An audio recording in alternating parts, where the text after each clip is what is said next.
The last time he'd seen his daughter, she'd been in the front garden. 2 years ago. In his mind, the father had replayed the scenes of that hot afternoon more times than it was possible to remember. 1,000 times in the first 6 months following the abduction might not have been an exaggeration. The father suspected that his wife, Miranda, had relived that afternoon even more than he had, with each replay incrementally confirming her absence from the world. To this day, he believed much of his wife was still standing in the front garden outside their old house, bloodless with shock. He had rescreened his memory's shaky footage, at first sun-blinded, then too dark, all recorded during the worst kind of day that anyone could dream up, for clues. Then reshot it to imagine different outcomes, then repeated it on loops to punish himself. But in his clutching at the brighter sections of his recall of that day, and in his clawing at the vaguer, opaque patches of those crucial, booming minutes, he'd always recognise, almost immediately, that he'd begun adding details. The more he forced his mind to remember, the greater the temptation to insert himself acting quickly and decisively, in ways that he had not done at the time. But the original script had remained a final draft, and could not be rewritten no matter how hard he tried. The front garden was tiered. The first time he saw the place, when he and his wife were house hunting, he'd been reminded of a jungle step pyramid or a hillside divided into layers by ancient farmers. And during the 2 years they'd lived there, with him often working away from home, his wife had steadily and neatly cultivated the slope, level by level. Corn and potatoes, courgettes, pumpkins, marrows and kale had grown upon their street-facing garden. Behind the house, on the long, level garden, teepees of bamboo poles had created a thicket for beans, and glittering polythene cloches, flashing like pools of water seen from the air, had stretched to the rear fence. The back garden had yielded all the fruit they could possibly want. The father had moved his family from Birmingham to the coast when the Thames flooded one too many times, the new tidal barrier still unfinished. This meant that tens of thousands, then hundreds of thousands, and finally millions had left London for the second city, a landlocked place of Jurassic limestone, not prone to floods and high enough to poke above the waves that might one day rise 90 feet or more the world over. And with some terrible irony, the exodus from the southeast headed to the place that had started the Industrial Revolution, with its heavy reliance on coal burning. Accompanying the masses were the banks and businesses, and most of central government, and all of its affiliates, forlorn but adapting. A steady stream of colonisers retreating from the rising waters and street strife too plentiful to police. The evacuation had pushed up the house prices along the length of the retreat, but as London had most of the country's money, it was forced to give some of it back. During the Great Migration, the father's house in the south of Birmingham, close to its last good school, had sold for more than he and his wife had known was possible when they'd first bought the property. They were one of the few early winners, as the world's food markets collapsed and food exports slowed to a trickle, before finally running dry for all but the devious and those of means. Once all the arable land between the cities had been consumed by the growing of genetically modified, drought-resistant crops, few new homes were built. Every field where sheep and cattle had grazed, every city park, football field, grass verge, motorway embankment, every inch of green space was given over to the new crops, as meat and fish vanished from the shelves of stores. Their father, his wife and their baby had moved to the coast, but not to a place that was going under the waves. They found a place where hardly any had wanted to live for a long time because there were so few jobs, and there was some time remaining before the latter surges of refugees would arrive. The father had moved his family into a house on one of the hills of Torquay. It had a view and a big garden to grow food. Everyone had been growing food in Devon and going vegetarian by necessity for a decade. The house on the hill had felt like a safe place to be in times changing from bad to worse with no relief in sight. a house protected by trees, but airy and light, swept by sea breezes, and so far removed from the lines of angry, glittering traffic and the mean instability of the city they'd left behind. They had thought this the best place to raise their only child, and to cherish that solitary soul with all of themselves. On that day, their daughter had been in the front garden of their house on the big hill. The father had been in his room upstairs, the Home Office, writing messages to a woman that weren't work-related and should never have come from a married man. Through his open windows came the swish of distant traffic, mostly local, with the frequent grind of freight lorries carrying grain from the breadbasket of East Devon and vast, cultivated Dartmoor. The sounds of his daughter rose and fell from below the window as she gave her mother a commentary on her activities, something that always made him smile. He briefly watched her as she hefted a small plastic bucket filled with new potatoes from place to place, moving swiftly and with purpose. Then he sat down again at his desk. In the front garden his daughter had been on the 3rd tier of 4, her mother on the 4th, closer to the house. His daughter had been halfway between the house and the street. The father had heard his wife walk into the house below. She'd entered through the patio windows that opened onto the front garden from the living room. They ate most of their meals on the patio outside from late spring to the beginning of autumn, and the paved area had become an outside dining room. As his wife had come into the house, she'd called up to the father, "She's down in root crop, taking potatoes in a spaceship to Nanny's." The father had laughed, but could not deny that, although slightly touched by the description, his mind had been on other things that afternoon, and the potential of another woman's body at a food management conference the following month.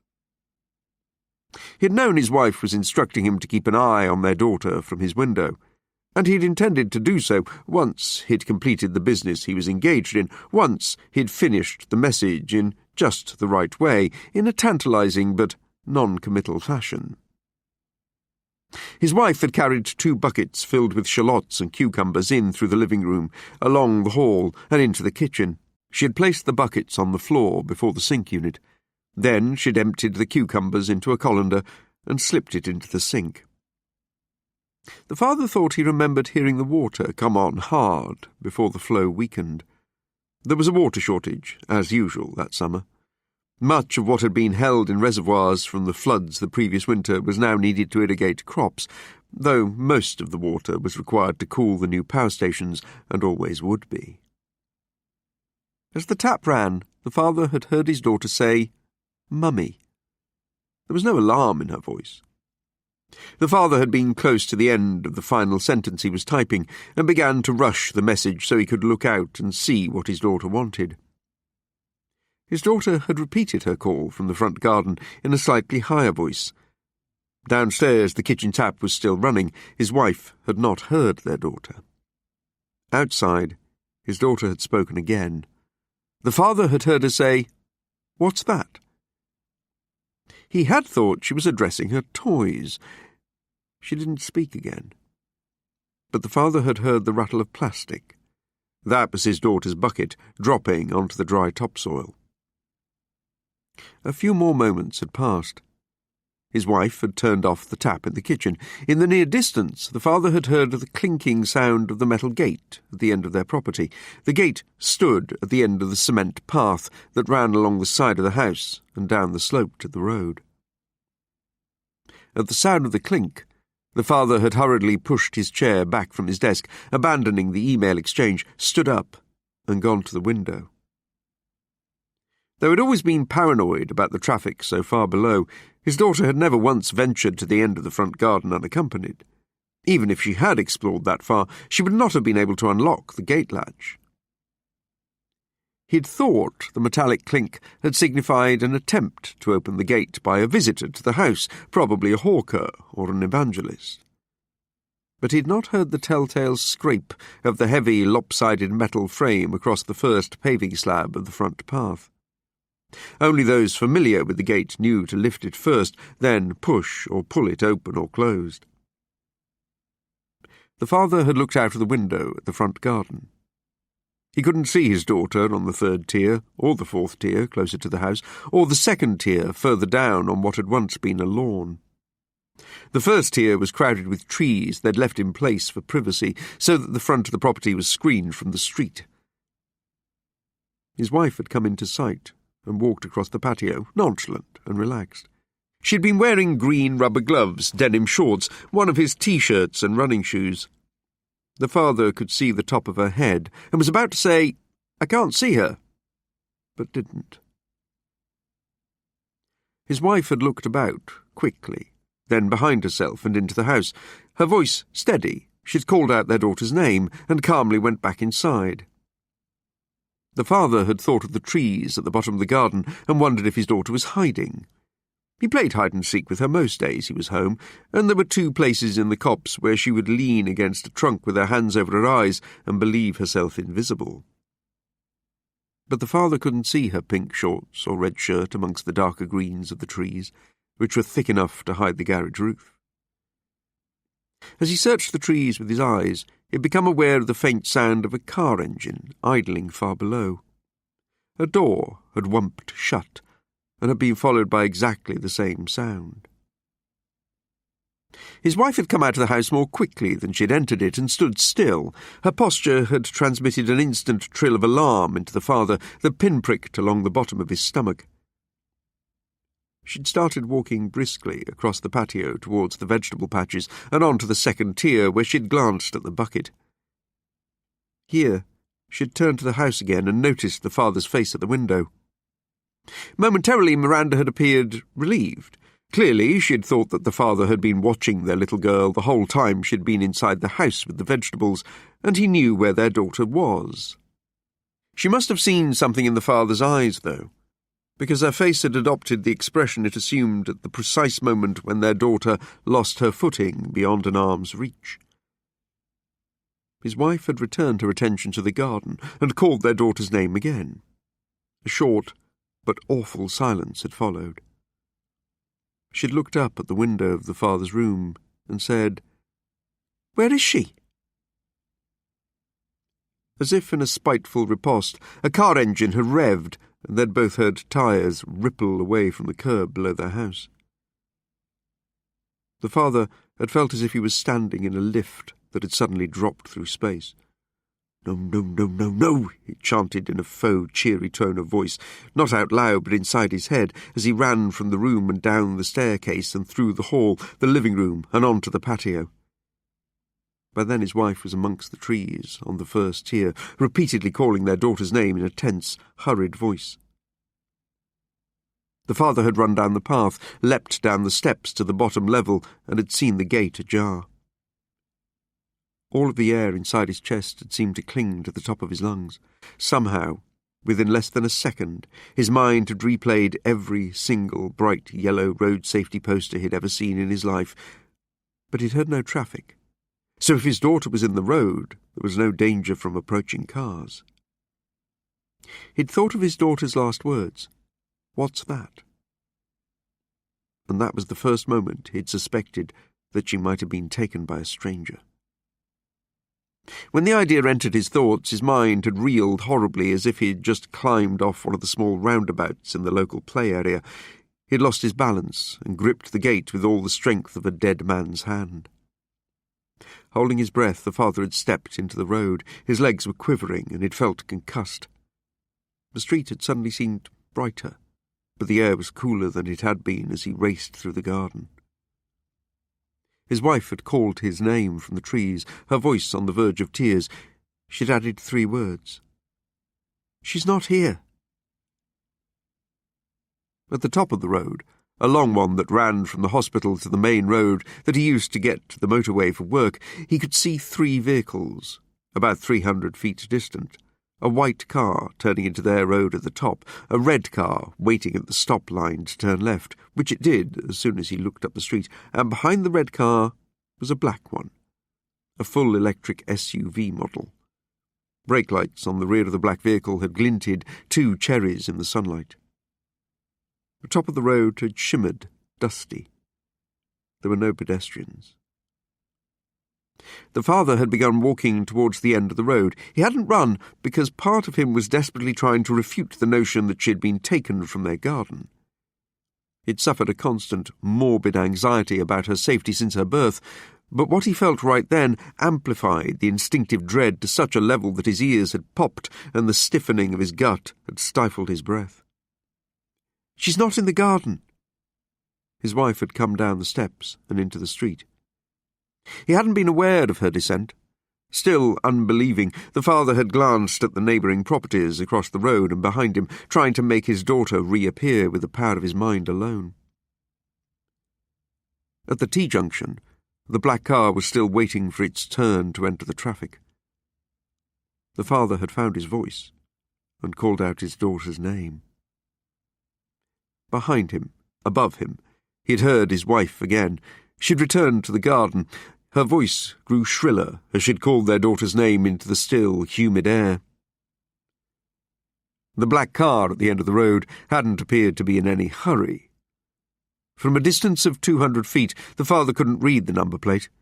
His legs had felt old and insufficient, but his jog had soon become a sprint, and had begun crying with a similar intensity to the way the child he'd just lost cried when she was frightened. The black car had turned left, onto the main road, and had vanished from sight.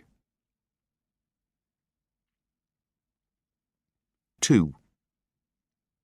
Pink slippers, no longer than his index finger, the uppers designed into mouse faces. She'd pulled out the whiskers a long time ago. The father wiped the sweat from his hands on the bedsheet and placed the slippers on the mattress. Removed another item from the pink rucksack, a shirt so tiny that the dimensions, more than the memory of her wearing it, momentarily seized the workings of his heart.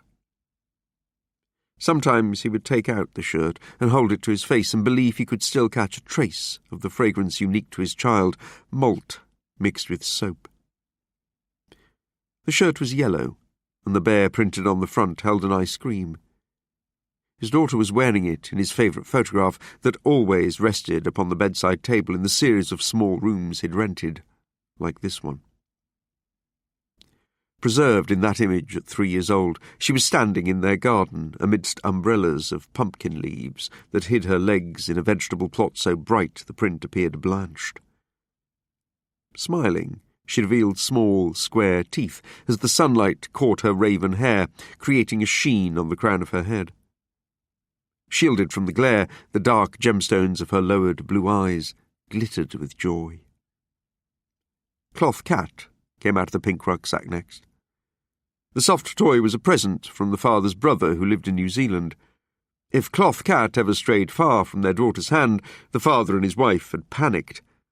He'd once climbed over a fence at night to search a park for Cloth Cat, convinced that his little girl had dropped the toy over the side of the pushchair without him noticing earlier in the day. Retracing the afternoon's walk, he'd moved between rows of millet covering 2 square miles of a former West Midlands green space, the crop arranged like phalanxes of a great army of old, every soldier carrying a spear. Torch in hand, the father had searched a mile of ground for the toy cat along each of the sun-baked tarmac paths, his eyes so alert they'd ached. The toy was irreplaceable. His wife had already looked through the online trading sites to discover that numerous kinds of cats had been available, but no cloth cats. His daughter would never have been fooled by a usurper. The father did not find Cloth Cat because the soft toy was still in the place his daughter had forgotten she'd posted it. While her father had searched through the darkness of a blackout, Cloth Cat was safe inside a kitchen cupboard at home, and had been the whole time the little girl had cried for the toy's loss. Some time later, the girl stopped reaching for Cloth Cat. A giraffe and a frog with long legs became new and constant companions, yet when the father believed it safe to store Cloth Cat in the garage, the toy returned to the girl's favour and became the centre of her court all over again. The father often tried to imagine his daughter's face if she and Cloth Cat were ever reunited. He cared more for his memory of her than he cared for himself, and he kept her things safe and close so that no more of her would go. But when his mind turned to the numbers of people who were now crammed into this island, he he could understand why his family had never been a priority to the police. When he considered the refugees, the millions, with more and more coming in every day in great noisy leviathans of motion and colour and tired faces, he realised the authorities had never had the time to look for one 4-year-old girl. And whenever he watched the news, he understood why so few of the missing were ever found, because very few were even looking for them.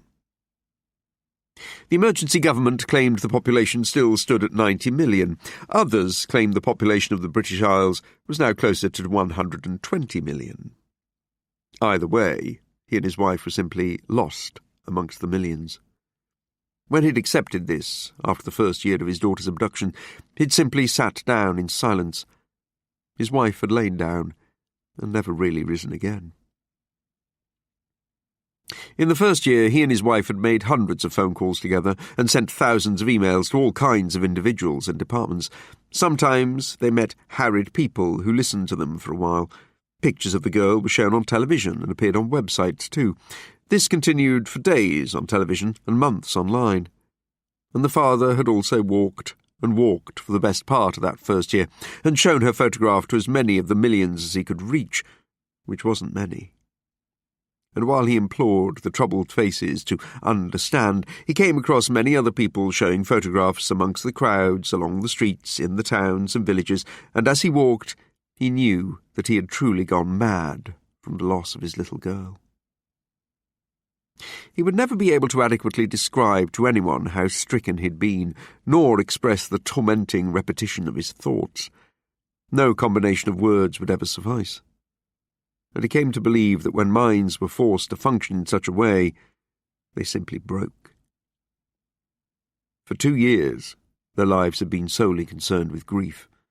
Not only had their child gone, their capacity for happiness was taken with her. Maybe this was something the abductors never considered, the insidious consequences of their actions, the deadening longevity of effect. Or perhaps they were euphorically aware of this, and the far-reaching ripples empowered them through the curious mental alchemy of the narcissist. If this was so, then he had the right to destroy them. The father rose from his knees and lay on the bed, curled himself around the slippers, cloth cap and the shirt, and only then did he begin to shake. 4 hours later, the call he'd been waiting for arrived, so the father wiped his face with a towel and cleared his throat of the clot his grief had laid there. The communication was voice only, without visuals. As if he had willed her to call, it was Scarlett Johansson, and she gave him the details of the next man he was to visit. The sex offender's name was Robert East. 3. Robert East's bungalow stood at the far end of the close, behind a low front wall of Cotswold stone. Before the pink stucco house front and the white stone drive, a neat brown lawn had died between opposing rows of ornamental shrubs. Wooden blinds blacked out the sun in every window. There was no gate. Nice when times were better than most, now they were not so good. During reconnaissance, straight after Scarlett's call, the father had peeked at Robert East's bungalow for the first time. Nothing had changed in the street in the 3 subsequent days when he had driven past or watched from a distance. All of the same cars were in the same places, and again, in the dry foliage of the front garden, not a single twig or leaf stirred, as if the heat had preserved the place as an arid, still life. There were only 6 properties in the cul-de-sac, owned by people keeping their heads down in the best bit of Cockington. 3 bungalows in good shape on the right-hand side, every curtain shut and all the blinds down. Out front, 2 Mercedes, 1 Jaguar. The discreet, glassy bubble of a small spherical camera lens could be seen on the front of 2 of those places, watching the cars and front windows. 2 concrete townhouses reared on the left-hand side of the street, clutched by the brittle arms of overhanging skeletal trees. 2 stories with lots of glass facing the sea, cut into the side of the hills 70 years gone. Balconies were empty and windows were closed, but someone was still up early to watch the sunrise in the building neighbouring his target, because the living-room blinds were open on the first floor. The glass was black and reflected the wide dome of sea in the bay. 2 street lamps had cameras. He would also be seen by the cameras on the properties as he walked the length of the short road. Not enough reason to abandon ship. The father didn't want to waste any more time, because time changed the memories of people he needed to speak with. Time moved faster now, and the lives it drove forward were ever filling with gathered debris of the mind and senses. Too much catastrophe in the world needed to be comprehended, with more and more happening all the time. It was the age of incident. Merely at a local level in Devon, there was the hot terror of summer, the fear of another flood-routing winter, cliff erosion, soil degradation, blackouts, and the seemingly endless influxes of refugees. Up above, the sky began to bleach white-blue from blue-black. When it became silver-blue, with sharp light in an hour, the heat would boil brains. It was already 20 degrees when he parked 1 street down and covered the car's plates before moving on foot through the trees opposite Victory Close. Nerves, as much as exertion, made him sweat harder. It was 5:15, and after driving up the hill to get here, the father hadn't seen a single moving vehicle. Not much work in the town now, and never much work traffic in this part of town anyway. These were the homes of the over-60s, who didn't need to slave until they dropped cold in a warehouse aisle or a field. Senior management, retired executives, and some gang lieutenants up here, but no real high rollers. These residents had never made the top 2%, though they'd tried, and had mostly checked out the labour market to slide through the grim and steady collapse in as much comfort as they could hope for. They endured power cuts and a diet of synthetic meat with seasonal vegetables, but still enjoyed lifestyles far beyond the reach of most. They'd done all right. Even then, spot-check security patrols would be all that most budgets covered here. Maybe one would roll through every hour. That was all the local Torbay groups offered. But in the heat? All services are experiencing difficulties. The near impossibility of a citizen enlisting help in a crisis was also in his favour. Community spirit was thin on the ground, even in the better parts of town. People heard shots popping, and they locked down, grateful it wasn't their turn. In many parts of the country, who even knew who lived next door? The national characteristic was mistrust. That summer, the elderly poor had lain dead in their beds from heat-stroke all over this town, often discovered by smell alone. The acknowledgement made the father uncomfortable, but the way of things had a big upside on a move. This hour of the day was also the low tide of crime. Hard cases were up all night and slept late, not the father. He was no pro, but he was getting better at this. The father checked his kit, rucksack on his chest, immobiliser, mask and stun spray in the front pockets of his shorts, easy access left and right. He hoped to be in and out by 6. He checked his watch, sipped tap water from the bottle he kept in the rear pocket of his combat shorts, pulled the bush hat low and slipped on sunglasses to make a visor across the top of his face.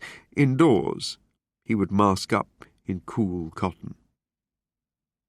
But, for a while, he couldn't move his feet towards the bungalow and pissed against a tree instead.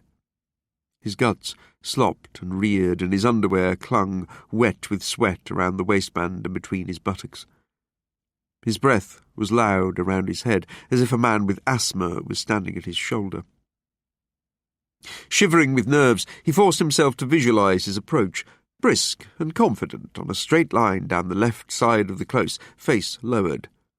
And then he was off, almost before he'd made the decision to move, going through the trees onto the road.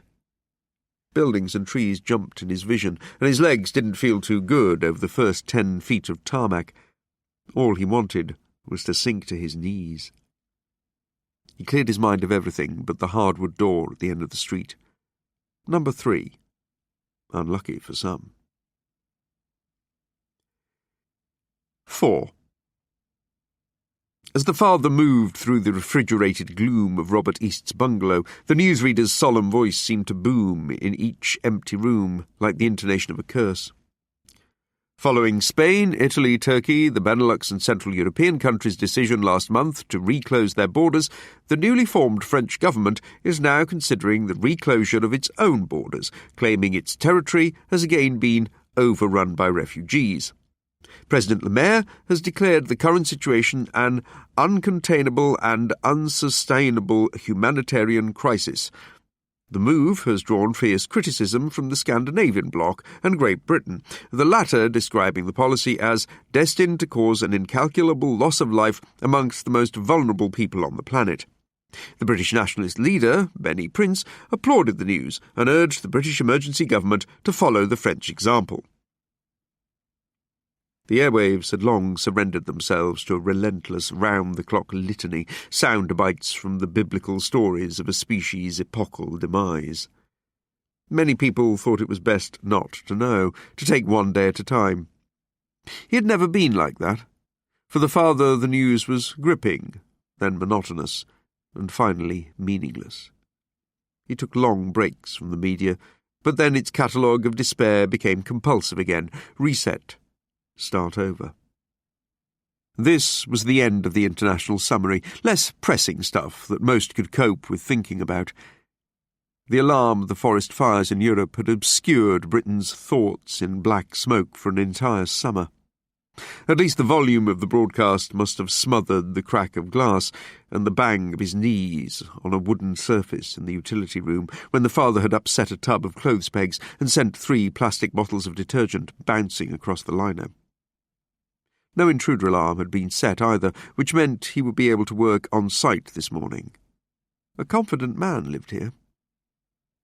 The father masked and gloved up in the kitchen, a horror show face of white cotton complemented by rubbery octopus hands. He noted the single plate and coffee mug in the draining rack, then entered the hall on swift feet and paused, listening for signs of movement beneath the broadcast. Nothing. He entered a dining room, his torch beams scouting the walls, and saw immediately that it had been a long time since a meal was eaten there. Everything was filmed in dust. The Easts had once kept dogs, too, 2 spaniels. Photographs of the dogs covered the wall, dominating a long, disused dining table with leather chairs for 6 diners. And when she had been around, Robert East's wife, Dorothy, had been fond of glazed ceramic figurines. Little girls with lanterns and puppy dogs, small boys with shepherd crooks, ballet dancers, and saucer-eyed kittens. Their shiny faces had an innocence and frivolity unsuited both to the times and the sole remaining resident's history. Dorothy had been gone 6 years. Her cancer had been cured twice without much fuss, but flu had cut like a scythe through the over-60s in 2047. But her little people and their pets still crowded the shelves of a cabinet between the china plates and bric-a-brac in 2 corner display cabinets, either in homage to the woman or because of the widower's laziness. The little shiny people all looked past the masked intruder in beatific wonderment. "We all have our mementos," the father acknowledged, "but how long should we keep them when memory is just one more thing to break us?" The father moved out of the room and further down the hallway, looking at the pictures on the walls. Robert and Dorothy sitting at the captain's table on a cruise ship, tanned faces and bottles of wine, real chicken. No children in the marriage, but Robert made up for that in other ways. A shame the dogs hadn't been enough, or the father wouldn't have been here at 5:30 with a can of stun gas in his hand. Evidence of a solitary widower depressed the once elegant living room too, all underwater shady now behind the closed blinds. A settee, unruffled by use, huddled next to an easy chair equipped with a clip-on dinner tray. A white plastic trolley on wheels stood beside the chair with bottles and packets of medication arranged around the TV control. Robert's chair was close to the big wall-mounted media service, a melancholy home for sure, but the guy had cruised into his 7th decade, even after what he'd done. According to the father's handler, Scarlett Johansson, Robert East was a man driven by his appetites, and the father thought it a rare mercy that most people did not share such hungers. But Robert had invested a great deal of time and effort into satisfying his urges. When the police finally found time to investigate Mr. East, they had learned of his expertise in lying and charming and manipulating and tricking his way to children. Robert's whereabouts were right, too, for that day. Scarlett said Robert was never a suspect for his daughter's abduction because there was no evidence against him, or anyone else for that matter, and because he'd had an alibi. The man had been ruled out during the brief investigation of 2051. Robert had always been good at alibis, but sometimes his ambition had exceeded his ability to remain unnoticed. Scarlett was unsatisfied with what had been done 2 years before, a solitary police interview with Robert East concerning his daughter's abduction. Time, manpower and resources were in short supply during the Torbay riots of 51. Time, manpower and resources were in even shorter supply in 2053. Critical, the father had been told, and so many times. The situation was always critical. But nothing was more critical to him than his little girl, and all the father had to do this morning was make certain that Robert East was not the one, by any means necessary. Inside the hall, the father paused again and listened hard. In other news, tensions have increased between Beijing and Moscow on the Sino-Russian border as the Chinese refugee crisis intensifies, extending into the 15th consecutive year. Time to engage. The father moved along the passage to the 3 bedrooms, 2 closed doors, the third ajar, the master bedroom. Successive droughts in the North Chinese plains have devastated agriculture for 2 decades. The recent wheat harvest in the North Plains was a near-total failure, following the 3rd monsoon failure in 5 years, and in combination with the depletion of the Yellow River and the region's deep aquifers, the freshwater shortage was far more critical than was estimated by the Chinese government in 2047. The water shortage has been classed as irreversible by the UN. The father found Robert sitting up in bed, watching the news intently, taking bad tidings from near and far, and maybe wondering what it all meant for him. A potential relocation of 100 million Chinese citizens into Siberia within 2 decades will be, the minister quoted, absolutely necessary. The father reached into the bedroom, flicked the lights on, and stepped inside. "Who are you?" Robert said, with too little surprise, as if uninvited masked visitors in his home during the early morning were not unusual. Maybe they weren't. These were strange times. The Russian government has declared that all possible options will be considered to reverse the increasing and unmanageable flow of migrants from the east. Anything could happen. Don't get up. Stay still. What do you want? Robert's dentures were not in his mouth. His gummy voice was now girded with outrage at the intrusion, and sharp with contempt for the stranger at his bedside. If the man had been frightened or infirm, the father might have struggled with the morning's work, because what he most feared in these situations was his own sympathy. Gnarly men and obstinate men who'd wrought trauma on small children helped him slip into the red room of the mind, and in such a hot place he was someone else. Another man. He had been such a man that boiled on his 3 previous moves. The father swung the torch beam into Robert East's face. Information. Who are you? Robert rose up from the white bedsheets, a scrawny upper body in the bundling of pyjamas, the turkey neck thrusting, salt-whiskered chin jutting, his eyes slit mean. Long fingers immediately spidered about the bedside table, clawing for the phone, maybe a panic button. The father looked absurd too, and a fright in the face-clinging balaclava and bush hat, but he didn't read fear in Robert. This man was an old friend of confrontation, crossed boundaries, invaded privacy, awkward conversations, and regardless of whether Mr. East knew anything about his daughter, he hadn't paid any kind of price for what he'd done to other children. He'd remained cosy up on this hill, nested in reasonable air-conditioned comfort with no winter flood risk. The father clenched his fist around the stun spray, took a step forward, and punched it down hard, knocking the man's head into the wall. Spit leapt silvery from Robert's lipless mouth.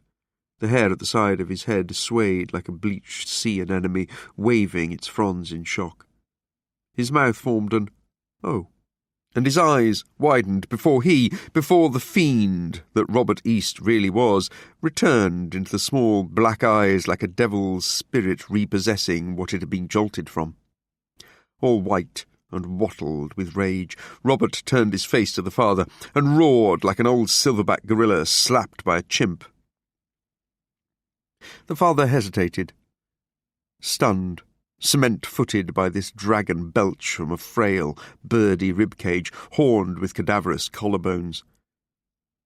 He hadn't expected Robert to have such leathery bellows.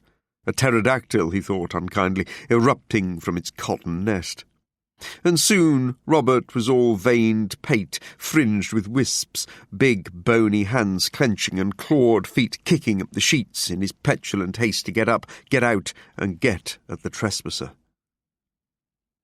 This is how you keep your pervy peers in line, Robert. The father wished he'd hit the man harder. Half measures and indecision would sink him, so he readied the stun spray canister, no bigger than a lipstick, and puffed the aerosol over the man's skull. With his own face turned to the side, his hand shielding blowback, he made sure to vapour Robert thoroughly. Scarlett had once called the gas evil shit. Not long after they'd become acquainted, she'd supplied the father with a pickup location where he'd found the police-issue nerve agent, amongst other equipment, zipped inside an old vinyl school bag. She'd once said that a face full of the gas was like a combination of inhaling black pepper and dipping your head into lightless Arctic waters 40 below. Eyes would feel wind-whipped sands and weep sulphuric tears as the frontal lobes crackled to ice. Evil shit indeed. The final shit, the handgun, the father had procured for himself.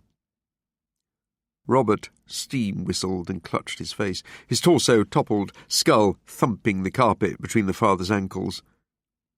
By the waistband, the father hauled the rest of Robert out of bed and set him down, face first in his tears. On the ground, Robert started to shiver inside his pyjamas and vest like a scared child. For a few minutes he'd be insensible, incapable, with all of his inner alarms screaming about the pepper and the ice, the pain and the lightning storm that his thoughts now staggered through. The father put away the evil shit and unzipped the rucksack strung around his front. Dipped his chin inside, with a small torch clamped between his teeth, and took out the kinky shit, a rubber ball on a leather strap. Pulling Robert's head up by the straggly white trim on the eggshell skull, the father cupped the gasping mouth with his rubbery hand, the ball gag sitting in his palm.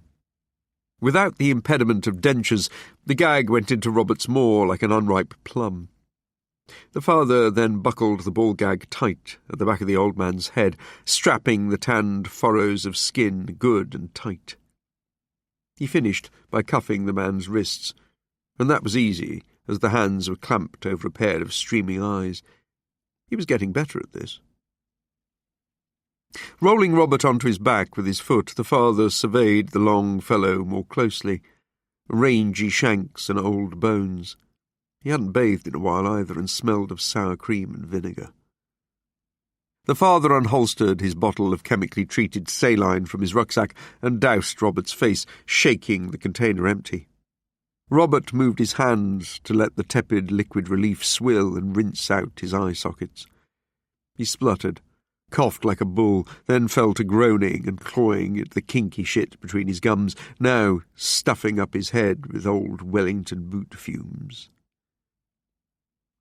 Nasty evil shit. Can's full too, and I'm not shy with it, Robert.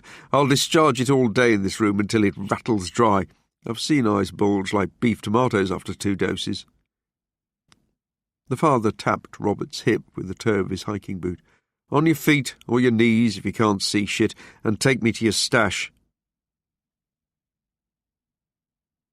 Sat in the recliner, Robert was scared, chilly-eyed, shuddery, and locked in by a dinner tray like a baby in a high chair.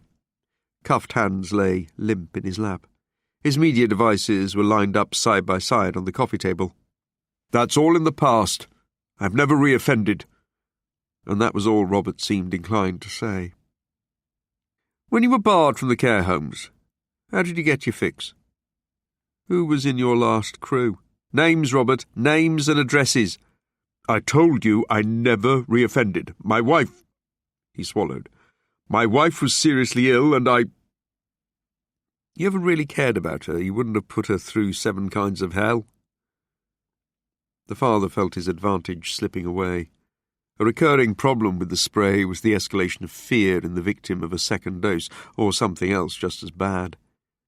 The discomfort of the gas was intolerable, and the afflicted even began to believe they'd done nothing wrong, that they'd hung up their boots and never been near a single mother with a drug addiction again.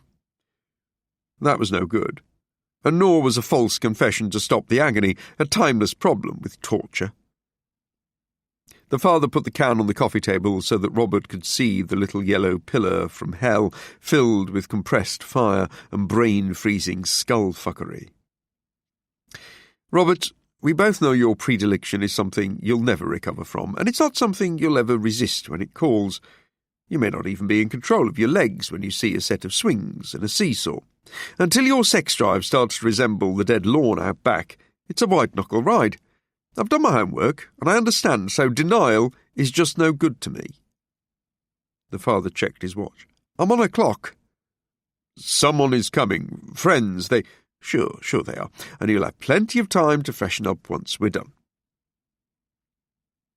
Something that might have been hope flickered across Robert's face before the emotion's strength failed and could not pick up the miserable, suspicious, downcast mouth that would be set in stone long after the father left the premises.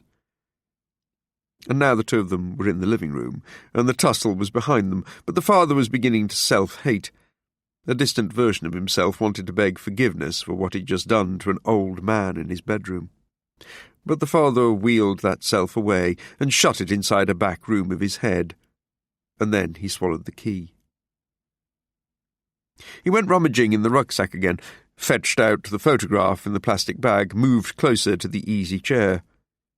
Robert's eyes followed him, wary but no longer beseeching, because the contempt was seeping back. In what little of the father's face that he could see, the eyes and nothing more, Robert had just glimpsed a trait that he believed he could work on. A weakness. The father had seen this near-hidden but eager expression in men like Robert before. They wanted a lowering eyelid, a flicker, a dilation, something like that, something near imperceptible. Robert wanted to know what people cared about, as if the information was a toehold on a sheer rock face to work on. Widen, expand into a handhold, then a ledge, eventually a cave they could settle down inside to begin whispering. Get a trickle of sand moving, some loose ground. Keep it up until there was a rock slide of trust and familiarity. Then he was holding the rope, and someone else was dangling at the end of it. The father had used blunt instruments on Robert, but suspected the man had finer tools to work with on him, if you let him. But this wasn't a game of chess. Not any kind of negotiation either, because such things had done the world no good. There was never agreement when it was required. There was nothing left but self-interest and the necessary force to achieve it. The father skipped to closing statements and sentencing. He hardened his tone, but kept his voice low. There will be no explanations, no excuses, no chatter. The jury on you came in a long time ago. We'll never bond, Robert. If you say one more word that I feel is moving us away from the very specific information I came here to gather, then I will spray you like a green fly and put the rubber ball back inside your mouth. At your age, too, maybe 3 doses will give you a cardiac arrest. So, how about no more doses, and you just find it in yourself to tell the truth? Now, this is what I know. You were the owner of an agency that supplied staff to care homes for children. You supplied 3 homes with carers, but you also employed your mates, with whom you shared similar interests. "Ancient history," Robert said in an aristocratic drawl. His face had faded grey and gone all pinched around the mouth. Welling eyes were lidded, and even looking down a long nose at the father, who was out of his seat like a jack-in-the-box to swipe up the spray can. Robert flinched. "Sorry," he barely said. The father slowly returned to his seat and settled himself. "You were always the ringleader. You oversaw everything. Anything your group did, you knew about. 2 of your associates vanished into Thailand a few years before 2051, a year that is very pertinent to today's meeting. The third, Billy Furrow, was killed in prison in 2050, so none of your inner circle was available to me and could not have been involved in the abduction that I'm here to investigate. But you may have had associates in the area who knew something about this snatch in 51. I don't entirely fancy you for the crime, Robert, but you are just the sort of bird that would flock with those that did take—" The father cleared his throat.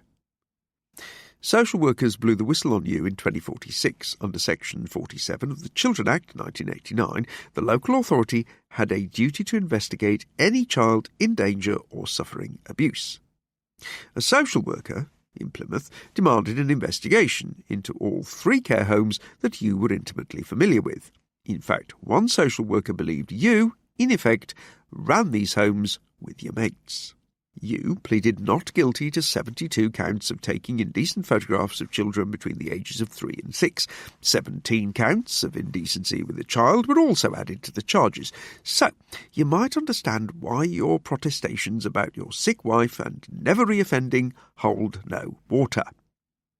You were sentenced to 7 years in prison. The sentence was reduced to 2 years due to chronic overcrowding after the Bristol riots, and you were freed the following year. You came home, and I can only assume that it was business as usual. Most of your known victims were children in care, but you were a regular stroller around whatever seaside attractions were still operational, as was revealed by your photographic archive. You were getting on, but you were probably still active at the time of any abductions in 2051. Statistics suggest that you would still be, at the very least, in the loop. After 2048, the police lost sight of you. This means they were no longer looking at you, Robert, in 2051. A few years had drifted by since you went down, and things changed here, didn't they? The Greeks, the Spanish, and many more of the Africans who'd made it as far as Europe all hit the beaches and stormed the ports and tunnels. 3 million people were directed into the southwest because it was still the least populated part of England. So, by 2051, no one had the time to look for one little girl anymore, and you must have been rubbing your fucking hands, Robert. But in 2051, a year that I will never forget, the local police's child protection team consisted of 2 people. One of them killed himself last year, depression, suicide. The other one doesn't work anymore. They did what they could. Working knowledge of the case and of the many sex offenders in this county is now thin on the ground. The team only has 1 full-time member of staff now. Did you know that? And the social workers are drowning in a tide of sick, malnourished and traumatised children in temporary accommodation and refugee settlements down the coast. I bet you can see where this is leading, and you are beginning to understand why I am here. There are other ways to look for missing children, Robert, and I am one of them. Robert's nostrils flared either from suppressed rage or humiliation. Home guard, eh? Now, not only do you have a classic profile for a repeat sex offender, but your preferred victim's gender is female. Your preferred age range is 3 to 6 years old, and that's another reason why I'm here today. There is no wiggle room. So, I want you to take a good, long look at this picture, and then I want you to help me with my inquiries. Okay? Vigilante? Thought they'd cleared you out. Clear your mind, Robert. Concentrate. And then the father turned the picture around and held it a few inches from Robert's face. In anticlimactic fashion, Robert asked for his reading glasses. and the father was uncomfortably reminded of an expert preparing to inspect a sample within his field of expertise. The father trussed Robert's ankles with a second set of cuffs, scanned the area around his chair, placed the stun spray back in the rucksack, then went and collected the glasses from a table in the master bedroom. He was not convinced Robert needed the spectacles. When he returned to the living room, the man was eyeballing the picture on the coffee table and wasn't squinting. Even after all they'd been through, he still took the father for a prick. "I recognise her," Robert said, looking up directly into the eyes of the father, who'd adjusted his own feet to remain steady. His blood had bloomed after shock. Hope, terror, and euphoria had left him dizzy and erased all the colour from the room. But Robert waited and was in no hurry to blurt. He let the tantalising detail hang, and the father no longer wanted to hit Robert. He wanted to beg and plead with him for another sentence, a name, a date, or place. And Robert knew this. "I remember the news story. Was she taken from a garden?" The father only nodded, because he didn't know what to say. This was a clever move. Robert was already creating distance by suggesting, quite convincingly, that he couldn't remember the details of the abduction, but an abduction of a child in Robert's town was the kind of thing the man would remember with exacting clarity. Or was Robert telling the damned truth? The father never knew, not really. Neither did psychiatrists, or police detectives, parole boards, or any explorers of the mind. He had long come to believe that all actions were symptoms of selves that came and went like smoke rings, in and out of scarlet doorways, thickening, then dispersing. The autocrat in the deep was never glimpsed. He lay in the primordial black and fired signals from unreachable fathoms. No one saw his face. The ruler of us was unique and ineffable. Sullen and flattened by the realization that there would probably be no great revelation that morning, the father regrouped his wits by an act of will. "I'm on the brink of crop-dusting your bloody chair, Robert. You got to do better than this." Robert swallowed. "There was talk." The father leaned into him, his vision flickering around the edges. "Where? Online?" Robert nodded. "Around that time, and I don't know anything else about it. I really don't." "Get on with it." "There was talk about it, about who could—" Robert paused to choose his words carefully. "Have involved themselves. No one local was the consensus, or at least no one ever mentioned anything that convinced me. But some of them claimed to know something. No more than jests and things like that. About, what might... People pretended they knew." Robert swallowed. At the mention of jests, Robert must have seen the blood bulge the very skin of the father's eyeballs. Robert may also have seen a screaming mouth in each of the pupils facing him, while the father sensed the house rise a few inches and then drop without rattling a single porcelain knick-knack on the mantel. His anger was white-hot coals, followed by the cold of deep space. One of his hands fidgeted at something else he kept inside the rucksack, the final shit. "Perhaps it was someone you knew." Robert offered this in a conciliatory tone of voice, as if he were talking to a dangerous simpleton. "I don't know anyone that awful." "Addicts? They'll take anything to sell." "Enough of these straws your claws are clutching at. Let's return to the jests, Robert. What precisely did you and your peers find so funny about this abduction?" "Not me. Never. I was just saying that some pretended, the more garrulous elements, that they knew where she was, who she was with, that sort of thing." He cleared his throat.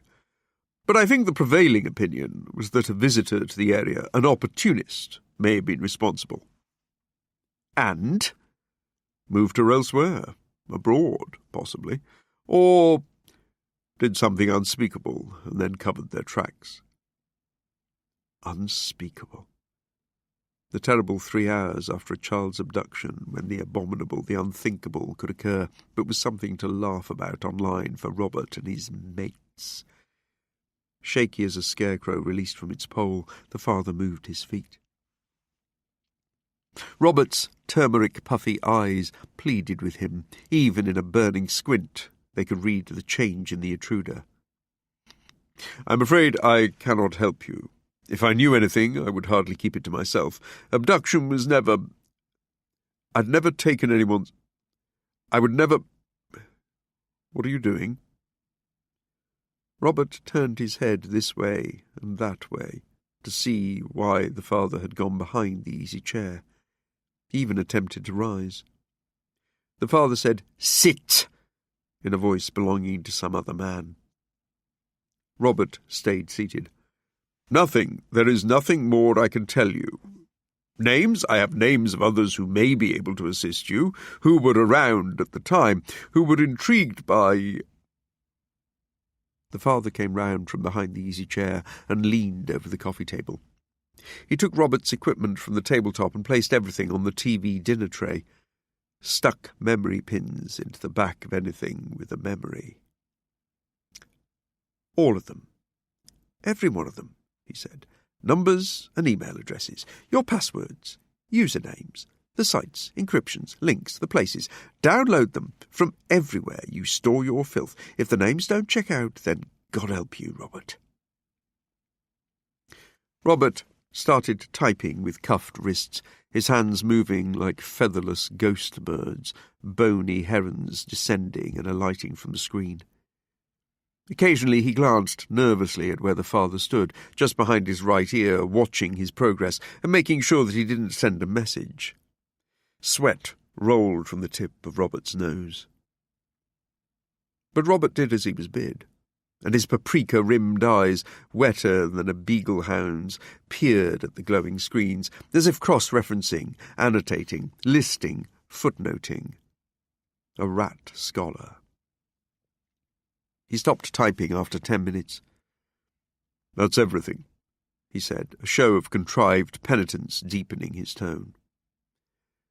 The father collected the items and removed the pins, slipped them all inside his rucksack. Robert would never give the father everything, not even on pain of death. He had given him something, probably details of those men incapable of reprisals. There would be some sites loaded with visuals, too, which the father would never have the stomach to trawl through. Scarlett Johansson would want it all. Her associates would then sift through the materials on behalf of all of the other agents in the field. The father refilled his bottle of water in the kitchen and returned to the living room, sipping. It was really warming up inside, the heat now pushing its great bloat through the utility room window that he'd left open down the hall. He thought about his car and knew it was time to go. Robert now looked as miserable as the faces seen at the windows of municipal care homes. "She was your daughter," he said, with what sounded like deep resignation and genuine woe. The father cleared his throat. "Your home is filled with memories, Robert, I can see that. But let me introduce one of mine. There was a little girl who was loved so hard." His voice started to break. "Don't, please," Robert said, as if the father was being rude. "She was taken 2 years ago. Her family want her back so much." The father's eyes smarted, and his throat began to swell enough to prevent much more talk. He rummaged inside the rucksack and moved further behind the easy chair, out of sight. Robert's voice rose. "I can't help you. You think I would keep information back from the authorities about this?" "I do, yes." "I know what I've done was wrong, but it was in the past, well before 2051. The father bagged Robert's head and pulled the drawstring tight. "Oh, God, no!" Robert said, as if from down a well. He tried to get to his feet again.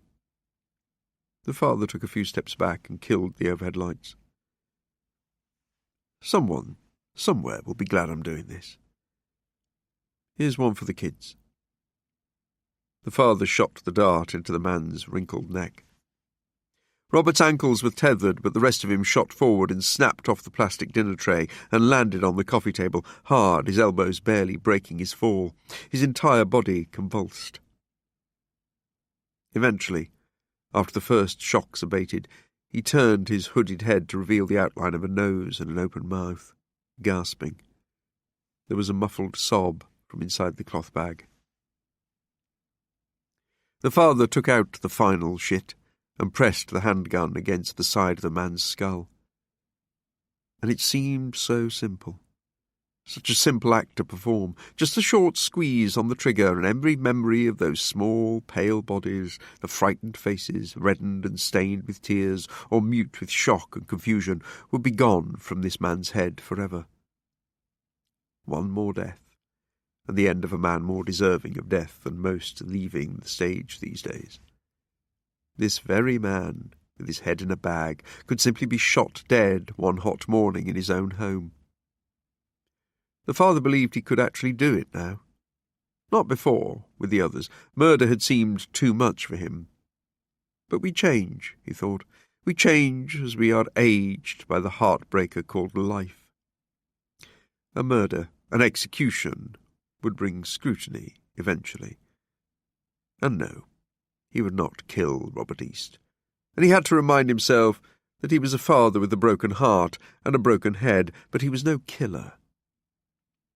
Nor did the father believe that this man had taken his daughter, though knowing he'd put his hands upon other men's daughters made it hard to ease the gun away from the skull below him. If you warn your friends, if you breathe one word of my visit to anyone, I will come back, and with God as my witness, I swear I will use this. The father dug the handgun into Robert's temple, hard enough to make him cry out. 5. Did you move? Yes, this morning. Where are you now? Back in my room. Good. Stay there. For how long? Until I know if Robert East reports you. Since the morning's move, he'd come to the conclusion that some detached part of his mind had overseen his seemingly effortless extraction, the removal of cuffs from Robert East's pale wrists and ankles, the final threat of reprisals, the unhooding of the twitching man, the walk to the car through warm, dusty yellow air, the slow drive through a sun's brightness that carried false hopes of happiness to transport him away from Cockington and to his dim, temporary lodgings further down the coast in Paynton. Keeping him on the road, regulating the twitches, ticks and sighs that threatened to well up in waves and crash to panic or remorse, while adrenaline drained like sewage and made his hands shake. All such reactions and activities of body and mind were managed and governed by an unfeeling administrator of his functions. Perhaps part of his jittery inner parliament now relegated more compassionate impulses to the back benches of his mind. There they could only whistle and jeer as the mover and shaker was driven home and put to bed without judgment. He was also getting fitter over the terrain and distance too, not sluggish with aches or anxious to the point of nausea like he'd been on the first 3 moves. He was not so delicate now, or so skittish in the head, not quite an athlete, but a keen amateur. What did you get? All of his gear, usual stuff, passwords, names. Good. Leave it with the hotel reception. Someone will collect it today. Was he hurt? I used the immobilizer gas too. I don't think... Go on. I don't think it was him. No, but there might be something, a connection, a trace, some small detail amongst what you have taken. We will be thorough. You did a good job today, but you have to stay strong. We're doing as much as we can. I know. And I have someone else. Who? Let me get... I have to go, but I'll call you soon with all the details. Name? What's his name? Bowles. Murray Bowles. She finished the call. The father called his contact Scarlett Johansson because he'd never met her and had become familiar only with her voice. The first time they'd spoken, her faint American accent had struck him as immediately distinctive and reminded him of an old film star in her younger roles. And because his handler only ever referred to herself as a friend of the family in the early days of their association, he told the woman who her voice reminded him of. She'd laughed and told the father that he should call her that. His contact had remained Scarlett Johansson ever since. Over the last year, few people had contacted the father, not even the colleagues he'd worked so closely with for 15 years, nor his old friends from university. Whenever he saw an unrecognised caller on a screen, he picked up in case it was Scarlett. She contacted him at accounts that she provided. These, and her own idents, constantly changed. Who was she? He didn't really know, but guessed that Scarlett was a police officer and a member of an overwhelmed child protection team somewhere in the counties of the southwest. He knew one protection team was still attached to every police force in the country, but the teams were rarely made up of more than 2 people. Sometimes one man or woman now worked alone. Maybe Scarlett Johansson had handlers herself and had been chosen to contact some of the parents who had lost their little ones. Perhaps she had been told that he was the right kind of person for collaboration because he'd once been arrested for assaulting a convicted sex offender, a man who'd shrugged off his approach and his request for information about his daughter. The man hadn't even been in the right part of the country when his daughter was snatched, but the father had needed to do something, and the man's indifference had been inappropriate. It had taken 4 men to pull him away and to hold him shaking against a wall until an auxiliary police officer arrived on a bicycle. Charges were pressed, but circumstances were taken into account, and he'd been released with a caution. Scarlett Johansson had known about this incident and of the father's need to do something. Somewhere off the record, discussions must have taken place about his suitability for making moves. If deliberations had happened between factions in authority in times of so little restraint, he'd been told nothing of them, nor of any assessment passed through the secretive processes that involved Scarlett Johansson. Handlers were probably politically motivated and working in collusion with the nationalists, long the most popular political movement. His wife thought so, and Miranda believed he was being used to harass criminal elements in certain areas of the country. She feared he would be asked to eradicate them too. Such clandestine strategies were not unknown, but it was also possible that these officers of the law were good men and women, helping a father find a stolen daughter because they could not make things right anymore. Maybe there were a great many Scarlett Johanssons who offered parents a respite from the torments of waiting for news, the harrowing silence that inexorably moved parents further and still further and yet further away from the exact moment their worlds were rent by events that had nothing to do with heat waves or storms. The father hoped so, though he didn't really care where the information came from. He didn't know how it all worked. He just wanted help. During one of those days, deprived of his daughter inside that sleepless blur of exhaustion and grief and terror, Scarlett Johansson had called him, and on the day his child had been missing for 20 months, 1 week, and 2 days. Scarlett Johansson had called him many times since. Even though she had a tendency to speak quickly, as if afraid of talking to him, the father would ask her to repeat herself. He made sure he never made mistakes when he recorded information because so much had already been overlooked or completely ignored. And he would record every fragment about these men who did not care about other people or could not care. Not really. This awareness had made his 4 moves easier, and he was still not convinced by the apparent remorse he had witnessed amongst those he'd interviewed. Nor did he believe that the people he hunted could change for the better. That assurance also made his dealings with them easier. 6. 1 week after his visit to Robert East, his lip-licking desire for strong drink enticed the father out to the hotel room, and he ventured into Paynton town centre to buy a bottle of Welsh rum. He'd been locked away, living off bread, imitation cheese and real fruit, while waiting for Scarlett Johansson to call and give him an all-clear. Even though the range of food dwindled, Alcohol never failed to appear in stores and markets. No one in any kind of authority would dare take the alcohol away.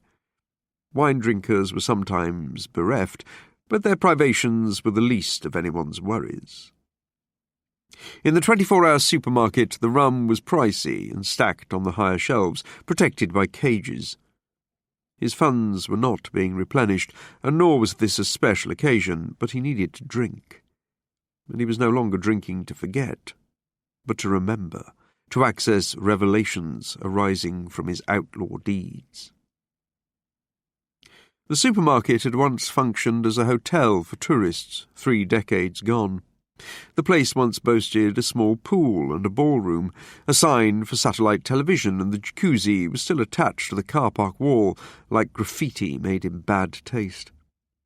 The upper 2 stories of the building had been partitioned, like most properties in what used to be a functioning town centre, appropriated by local government and now a seething ghetto of dysfunction, bordering a redoubt of beleaguered families who maintained their own neighbourhood security arrangements in the surrounding areas of Preston, Goodrington, Churston and Galmpton.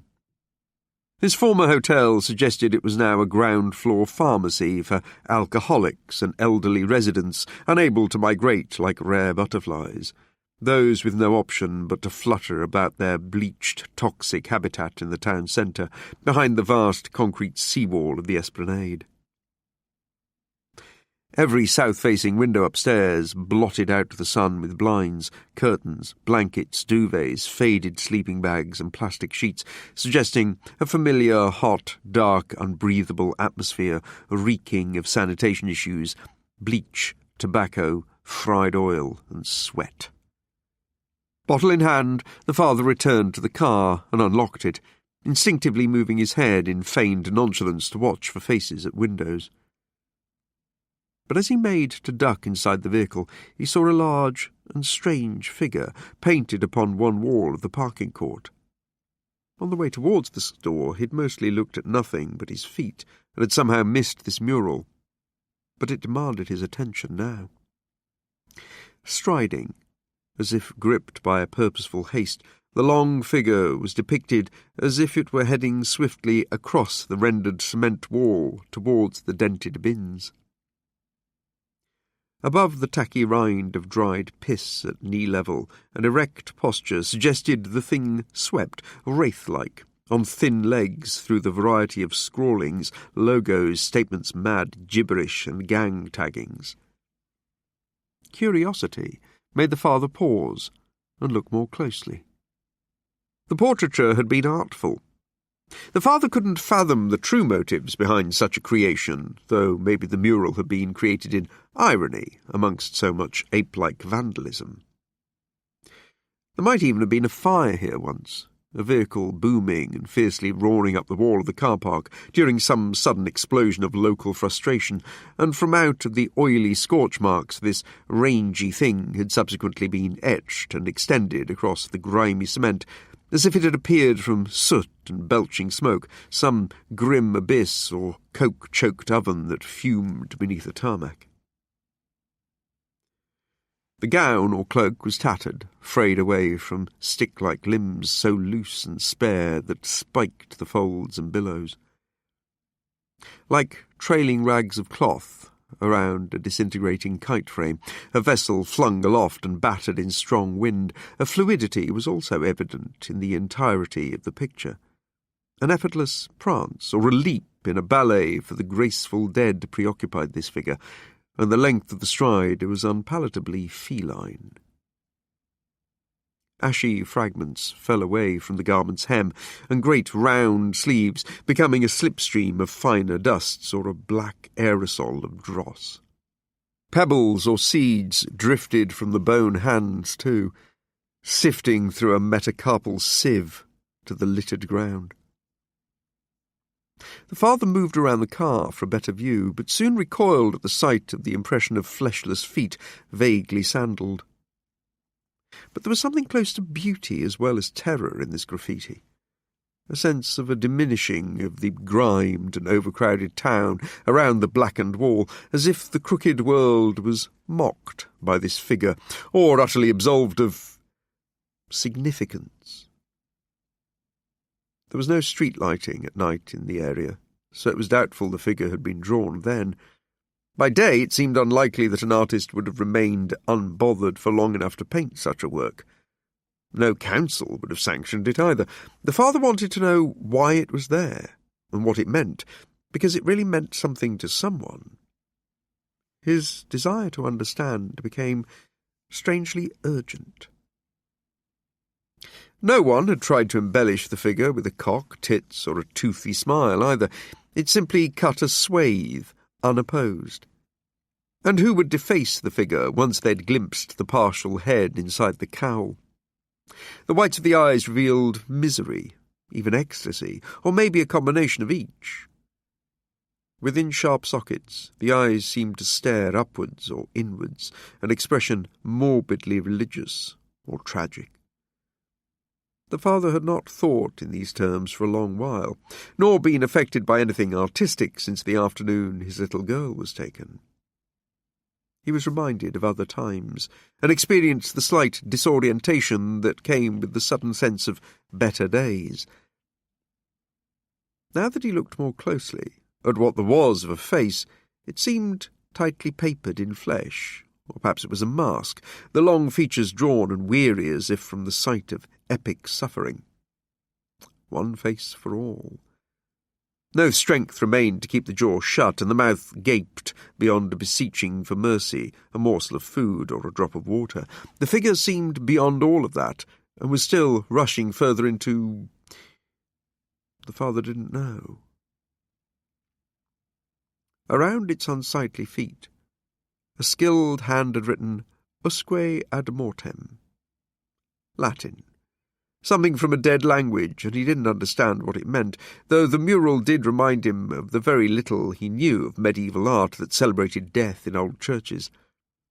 And he briefly imagined that this was a sign, or metaphor, that it all had to end. This, us, the world.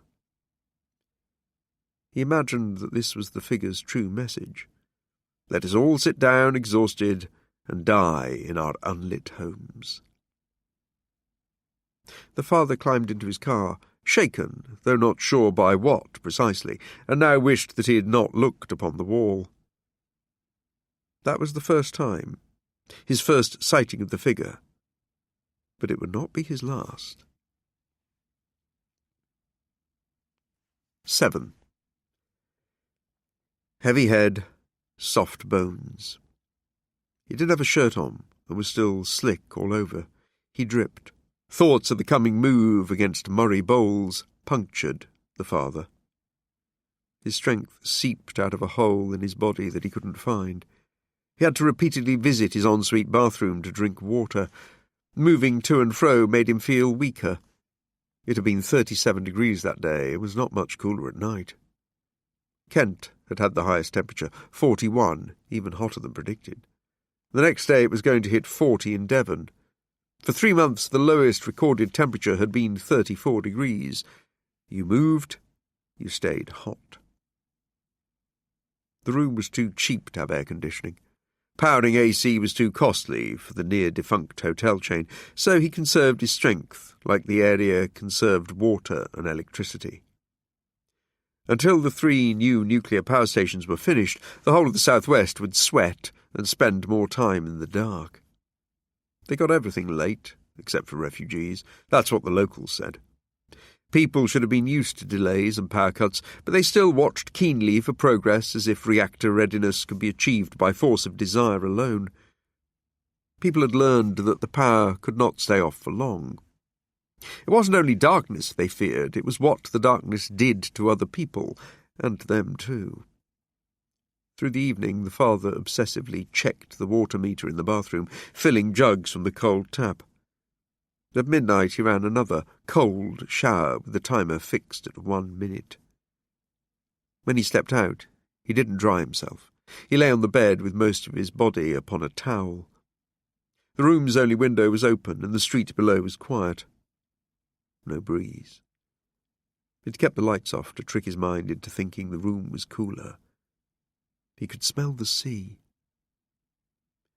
To distract himself from his nerves and the heat, the father looked for local news. He got national. All available channels had switched from the Gabon River fever aboard the refugee ships drifting off the coast of Italy and moved away from the new bug in Hong Kong to continue the summer's top story, the forest fires. Flashing into the darkness of his room came the on-screen pictures of the blaze in Spain, Portugal and France, filmed from as close as safety would allow, and from space, where the smoke was visible as a black cloud over the Mediterranean. Subtitles ran across the bottom of the screen to tell viewers that more firemen were missing, 50 this time in Spain. He tried another channel, then another, but similar pictures continued to flicker across the dark walls and ceiling. There were long lines of black rubber sacks in a vast warehouse with grey walls, people wearing masks walking between the rows of dark lumps, like scientists waiting for pupae to hatch. The caption said, Paris. That summer, an expert called the heat stroke a climate holocaust. Like all bad things, the phrase caught on quickly. As the father drove back to Devon 2 weeks before, he'd passed refrigerated supermarket trucks taking their cargo out of Torbay Hospital and up the M5 at night, on their way to the makeshift mortuaries near Taunton. Airport buildings were now being used. So many had come to the coast to retire, but were retiring from life sooner than they'd anticipated. The care homes were emptier after 3 months of such heat, or at least the cash-strapped bedlams were. The refugee camps were not air-conditioned either, and the heat had cut a swathe through their elderly too. Every second summer now. There was not much worse than being old, the father had decided long ago. But he still wanted to be old, and when his time came he wanted his daughter to be there and to hold him in her arms, like he was her baby. The father took the mute off. Reports cited a death toll of 300,000 people across Europe, and climbing, with the mercury. Old people, refugees, the homeless, the usual suspects. The summer records of 29 and 33 had been broken. 47's body count was now in sight. The European summer had been set a new challenge of how long it could smother and of how many it could take away. Crop losses, too, of 32 billion euros across 3 months of heat and drought. Atmospheric carbon emissions had leapt again. Another positive feedback, plant stress.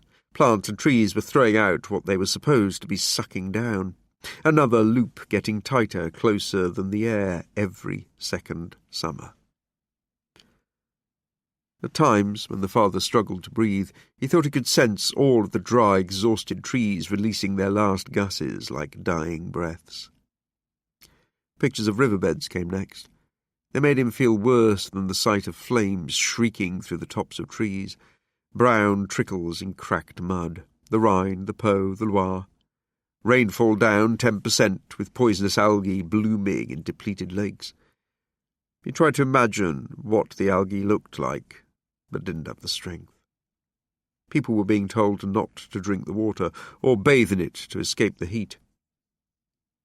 White smoke above a forest in Germany. Them too now. Red coals smouldered beneath the plumes. The trees reminded the father of tall, thin people, all panicking and unable to move their feet. These pictures made breathing seem more difficult, and he thought he could smell smoke again. An area as big as Denmark was already ash and black bones in southern Europe. People thanked God there wasn't much wind, a small mercy. A landmass as big as Luxembourg had gone up in northern Spain a few years back and choked Barcelona. The father only briefly considered what the scorch mark would be like in 10 years' time. By 2063, a black smudge the size of France? No one could bear to think that way. Guesses and estimates were unwelcome in most company. Pictures of a rock slide, filmed from the air, followed. Mountains in Switzerland were falling apart. Glacial melt rates had also reached new records. When the news moved to North Africa, he switched channels. No one could look at Africa and not believe that they were next in line. He flicked down 2 channels and waited for the local service to come on after the international links. The British nationalists' shaky unity, the movement, had endured a big rally earlier that day, followed by a sluggish, heat-battered march through Torquay. He had heard them in the distance that afternoon, drums, muffled chants, the odd tinny blurt through a microphone. The movement planned to walk through Paynton the following day. Progress would be slow because even the movement's determination would stumble in such heat. But there'd be more people than usual in the area, and the available police would gather further along the coast around the refugee camps, filling their boots with sweat they could ill afford to lose. Heat kept people indoors. A good thing, because the recipient of the father's coming move would probably be home, just like Robert East had been. He'd go in real early, when it was a bit cooler. The father turned the screen off and looked at the open window, a black square of hot night. He dropped the blinds as a precaution. An intruder would disturb them, and the noise would wake him. His thoughts swam.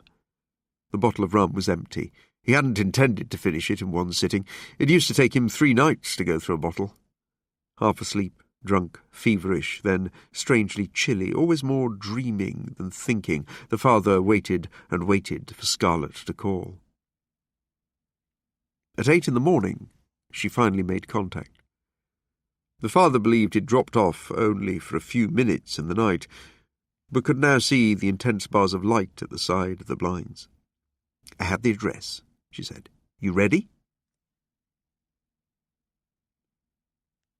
8. The father peered through the windscreen at the sky. Glimmers of dawn's thin light seemed more evident. Soon there would be a merciless clarity for early morning eyes to squint into. If the heat was to last forever, he knew that everyone would go mad. Or maybe everyone had already gone mad, without being aware of the disintegration, and not only the mutterers or head-slappers, the screamers or the too silent, who were plentiful, but perhaps those still shuffling through domestic routines, or frantic with some purpose in what was called the war against the climate, were incapable of fully remembering what life was like before. Back when? When was it not like this? When was that exactly? He often wondered if the lucky ones were those who had known nothing more than this. When it had gone 5, he was still sat in the car, slowly sweating and sipping at his water bottle. Public information about heatstroke stayed on repeat in the local media he had playing. He knew the health advice by heart, like an old song. Symptoms to watch for were quick, shallow breaths and a rapid pulse, followed by dry skin, nausea, dizziness, irritability.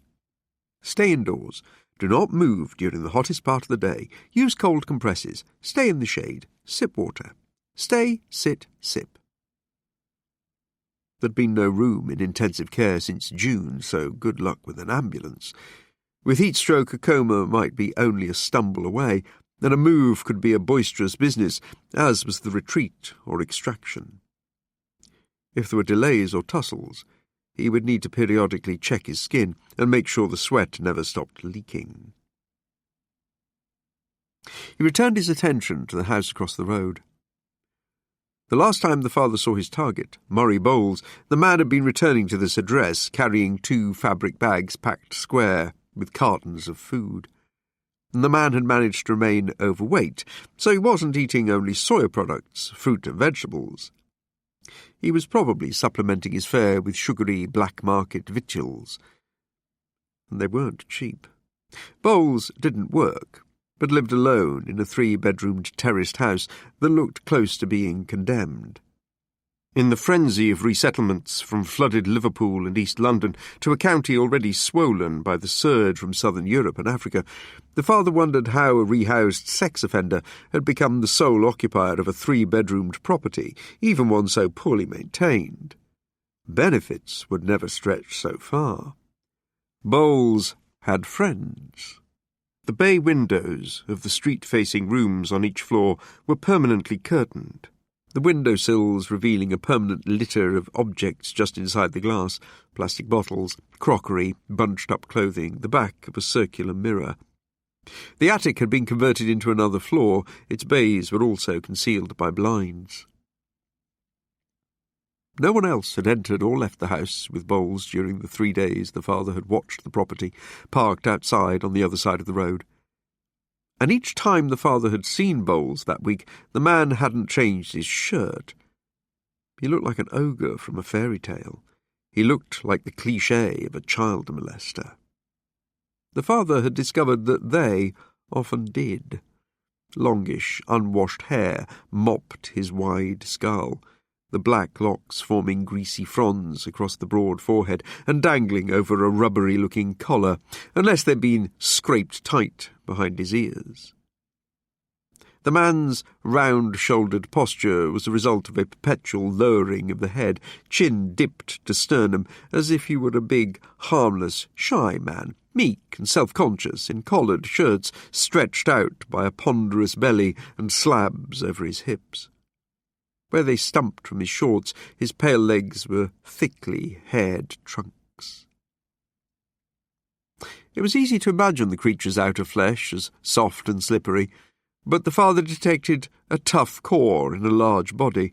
The doughy shoulders and arms suggested an unappealing strength. This was a man who might hold on tight. A physical sense of the man grew the longer the father watched him, and as they inexorably drew closer to each other, imagined textures, the weight and density of the body, taunted the father until the man's dimensions began to seem entirely unassailable, the damp fleshiness unmanageable. Bowles would always close his front door without looking over his shoulder, seemingly oblivious to his surroundings. Just in and out he went, short journeys, the small eyes shielded, half-closed. No lights had come on in the hallway during the evenings. The father had wanted lights. Perhaps it was the idea of being in a close, dark space with Bowles that appalled him more than the sight of the burly figure. And the longer he'd waited, the more his imagination effortlessly refashioned the big man into an opponent light on his feet, with the eyesight of a rat, aware of the father outside and simply waiting for him in a familiar darkness. Something about this move just didn't feel right. A nervy suspicion endured, not helped when Scarlett gave the father notes and warned him not to underestimate the suspect. When, in role as a sadist, apparently Bowles was fond of blood and a veritable master of the universe. Going in early Friday morning would have been ideal, but the father was still outside, watching on Sunday morning. Plans had been made and remade. He'd carried out more reconnaissance than normal. Lengthy preparations hadn't reaffirmed his purpose, but only made it vaguer. More than heat was holding him back here. The sky faded to a treacherous Atlantic blue, with a promise of cool air that would never come. A dilution to a milky blue would follow, before a canopy of polished steel would burn unprotected eyes. He couldn't be here in daylight. There was barely the best part of an hour of semi-darkness remaining. He wiped the sweat off his face with a forearm, started the car, and drove to the place where he'd decided to park in an adjoining street. He would enter through the rear garden. Fir trees covered the rear of the property, but he would break cover the moment he pushed between the two leaning fence panels, rotted away from a concrete post. There was nowhere to hide in the garden. Even without ambient light, if anyone was to look from the rear windows at the back of the 3 terraced houses confronting him, they would see him. He'd need to move slowly, because the backyard was an obstacle course designed by those who cared nothing for a rear outlook.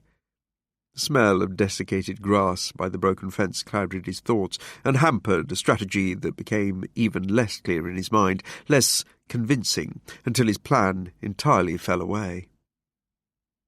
He was tired, had slept badly for months, was thinking too much but resolving nothing. His head was not right for today's work, but would it ever be right again? Elderly private owners occupied the house on the right. Their garden featured an orderly array of crops around bleached stone paths. 2 families shared the house on the left. He'd counted 5 children earlier that week and wondered if the parents knew who was living next door. He thought of the children playing outside their neighbour's shabby house, and the father shivered with a sudden, mad desire to do the move fast and at gunpoint, eschewing nerve gas or the police immobiliser. According to Scarlett, Murray Bowles had already served a 3-year sentence in the early 40s for the physical and sexual abuse of children before appearing in court in 2046 on 12 new charges of indecent assault and the rape of minors. The latter abuse was sadistic in nature, though he served no more than 3 years. He was out in 2049 and housed at the seaside in Margate. In 2050, he moved west to Torbay. In the late 30s, Murray Bowles was a suspected affiliate of Ken Santa Barrett, a reviled paedophile and one of the last child killers to get the nation bristling for the death penalty before such things were swept away by record rainfalls, European hurricanes, floods, and rising sea levels. In Nottingham, Santa Barrett's group had killed 2 brothers in care during a sadomasochistic ritual. Rumours suggested more children had been killed by the ring. 5 of the 20 boys and girls that Santa's secretive group had abused were never found. Santa Barrett was killed by other inmates in prison in 2043. Besides Murray Bowles, none of Barrett's associates had ever been traced, and Bowles' connection to the Santa murders never stuck due to a lack of evidence. The father knew why Scarlett Johansson had made Murray Bowles available to him. He'd mainly groomed from care homes in the East Midlands, like his master, and they'd often moved the victims into rented flats.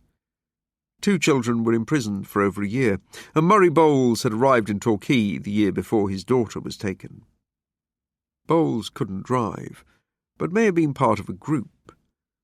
Parole officers had kept an eye on the man once a month for 30 minutes since his release from prison, but he hadn't been a suspect for anything since 2049.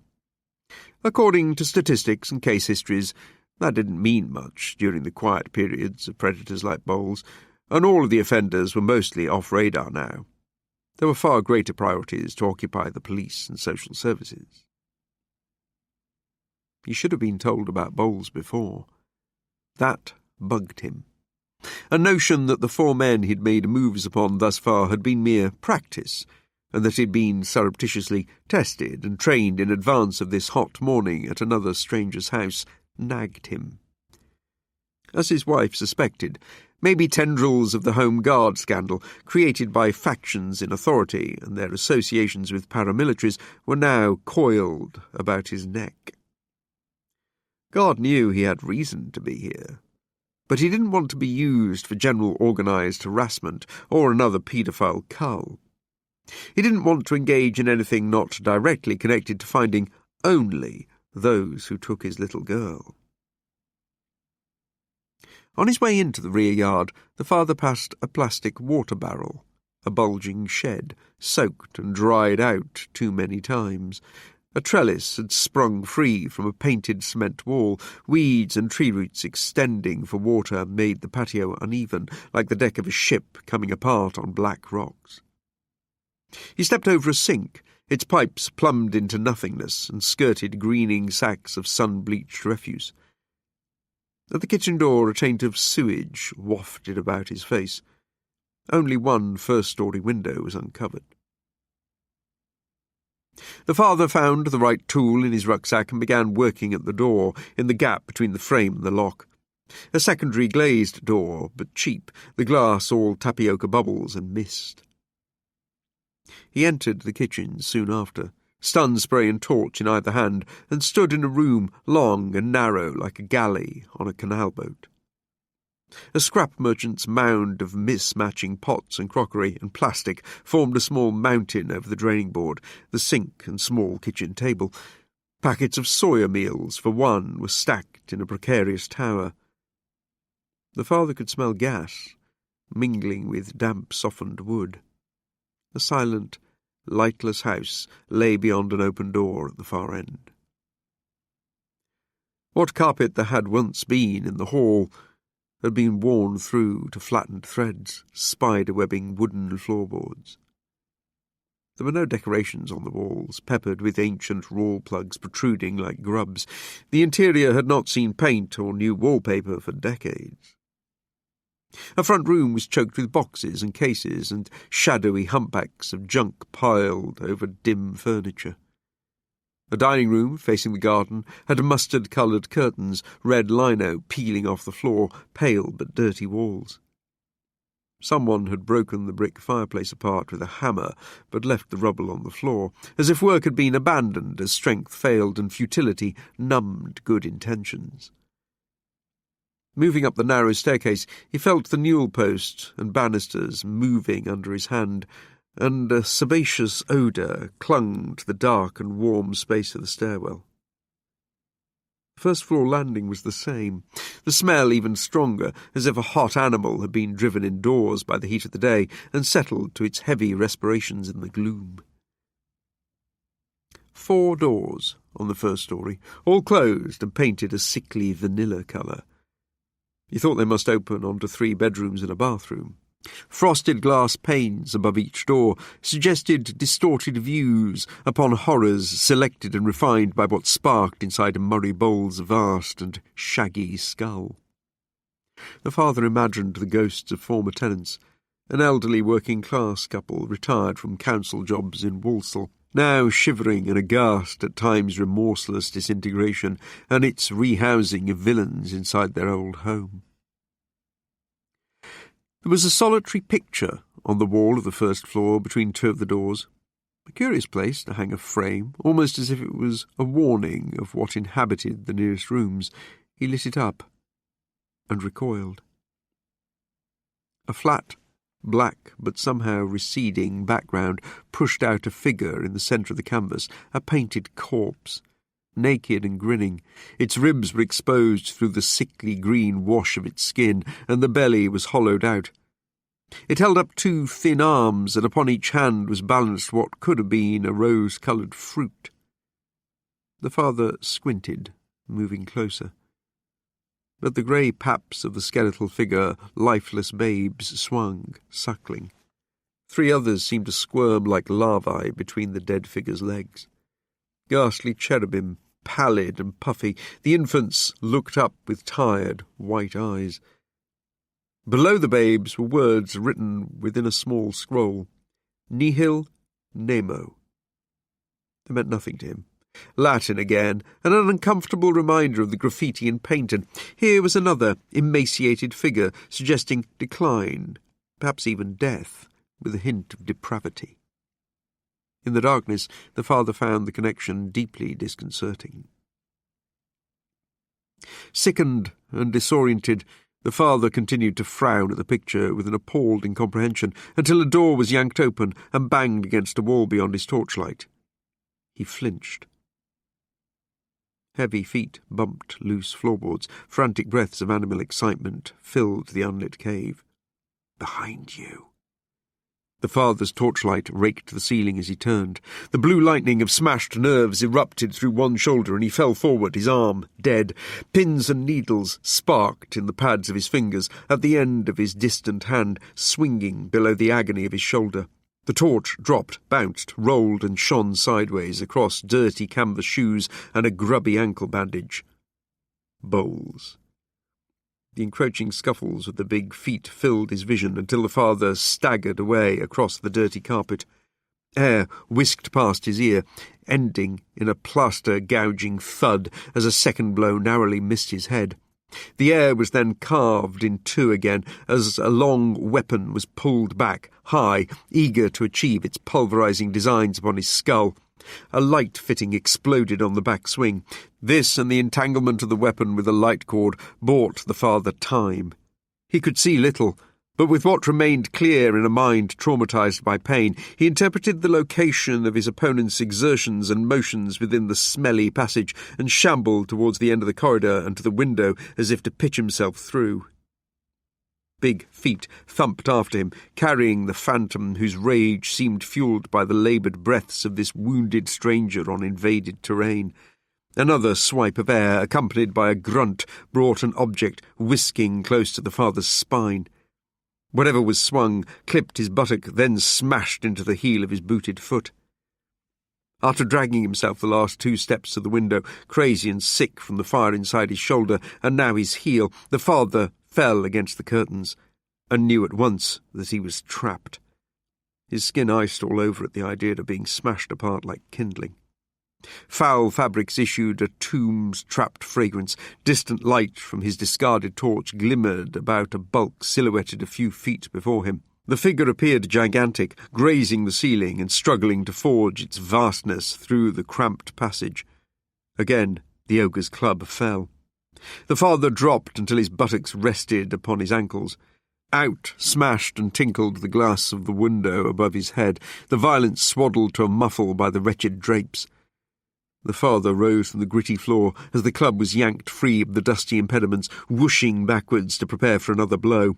His useful hand stretched itself towards the great shadow, and he sprayed, aiming for the boulder of a tatty head. A shoal of small droplets, an invisible rain, pattered over the colossus. Down came the club as the ogre roared at the first sting of venom. The father launched his body under the falling club and struck a thick paunch with the shoulder not ablaze with pain. The ogre clutched at him. Fingernails grazed the father's nape like tines across pastry, and the 2 of them huddled briefly like worn-out wrestlers, held up on sweat-glossy shins, before the father slipped away under a wet armpit redolent with farmyard scents and hurled himself back towards the staircase.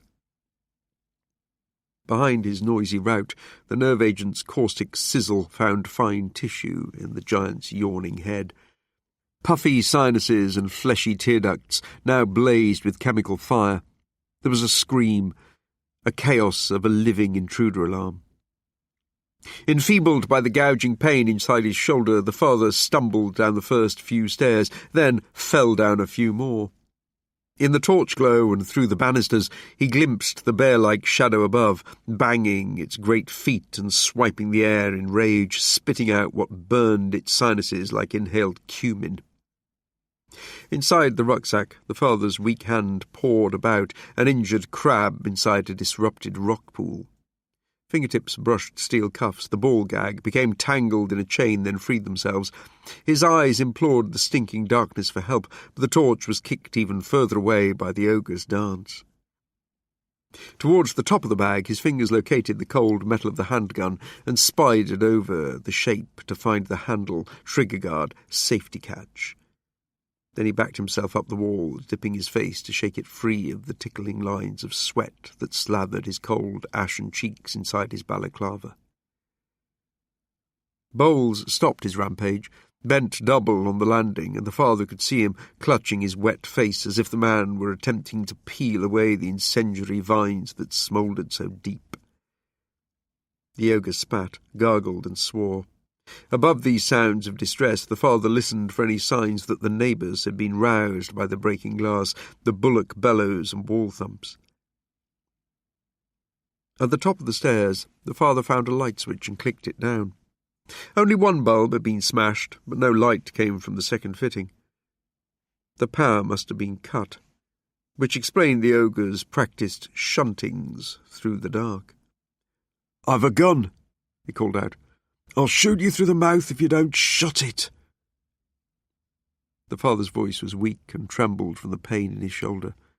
He pictured his torso was now rent asunder, with a scapula smashed like pottery, a collarbone leaking marrow.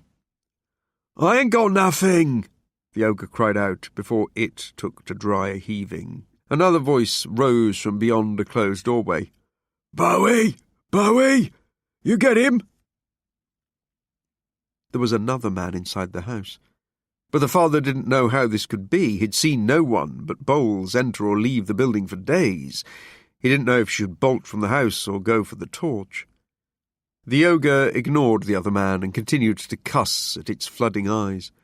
"Bowie! Bowie!" Again the voice muffled in one of the first-floor rooms. "I'm coming out. You get the bastard? Who was it? That junkie cunt?" Slapping one hand against the walls and doors, the ogre slobbered and thumped away. Spitting, it finally fell at the bathroom sink and clawed the taps. The father moved across the landing, shaking at the agony that was his shoulder until he reached the torch. Some feeling was seeping back inside the dead arm. He pocketed the handgun and picked up the torch. A second door in the passage clicked open. The father turned and shone the torchlight into a pale face that instantly recoiled like a sea creature back into its stale darkness. The door closed. Standing outside the room, he heard a scattering of objects beyond the door and guessed that the second man was going for a weapon. He glanced at the ogre on its knees in the bathroom, dousing its face and grunting. If these two men chased him, there would be noise and shouting outside. "You want it, eh? You fucking want it?" the second man cried out from inside the room. The father slipped the torch under the armpit of his injured shoulder, whimpering at the merest movement of that joint, drew his gun and booted open the door. The torch shone through, but too low. He leaned his weight backwards onto his burning heels to raise the beam.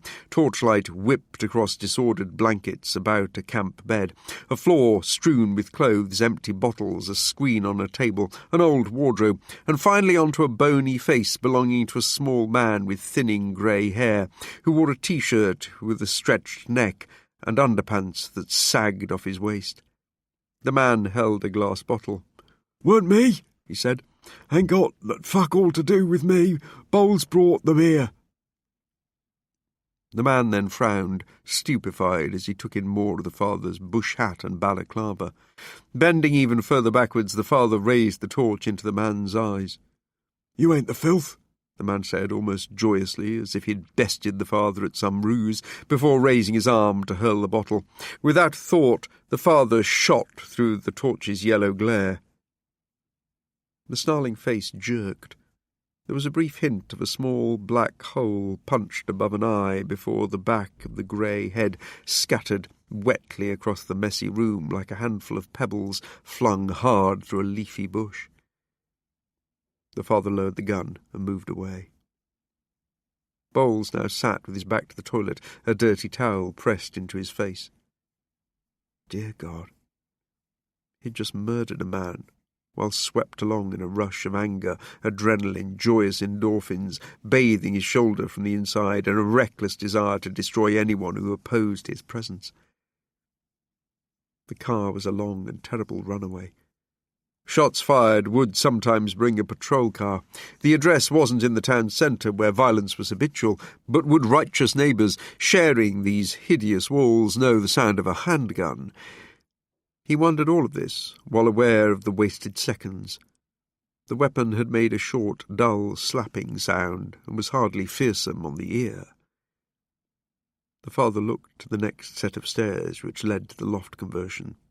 A closed white door was visible. Feet retreated from behind it, and lowered voices rumbled. But whoever was there soon fell quiet, as if they knew he was listening to them. The father recalled a loft conversion seen from outside. "Who's that?" he said to Bowles. "Up there." Bowles stayed quiet. Beside his foot, the father saw what he'd been struck with, the polished handle of a snooker cue, unscrewed for demolishings in confined spaces. Bowles peered at the father around the side of the towel with one sphincter eye. "What do you want?" The father had to swallow to speak.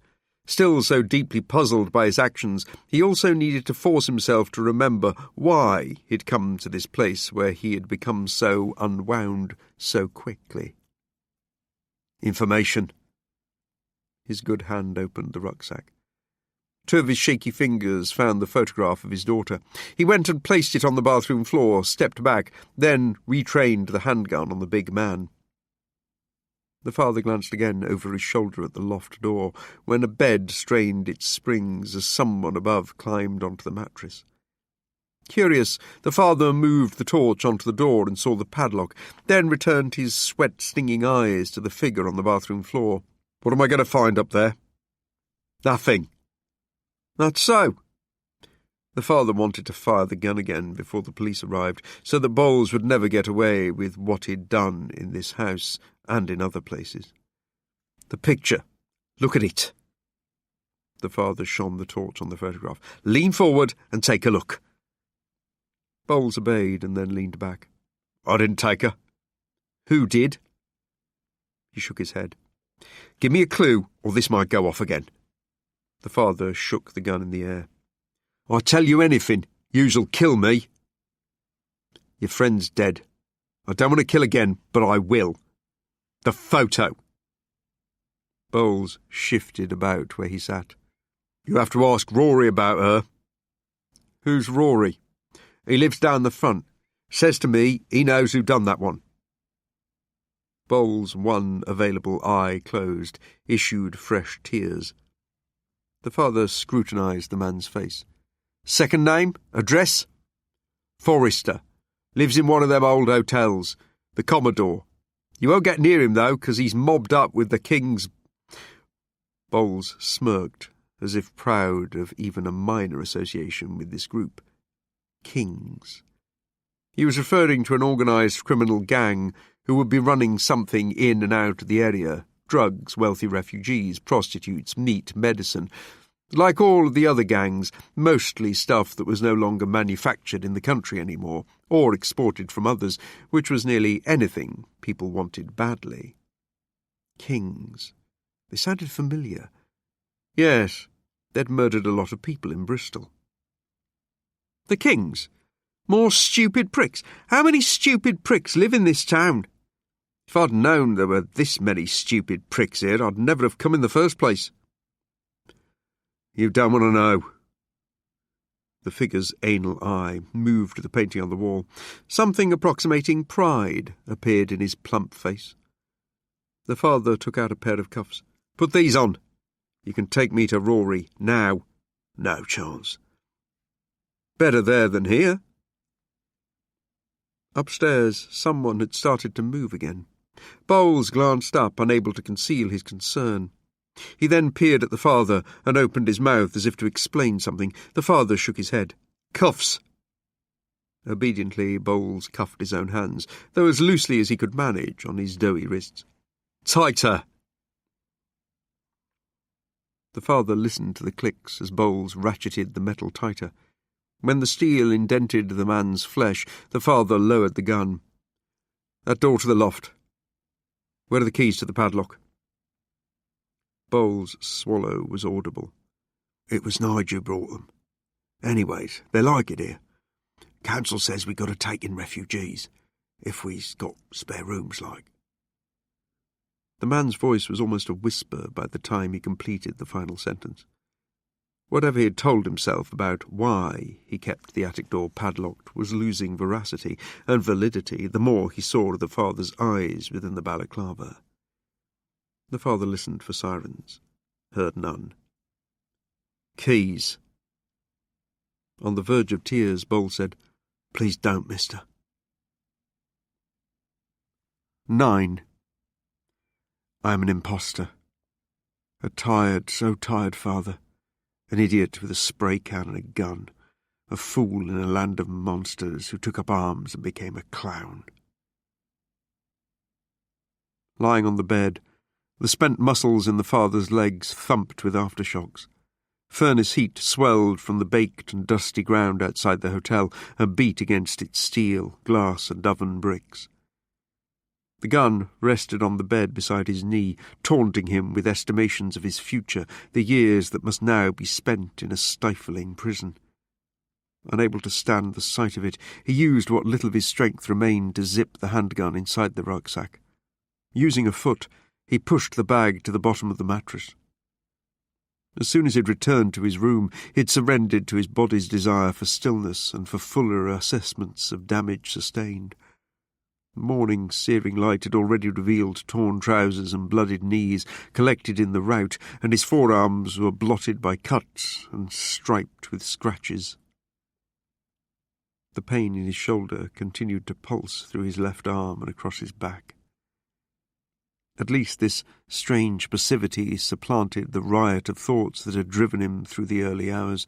Partial recollections of those intense, furious seconds in the darkness had lessened, then dispersed like a tired but once frantic crowd, to leave a curious calm about the wreckage in his memory. His body was loose-limbed but heavy now, flat, exhausted, and he was no longer the man who'd done that. Whatever electricity had crackled along his nerves and roared through his blood had earthed itself. The hate-filled ape inside him had slipped away in shame or astonishment and gone back to the dark to leave a frail, shaken soul in its place. How many times would that creature have to come out shrieking before it cindered him or refused to leave? Pulling hard on the neck of a bottle of Welsh rum, he closed his eyes and prayed for all this to end, and for him to find or bid farewell to his daughter. Her picture lay on the pillow beside his head. Her father, he knew, had gone too far. The father had now waited a long time for the throwing wide of the door. Even though he'd shot and killed 2 men that morning, the police had not come for him. He'd expected their swift arrival, preceded by distant but encroaching sirens, the ancient song that trilled the blood's memory and alarmed ne'er-do-wells into fights and flights. But who knew what would even be investigated any more? And in the slow, hot hours behind drawn curtains, the father discovered ample time to consider his retreat.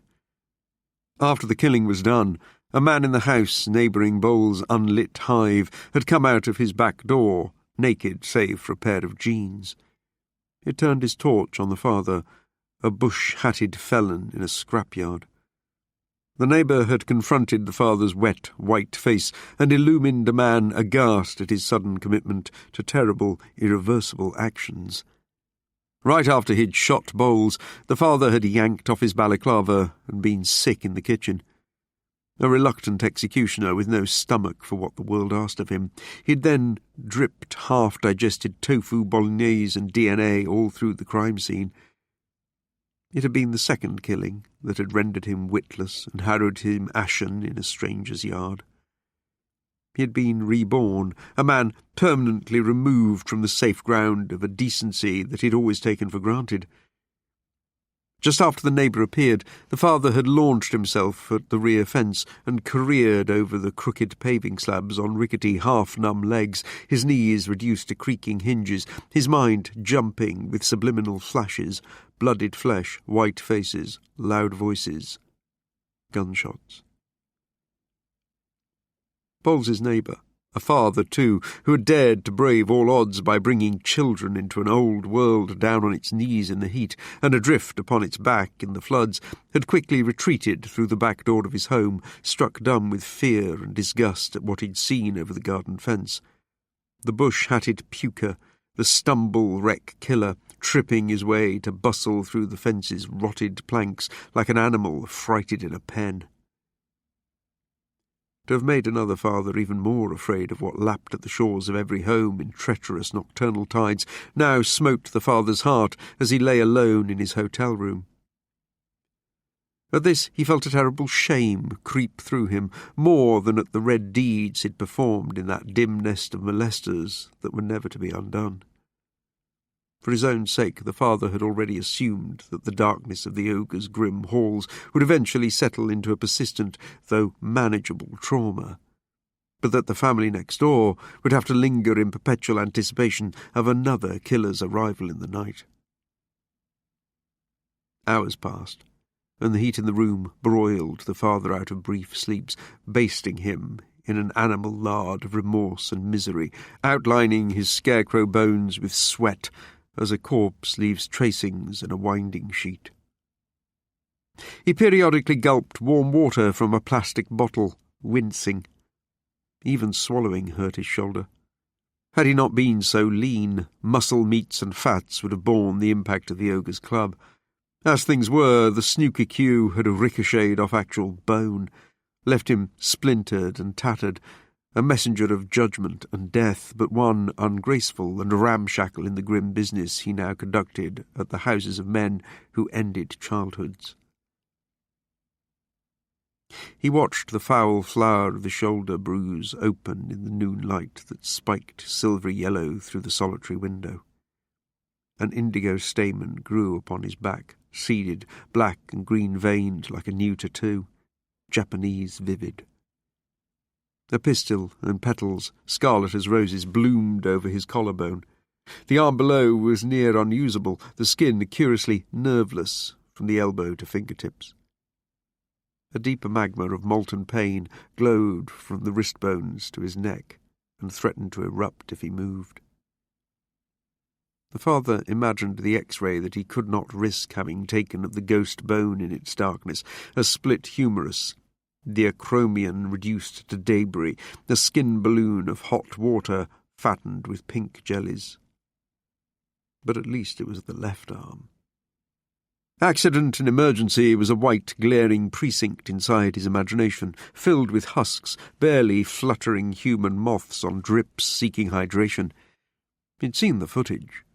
Even if he were seen by a nurse, amongst the kidney failures and bodies floppy with heatstroke, months of rehabilitation without the possibility of physiotherapy might yet be required for his shoulder. He imagined his remaining funds squandered on private physicians or the endless waiting at healthcare centres run by the NGOs. He suffered a clear premonition of indifferent medical professionals, the nurses, orderlies, porters, all twitching on amphetamines to stay awake, and beyond insensitivity to the death and misery the heat had wrought on a people already disrupted by riots, assorted head-smashings, clannish murders, poverty, shortages, rage, humiliation, and mistrust. A maelstrom that had gathered momentum with every storm that lashed across the sea to Great Britain. There was no medical option, not for his work. If he fell in this business, he stayed down.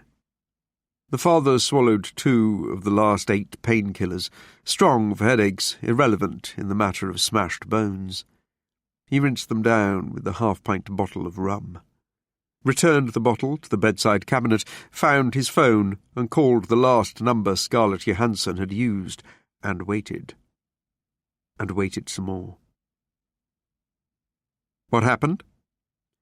When her voice appeared in his ear, it was so clear he would not have been surprised if she had been standing beside his bed. The sound of the only voice in which he had recognized understanding, sympathy, and cooperation aboard his solitary voyage made the breath catch in his throat. A woman who sent him to torture sex offenders was his only companion now, a person who pitched her words like a businesswoman with no patience for small talk. The closeness of her brought a great sob, like a gassy bubble, up through his chest. "Are you all right?" The father burned with shame at the sound of the grief that had bassooned from him. He swallowed hard to still the tremors of his vocal cords. "I'm sorry. Where are you? Back of the room? Are you hurt?" "My shoulder. What happened?" "You went wrong. Things—" He blew air out, tried to empty himself of emotions so pickled and sour and yet still racing. "The police will be looking for me." She didn't speak for a while. In the pristine air of the connection, he listened to the silence of her thinking. Finally, she ventured, "Do you need a doctor?" "Not sure. Broken bone, maybe, my shoulder. I'll wait till tonight, see if I can move my arm again." "Lots of nerves in the shoulder. One of the worst places to get hurt. Let's start from the beginning." He did, and was forced to remember and recount what he had discovered in the attic. 2 unwashed faces above thin bodies, huddled beneath limp coverings, their tousled hair silhouetted by the torch, and then lit up. Suspicious eyes had blinked, wide and smarting in electric light. In those young faces, long banished beneath that roof, boys had been locked away in a space reeking of perpetual damp and subjected to monumental solar heat. The attic had been a triangular roofed cage, stunk out with sour flesh, piss in pots, kidney and ammonia, pungent underarms, assorted trash fumes beneath hot bin lids. "It's okay now," the father had said to the boys. The small faces had merely watched him in an uncomprehending suspense. Neither looked English with their black eyes and sallow skin. They never moved, but Bowles did. Half-blind and still cuffed, the ogre had risen from its bathroom refuge and hurtled its bulk down the first-floor passage. "Anyway, they like it here." The father's horror became a billowing of hot blood within his skull. When the heat dispersed, it left him white and cold and jangly, but on newly swift legs he'd run down the ogre. He'd fished out the gun from his pocket, still eschewing the less lethal immobiliser option, and fired from the top of the steps as the moving bulk below turned to the bottom corner of the stairwell. Bowles's big hand bringing a sound of splintering wood from the newel post. Halfway down, part of a wall erupted like wet chalk. The father bounded down the stairs, 3 at a time, the torch handle between his teeth, his eyes not moving from the white disk of light that guided his booted feet. He caught Bowles in the back with the next shot as the big man bustled through the kitchen. Bowles flinched, but barely slowed. The father didn't think the handgun was up to such a task, and re-aimed for the black streak ahead of him, moist and sticking to the shirt, taut across the broad back, and he pulled the trigger twice more. The ogre at the far end of the kitchen lost his air after these 2 shots, as if winded by a blow to the gut, and grunted liquescent before stumbling against the refrigerator. But Bowles's big legs were not to be stopped, and they kept on going, though with less decisive steps upon the patio, where he needed to rediscover his centre of gravity, as if he'd just risen on old feet from a chair. Despite merely walking through the hall and kitchen, the father found himself gaining on his quarry. His guns slapped again, a crack echoing against mould-speckled walls, the tiny sink and laminate cupboard hollows, and a fresh small hole punched itself into the beast's flanks. Slap of a rivet. That bullet really punctured the Leviathan, kidney or liver shot through that bled black and fast. The ogre had tried to move his bound, pudgy, tentative hands behind his body, as if to touch the nearest wound. The father fired again, and caught the side of the man's neck. The smoking hole dimpled the fatty ham, wet slapping like a hand against a bug inserting a tube to drink. Bowles finally lost his balance and fell heavily without a word, sideways into something metallic that clanged and scraped across the patio.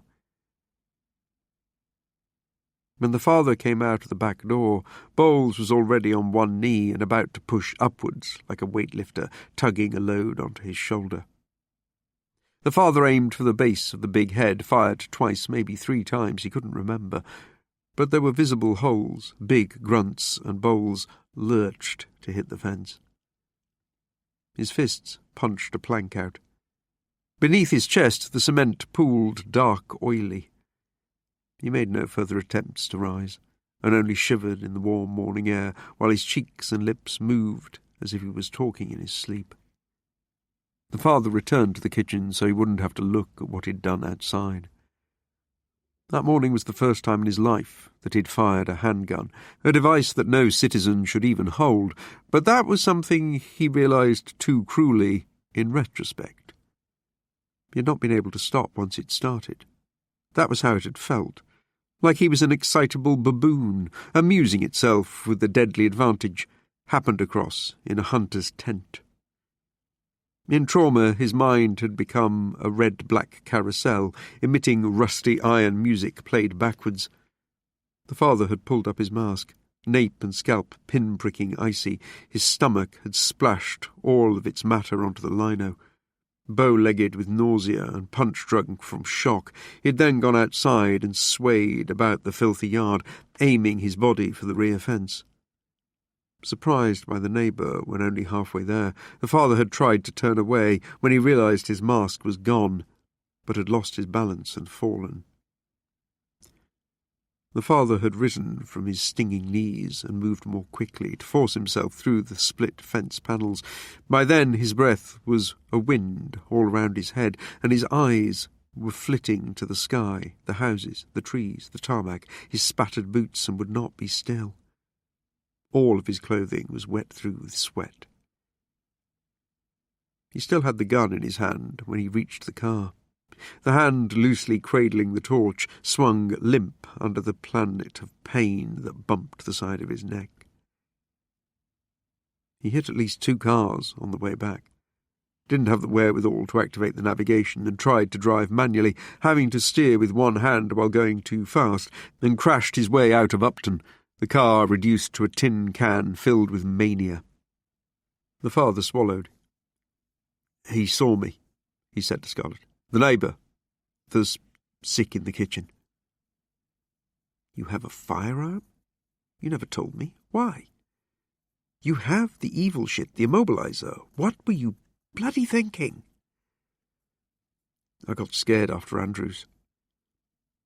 On his first move, Malcolm Andrews had beaten him badly before he could get the spray into play. Afterwards, he'd wanted to command a greater range and more decisiveness, just in case. The immobiliser was an antique and only had one charge, was too all or nothing. Both items he'd been supplied with forced him to get close to his targets, too close. He hadn't liked extracting the dart from Robert East's convulsing body either. When he bought the handgun from a black marketeer's armoury, stored in a mobile home in Starbridge, he'd shuddered with genuine terror, but also shivered with a schoolboy's glee. From the point of sale, he'd suspected that, one day, the gun would go off in public. Guns really shouldn't exist, he now thought, hopelessly. But they were so plentiful, it was far easier to buy a gun than a pound of meat. 2? You shot 2 of them? Christ alive! A momentary loss of nerve from Scarlett fanned the father's panic. What had he been thinking? He'd been injured in a darkness, only lit up by blooms of agony and panic, those curious undersea creatures of the head, greenish arachnids with tracery legs, flashing and vanishing. He had been bushwhacked by the ogre. Another ghoul had then opened a door and asked for progress on his battering. Small footsteps had creaked in an attic. How did he explain the nightmare of the lair to his handler, all of those movements in the darkness? Because that was what it had been. A cavern, unlit and stinky, with caged victims who'd faced terrible futures inside a black humidity, and rubbings of unclean flesh that could arrive at any time out of a hot, eternal night. There were 2 of them. Bowles was waiting for me. He must have heard me get in. When the other one came at me... He thought himself a boy, split from a cat brawl on a playground, buoyant and near dreamy with adrenaline, trying to allocate blame for the presence of blood under a nose. The other one? Bowles called him Nigel. I'll check the name. And the boys, where are they now? The father swallowed. He tried again to remember what happened before he shot Bowles, to find a sequence amidst the abattoir jumble in his head. I found them and... What? Then I chased Bowles. He ran. I shot him. I had to clear out. The neighbours saw me. The boys are still upstairs. What about your mask? Tell me you wore the mask. I took it off to be sick. The father's voice lost its strength. He felt himself regressing as he sifted through the wreckage of the move, the burden of disaster he now shared with a friend who'd given him a chance to find his little girl. Did he see you? Yes. Were they dead? Can you be sure? Dead. The word's weight had curiously evaded his full comprehension. Shock and revulsion had left little room for a consideration of the real consequences of squeezing a trigger. But the word fell through him like a crash of a great cymbal now. Reverberations harrowed his teeth, and his very hair became erect with static, lifting upon a cold scalp at the presence of that word in his ear. Dead. He'd put out 2 lives. Those little lights were doused prematurely, the world over, every day, and in their tens of millions for some years, but he'd never expected to contribute to the great blackout, even in such dirty water as he forded now. Seeing the world, feeling its temperatures upon the skin, dreaming, thinking, all of that was now gone from 2 men. Even if they had chosen to revel in things that would sicken any decent heart, they would no longer breathe again. I think so. You think? Yeah, pretty sure. I hit the first one in the face. Bowles a few times. At close range. And it had been a determined and intimate execution with a pistol, as if he was some half-uniformed rebel in Central Africa, a place that surpassed even biblical depictions of hell. His gorge rose again as he thought of the blood from Bowles's pallid neck running dark on the greening patio. Oh, Christ. I'll second that. But the first thing we do is stay calm, stay put. Don't go out for a while. Or at all, unless your shoulder is broken. If they have food and water downstairs, then buy that. I'll reach out and see what's being done. We can't even assume that the neighbour called the police, and someone needs to recover those children. He heard the descending note of disappointment in her voice. It said enough to ruin anyone's day, but still not enough. Out with it all. And cars. I hit cars on my way out. Scarlett Johansson didn't say anything, but her silence was worse than any words. You'd almost hear the ropes he dangled from being severed. She'd not work with him now. Not again. And he didn't want to be himself any more. There's something else. A sigh. Go on. Bowles. I questioned him before, and he said a man called Rory, who lived at the Commodore near the front, knew something. Rory Forrester. Good work. He wanted to weep from the shred of quiet approval. The man, this Rory, he's mobbed up with a gang, Kings. That's what Bowles said. Bloody hell. She said this under her breath, which made it worse. Them. Okay, I'll look into it. You get any hardware?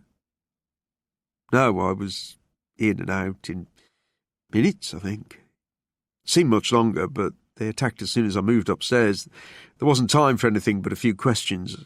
I sprayed Bowles, but if he hadn't run, if there'd been no one in the attic, it wouldn't have happened. Any of it. We didn't know he had company, but suspected he was active again. He must have been forming a new group. How's your head? Head? How do you feel? I don't know. What you'd expect, I think. You think you can manage to lie low? Yeah. I'll call you when I know more about the situation. This Rory, I'll need to move on him. God, no, don't even think about it. Bowles was a liar, a sadistic predator, and a liar. It could be misinformation. I'll need to check this thoroughly before we do anything. And if this Rory is down at the front, it'll be problematic. Not even the local force will go down there anymore unless it's really serious. You're not an army, and you are upset. You are hurt. You have to stay where you are. I'm concerned about the time. We've never had a lead, and we have a name. She's been gone 2 years. A few days or weeks will make no difference. Not now. I'm sorry. 10. For 6 days he'd stayed in his room.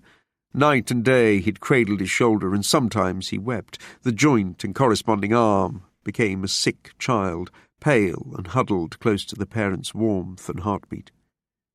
Tepid showers were the only highlights of each day, taken for 1 minute of bliss. But in the close heat of the room, the sweat would immediately gather anew in his runnels, cracks, valleys, and pits. Most of the water apportioned to his room he drank from the bathroom tap. Each afternoon he allowed himself 1 sinkful of cold water so he could push his face to the bottom of the porcelain basin, with the wrist of his right hand held under the running tap to cool the molten blood that pumped close to the skin. He shuffled between his room and the vending machine in the unmanned reception 2 floors down when he needed to eat. Every step made him gasp. The cartons of food were manufactured by his last employer, cultured microproteins he'd helped distribute years before, with a sense of urgency as world food prices rose and exports thinned.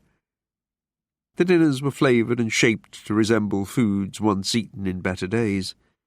Few improvements had been made to the product since he'd stopped working in logistics, a time he barely thought about now.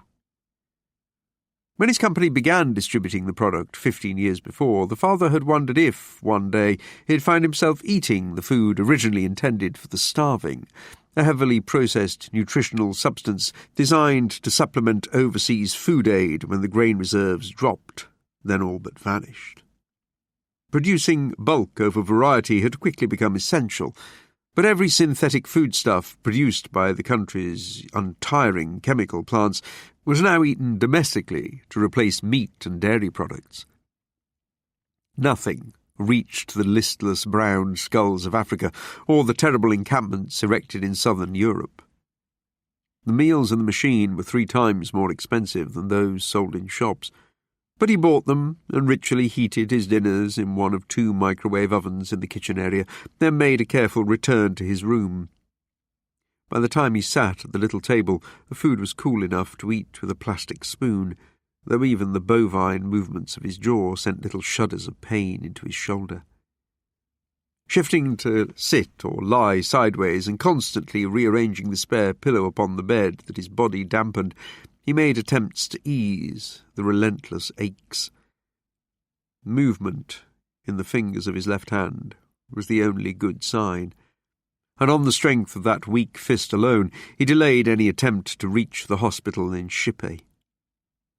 The hospital was close to where he and his family had once lived, and he couldn't bear to look upon that hill again, or to see the silhouettes of the old houses march back into his memory. When he managed to sleep, it was at odd times, noon from 6 in the morning until 9 in the morning, for half-hour stretches during boiling afternoons to awake sweat-drenched. Or he took naps during humid evenings in which his own animal smell polluted the small room. On the 3rd night, he fell away into a void so deep he awoke in the middle of the following day as the sun pushed its fiery red surface against the side of the building, only to fall asleep again, or maybe he just fainted, to wake after midnight. Whether patchy and broken or long and seemingly comatose, his sleep came alive with things he feared were signs of a brain broken like crockery on a hard floor, then put back together in new sequences that barely resembled the original. Awake, he filled the hours by watching nothing but news on the stations the room's media service offered. Old films and dramas, documentaries and comedies were available, spread across too many other channels, as always. But for the last 2 years he'd allowed himself no entertainment, long ago deciding that he'd lost the right to leisure or pleasure. Anything composed of levity or trivia would somehow unbearably remind him of times he'd permanently lost. Day and night, coated in sweat and periodically groaning at the metronomic pulse of pain in his shoulder, the father simply lay, as still as he could manage, and watched the stricken world. Broadcasts told him that close to 500,000 people were thought to have now expired in the heat from the Mediterranean to northern Germany. The great fires had ebbed, then started again, then ebbed. The heat on the ground had made them impossible to fight from anywhere but the air, so they had continued to burn for a long time. Broadcasts told him that the Egyptians had bombarded the Ethiopians again, and that the Ethiopians had shelled the Egyptians. The vast foreign farms in Sudan, Mozambique, Ethiopia, the Congos and Algeria had been ransacked again by the starving and the Islamic militia groups.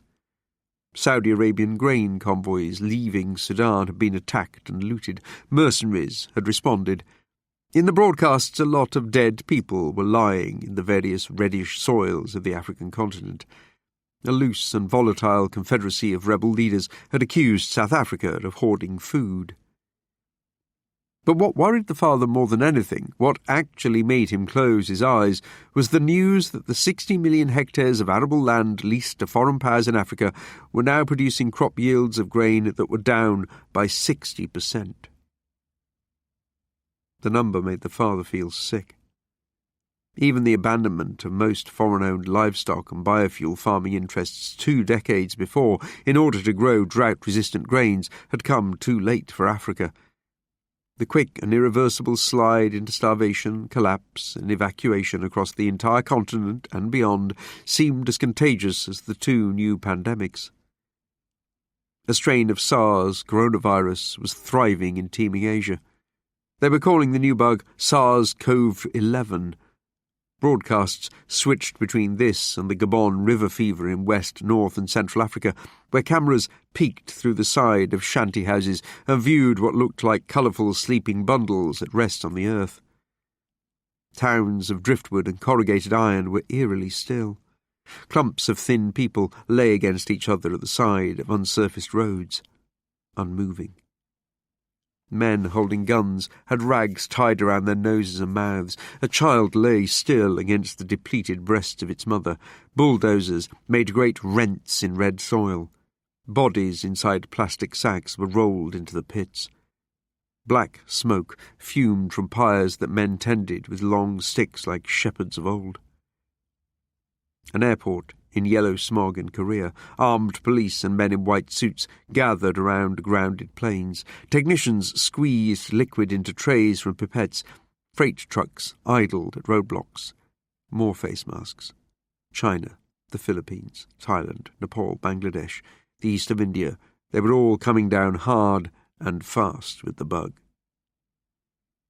In other news, Russia and China expelled more of each other's diplomats and imposed new sanctions upon one another over Siberia. Not too far away, there had been another coup in Pakistan on account of the long-term fresh water crisis, where men continued to stamp on Indian flags with sandalled feet, strike their heads with their own hands, and kick up the white dust from the ground of their arid country, while a large group of Indian generals crowded behind a podium to face the press. Eventually, by the fourth day of his confinement, the father preferred to sit in silence, with the media switched off.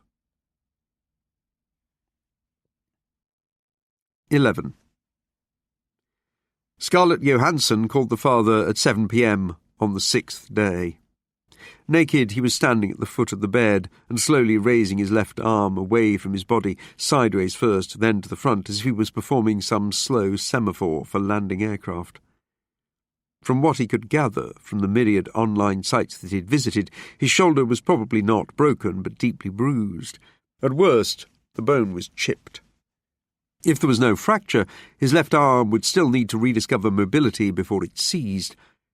Around his arm and back, the red and black flower was turning green and yellow. Progress. The man you shot was called Nigel Bannerman. He and Bowles were tight in prison. Scarlett listed the man's crimes, and the father closed his eyes as they were recited. We reached out to sympathetic individuals in your area to check on developments.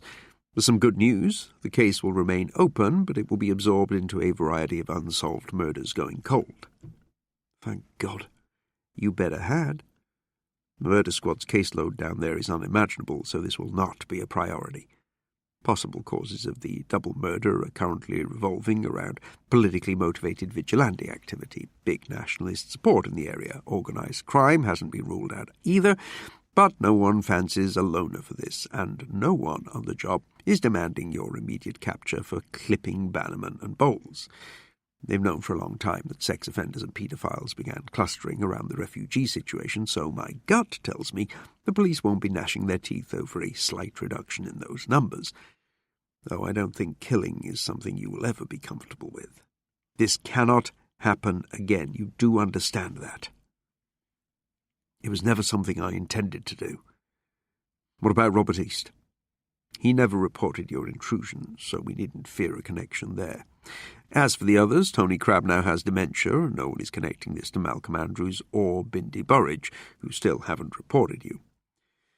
Above national average rates of the usual are massively in your favour here. Public disorder, domestic violence, rape, alcohol-related violence, gang violence, drug running, you name it, so the local force has more than enough to keep itself occupied right now.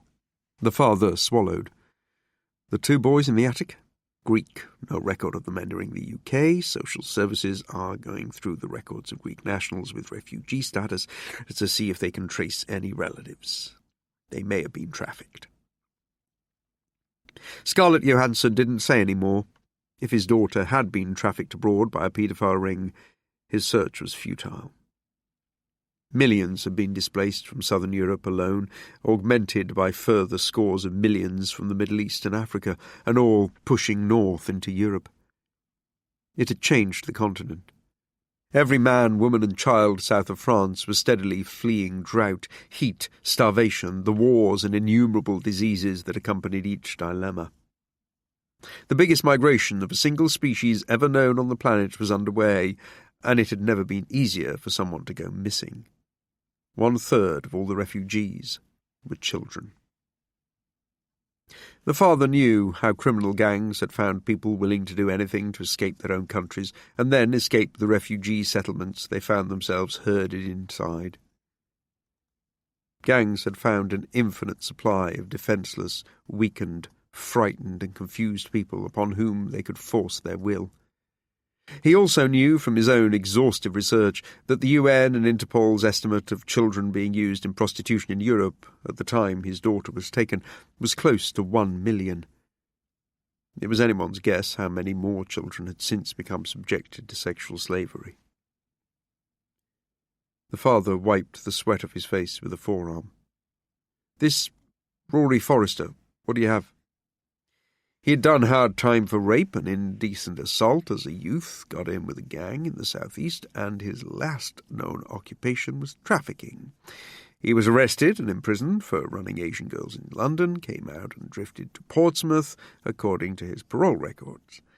He's been off radar for 2 years. The local force had no idea he was even in the area. But they'll go and pick him up. Not likely if he's with the King Death gang. As I said, the police have a plateful with this lot already. The county is crawling with King Death gang activity, illegal tobacco and drug farms on Dartmoor, illegal pork and poultry operations, bootleg cider outfits, and people trafficking because of the camps, which are the most sought-after refugee destinations in Europe. Kings are into everything now, everywhere, and taking it all over. Construction of the camps, land sharking to take over property for redevelopment, false IDs, any kind of contraband, gun running to the jihadists and the nationalists, car theft on a massive scale, black market meat, it just goes on and on and on. Some in government think the problems they're causing should be a greater priority than the climate, and after the riots, the police and army abandoned the snatch policy in Torquay. So he just gets to carry on, like they all do. No one goes looking for them. The precedents have already been set, Jesus. Not quite. He'll be investigated for sure. Eventually, when the resources and timings are right, they'll look for him, but you don't set the pace here, and neither do I. But how long? When will this Rory be investigated? Are we talking weeks, months, or longer? I don't know. King Death is a very nasty organisation, probably the worst gang now in most parts of the country. They go back decades, as long ago as the fall of communism in Russia. Transnational crooks, to start with, smuggling imports with high rates of tax. They evolved into kidnap and ransom specialists years ago. You might even remember the kidnapped children of the solar field industry executives in 2036. That was them. There's rumours of dozens of other high-profile targets kept out of the news who paid significant ransoms to get their executives back and their executives' children back. That's how they made their biggest paydays until drugs, arms, food and medicine expanded the franchise, but trafficking has been the most lucrative business for them yet, in combo with where it bleeds into the sex trade. They forged links with all the local elements that came in with the refugees, Kurds, Serbs, North Africans, you name it. There's no single ethnic bias anymore. When cross-border intelligence folded, it's anyone's guess how many of the hardcore came here from Eastern Europe. But Interpol believes they've upwards of 80,000 foot soldiers in the UK alone now. These outfits are one of the few success stories from the last 20 years. The father, like everyone else, had seen gang members around the coastal places where he'd drifted and watched them strutting about the better harbours, often outside the large homes he'd driven past, beyond the towns, buildings they took possession of with huge sums of cash combined with intimidation. Lots of fat men, foreign and homegrown, taking ownership of the lifeboat island of Europe, shouting communications at screens or admiring their own clothes and cars. standing on long driveways, opening and shutting boots or playing with dogs, seemingly laconic men, lazy in expensive clothes, drinking wine in the better hotels, sealed behind high fences, their feet spread too far apart in arrogant contentment, men on loungers beside swimming pools, swine dressed in whatever the French and Italian mills could still produce and sell at grotesque prices. The wealthiest and most important were never even seen. They had private grounds, penthouses, subterranean mansions and compounds, with walls the father would never scale. I don't get it. Why would they kidnap my girl? We don't have any money, not real money. We don't count. I was a regional manager. This doesn't make sense. For them to target us, we'd have to have something they wanted. You're right, it doesn't make sense. And your guess is as good as mine. But look, let's not get carried away with hearsay from Murray Bowles. He probably only told you so he could intimidate you with his affiliations. If she was taken by a gang, then she was taken for... What? Something we probably don't want to talk about. But that seems unlikely. It would be near unprecedented for a gang to snatch a middle-class kid from a middle-class area with no prospect of a significant ransom. Your family does not fit the profile to lose a child to sex traffickers. It's not impossible, but it is unlikely, with far easier catches in the refugee and substance-addicted populations around the fronts. Trafficked. She'd mentioned sex traffickers again. The father felt his soul slump to its knees at the merest suggestion of an international connection, of an impossible widening of the geographical area beyond that which he could hope to search. It's difficult to believe, Scarlett added, but the police have almost no intelligence coming from inside the King Death organization, and they can't verify what testimony they do get either. But if there's a King connection, reprisals from snitching are very harsh. I want you to go and refresh your memory on the Bristol drug wars in 2047 so you can see what we'd be up against. The father clenched his one good hand into a fist. There are methods that are sometimes used to extract information. I've read about this. I know it happens. Torture, sure, for suspects of political killings, high-profile assassinations, terrorist links, but nothing will be pulled out of the bottom drawer on a rumour about a sex trafficker and one missing child. Yours is a very old case now. The father momentarily forgot the pain in his shoulder and ground his teeth. I'll do it. You won't. You've done enough. This mess is containable, but anything else could see you caught or worse. You cannot risk putting yourself anywhere near this group, because what happens then? You'd be risking everything. Yourself, me, our work, and our assistance for others in your situation. This has gone far enough. I'm sorry. We're close. No, we are not. We have nothing concrete. Bowles wasn't lying. I know it. I know he wasn't. He had this picture. It was horrible, strange. Not something a man like that would... I don't know, have in his house. A picture of death, I think, but it seemed to suggest something else, a connection. To King Death, maybe? And this Rory Forrester is in with them. There must be something in what Bowles said. How do you know? From pictures and some lowlife bragging about his mob affiliations? We'll need a lot more than that. I don't agree. 12. For the following 3 days the father stared at a screen in his little room, searching, filtering, speed-reading, occasionally pausing to sit back, light-headed and nauseous from both the heat and the impact of the pictures and films he'd found. It hadn't taken him long to realise that if there was a King Death connection to his daughter's abduction, the odds had changed and the dangers had increased incalculably, perhaps enough to make him want to never leave the room again. Distant incidents in Bristol, London, Glasgow, Cardiff, Leeds and Plymouth were refreshed in his memory, lists of casualties and passport photographs of scarred, tattooed and emotionless faces of men who'd done things to people that would not have been out of place in medieval battles. Deeds gradually accepted by the public with a numb resignation. Another unanticipated consequence of economic inequality, the refugee crisis, the repeated disruption from heat waves, storms and floods, all opportunities for the gangs to fast-track their interests through extortion, bribery, kidnap, blackmail, intimidation, and violence. A relentless spate of face-having revenge killings and turf wars had raged during the 40s, throttlings, burnings, headshots and beheadings, each method of murder becoming a gang signature in a grim competition to heap even greater horrors onto a world already weeping with horror. But above all others, the kings truly were the reigning monarchs of ruin, vice, corruption and murder. He had turned his face away from the screen at the sight of what they'd done in Bristol in 47. Members of the public had found the bodies before the police, then taken pictures and posted them. Images of 18 headless shapes with their hands tied, photographed on the carpeted floor of a terraced house. The victims had been people traffickers, reluctant to submit themselves to a more ruthless tribe that favoured decapitation to make its mark in a terrible decade. A never-ending carousel of flame, black smoke, glass-strewn streets, bodies under tarpaulins, riot shields glittering in sunlight, placards, aerial footage of felled buildings in other countries, churning brown water moving too fast through places where people had once lived, trees bent in half, tents and tents and tents, stretching into forever. And King Death, flourishing in chaos.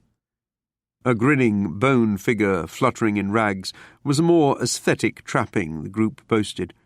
And so insolent was their self-assurance, the foot soldiers even tattooed the figure upon their throats, or covered their entire backs with it, entwined with mortuary rolls, with deeds they'd performed cryptically scripted in Latin. On the street or in prison, the ink was a better form of protection than body armour. Independent journalists had long claimed that the group had never been properly investigated. If they murdered their own and members of rival factions, but not the general public, the neutral but overwhelmed police had apparently maintained a policy of containment and observation. The climate, civil unrest and terrorism were being cited by the Home Office as the priorities of the times. Every other year there were evacuations of civilian populations from parts of the country newly or more severely ravaged by the weather. The Standing Army had guard duties and relentless patrols around power stations, crops, solar farms, factories of the synthetic food industry, and the gated communities, whose own private security operations constantly lured police officers and soldiers away for more lucrative work. There was the processing and management of the vast influx of refugees to be taken into account, the roads to be kept clear during evacuations from flooded areas. All of these things preoccupied the protectors of law, order and security. A person only had to watch the news for 10 minutes to be convinced by the official explanations for why the country had been engulfed by crime, both opportunist and organised. Not even the wealthy were immune. There was no escaping them now. They had been accepted, normalised, like too many other terrible things, and they were into everything. That's what Scarlett had said, particularly private industry and politics. Always a folly, as well the father knew, to presume that people would forget the old world and make do with its salvageable, serviceable relics. Gangs supplied when others could not, or they hoarded the assets for themselves. To believe that ordinary people would go without meat and embrace grains and synthetics was a mistake. They'd known that in food logistics 20 years ago. Black markets were inevitable. People knew what they wanted was available somewhere. People knew where they would rather be. People would pay anything for medicine if they had a sick child. After the father had returned his daughter's things to the rucksack and the rucksack to the wardrobe, his hands were shaking. Closing his eyes and staring at a single point in the distance, he tried to wipe his mind clear of the images he'd absorbed of King Death's victims and of his own. The two were uncomfortably similar, like symbols on converging routes of a critical path, funneling towards a distant rendezvous. When he felt better able to face an inspection of his equipment, he laid all of it out on the bed and reloaded the handgun, then sorted out his last set of fresh underwear. After he had dressed, he looked online at the satellite pictures of the Commodore and the home of Rory Forrester, an affiliate of King Death. Before he left his room, he left a voice message for Scarlett Johansson. "I'm sorry. I am going. I need to speak to Rory Forrester today. Whatever happens, no one will ever know that you helped me. I swear to you." 13. As he walked to the Commodore, the father recalled the distant sight of the town and harbour many years before, when he and his wife had first viewed Torbay from the sea while holidaying. They had boarded a ferry from Torquay to Brixham, and from the deck they had watched a vista of white buildings cover the cliffs and hills like a child's blocks, an imaginary city, startling in the glare, masquerading as an El Dorado, a Tangier or a Paia. The moored pleasure boats and yachts, heraldic, their masts the lances of knights assembled by the bay. Distant crowds about the harbour might even now startle awake dim memories of old Cannes and Saint-Tropez, at least in those who once knew such things, from when this place had called itself a Riviera and had promised cold drinks to sip on shaded patios, bristling seafood platters, and the wearing of cool summer cottons upon salt-bleached decks. Even now, the many pillars of the former retirement and holiday apartments, all given over to the exodus from the flooded low-lying coasts, the swamped cities and the first and most fortunate refugees, might still look grand from a distance, though from nowhere other than the air, or from far out upon the sparkling sea. With each footstep through the outskirts of what remained of Livermead's little peninsula, nearly all washed away now to the curb of the road from Preston, the father clung to the shadow behind the vast seawall and moved east. People milled and turned away, nudged the father, their faces, challenging or unaware, constantly changing. One side of the long road leading to the harbour was black with shadow, and within such precious shade many figures huddled. They were mostly foreign, and unwilling to spend more time than was necessary inside the camps, the crowded chalets further east, or in their noisy housing blocks inside the town. Old wheezy buses and a few cars passed slowly on the single carriageway. The crowds. Whenever he encountered them, the crowds added a sense of futility to his quest that was near unbearable, and he would swallow his despair like a lonely seabird with trash in its gullet.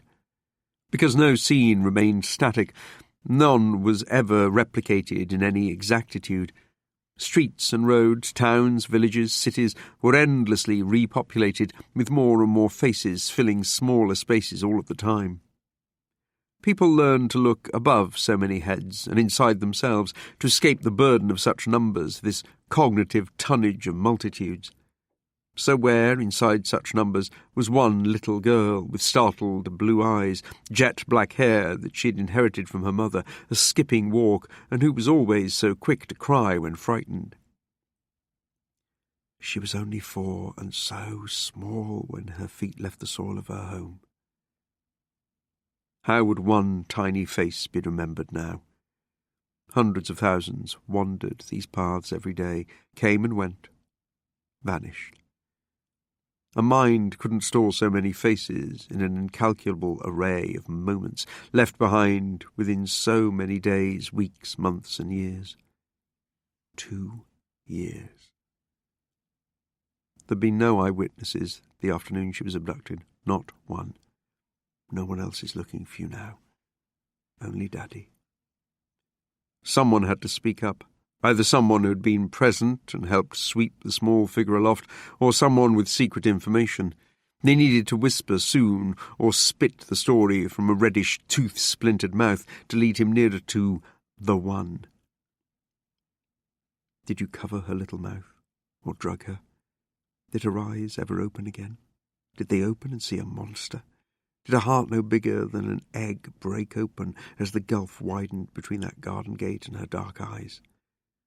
For every tear she shed, I will pluck my retribution from your living flesh. Her terror and her anguish will be yours.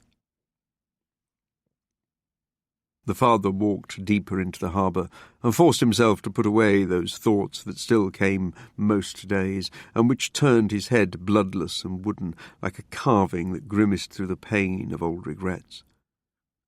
Everlasting was the agony of such remembrance. No coastal paradise here either now.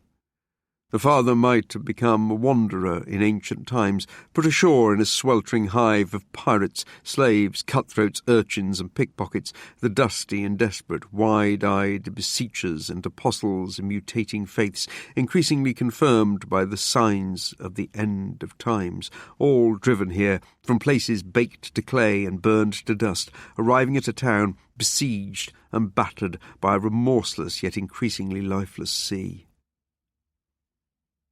Few but the young offered smiles to each other around the high-walled harbour as they slipped and side-wound around the thoroughfare beneath sun-desiccated buildings that the Victorians had erected and never envisaged so begrimed and peeling as they were now, 2 centuries after the coal furnaces and fires of the Industrial Revolution belched. Above the harbour he saw the long wounds of cliff erosion, interspersed with the white rubble of the tower blocks that came down years before when the rains moved the topsoil in red gouts and gushes of clay rushing to the sea. Abandoned cliff-top buildings, standing like potential suicides with toes aligned at the edge, gaped eyeless of the treacherous bay that had thrashed them with storm winds and tidal surges so many times over so many years. The town had not been abandoned. Not yet.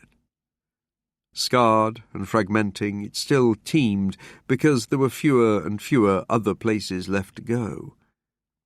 But when would all of this be finally washed away, he wondered, and its foundations bleached like beak-broken shells?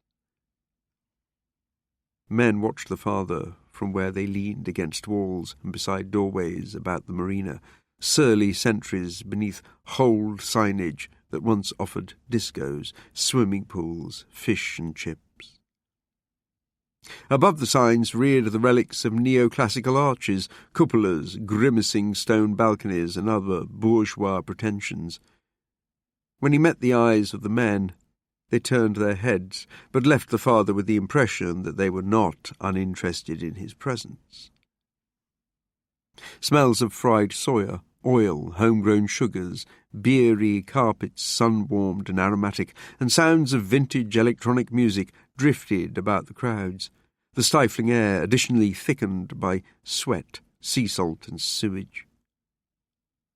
Great gulls with horrid beaks and expressions reduced to simple, functional cruelties seemed keen for those below to stumble and fall. Their guano created a messy stucco down the drainpipes and pebble dash. All around the inner harbour and the vast concrete seawall that blotted out the murderous horizon of water, the father sidled and ducked through the drug cellars, the palms of his hands raised like closing doors. Offers of cocaine, amphetamines, ecstasy, heroin, mostly homegrown and cooked now, were whispered like forbidden mystical words from a motley of teeth-flashing diviners and soothsayers. Arabs, Africans, Greeks, Spaniards, Turks, Algerians, Egyptians, the red-faced, heat-blasted English, all muscling and sweating about the seafront before the pubs and ice-cream concessions, the cannabis cafes, and those restaurants still open and selling imitation meat and fish concoctions. Everyone was a farmer now. How much you could grow and how large the marrows, fruits and root crops were the new obsessions and the new competitions, now that designer baubles and flashy interiors were not an option for any but the 2%. About the fringes of the legitimate market, offering fruit and vegetables grown on front lawns, roofs and excavated patios, all local produce, the wooden boards claimed, and a surplus from the country's new breadbasket as the East Coast slowly sank beneath the waves. Bootleg booze, exotic prostitutes, and drugs waited inside yet darker rooms. Clothes were recycled and sold here too.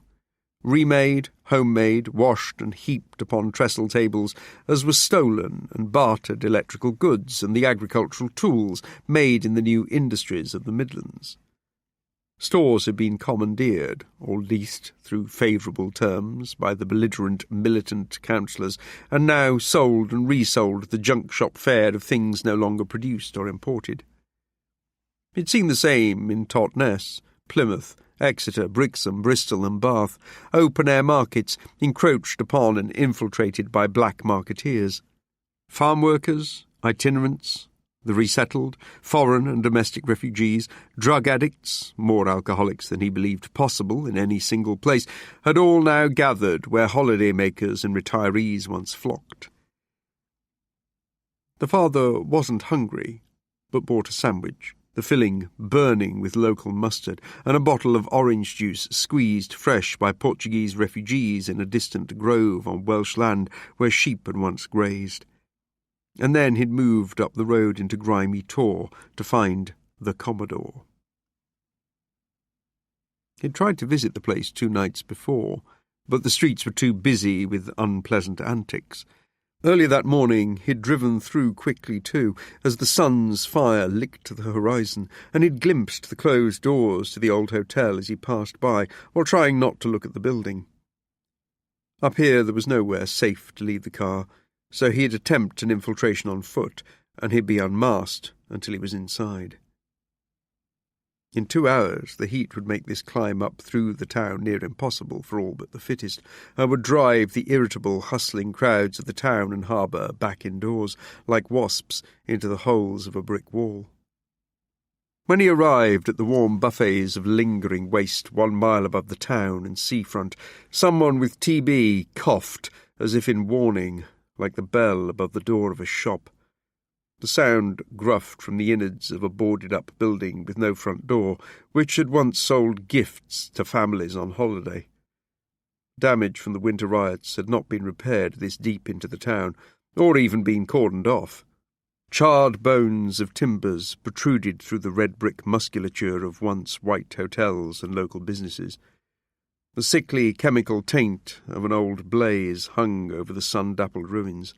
By the day's relentless light, the father could see how the anger of the displaced and jobless, this purposeless mass, had punched itself drunk against the masonry and timber that tried to corral it here before pissing up the ruins. From shadow to shadow, with his chin dipped, the father sluggishly nudged himself upwards, engulfed by fresher and fouler exhalations from the very buildings, alleyways, and cramped pavements. A dying town's breath that he could taste, emitted with an air of bitterness that could only become hate, sublimation, or the shame of a poverty that grew to madness. Under a peculiar gravity, the father's spine succumbed to a curve, as if in holy reverence of the wretchedness heaped about him. How could spirits ever raise themselves here? They all clung to life, but gave it little value. The colony of addicts founded in Heel had long ago reached this far south, and then swelled into every available room beneath any vestige of shelter. To think he had crept down to the coast too, with a wife and baby, to start again and to flee the human ruins deposited and multiplying in the cities as the economy collapsed. But the incapable, unemployable, transient, feral, vulnerable and hapless, the dispossessed and broken, the abandoned, had been barely contained by other regional authorities, and they had already been taking up residence in much of South Devon before he arrived. They waited on the other side of every town now, just over the hill. They were everywhere, the wretched, and their numbers would only grow. And yet here he was, a tired man of no funded or legitimate occupation, sifting through human and structural debris, looking for a stolen child. He wanted to laugh, loudly and freely and madly, like the ragged pockets of intoxicated sots about him, who even now, in such appalling heat, burned themselves towards a new day's sprawling confrontations. About the former hotels, restaurants and luxury apartments, all transformed into a grubby sprawl of hostels, the eyes that regarded the father seemed bereft of anything but cunning or resentment. Distinctions between men and women were not always clear. Faces had been carbuncled into unique formations of bone and scar tissue from falls, sun-blistering and fights. Baseball caps trammelled down unwashed hair above the rusticated, sunken faces of the drink-embalmed and weather-mummified who were yet still living. Soiled clothes in the wrong sizes, capped by old jackets given out by the Red Cross, formed the uniform. A species successfully crossing with the rodent, perhaps a far-sighted evolutionary leap towards becoming envoys for the future when the planet's aridity seeped further north. From either side of a front path leading to a former bed and breakfast, two desperate prostitutes, who no longer made much effort, offered pained smiles made grotesque by missing teeth. But the father made sure not to meet any of the eyes that peered at him. Any twist of distaste around his mouth could ignite a rampage of dirty shoes, scuffling into the curious dances of mayhem. But nor could he appear intimidated. Indifference and preoccupation with other matters were the arts and wiles the less desperate had learned in order to avoid interaction in places such as this. As he neared a crossroads, a termite hill of cheap concrete high-rises reared on his right, the Beach Haven estate, thrown up 10 years ago for London's East Enders and the impoverished Spanish, but just as quickly maligned into one of the 10 worst places to live in the country. The flats were his landmark, and one he'd noted as an approach to the Commodore, now partially concealed upon a hill on his left side, amidst other former hotels and the dusty, motionless palms. At the back of what had once been a Chinese restaurant, now trying its hand as a surgery run by a charity, he showed a collection of dirty children a carton of chocolate, while not at all insensitive to the irony of his tactic. If Bowles's testimony had been correct, the local young may well be familiar with Forrester as a dispenser of praise and favours. And as the children brushed against the father's pockets and his rucksack, offering cheek and challenges and lots of spit to plop near his shoes, he wondered out loud about his old mate, Rory, at the Commodore. Was he on the second floor or the third?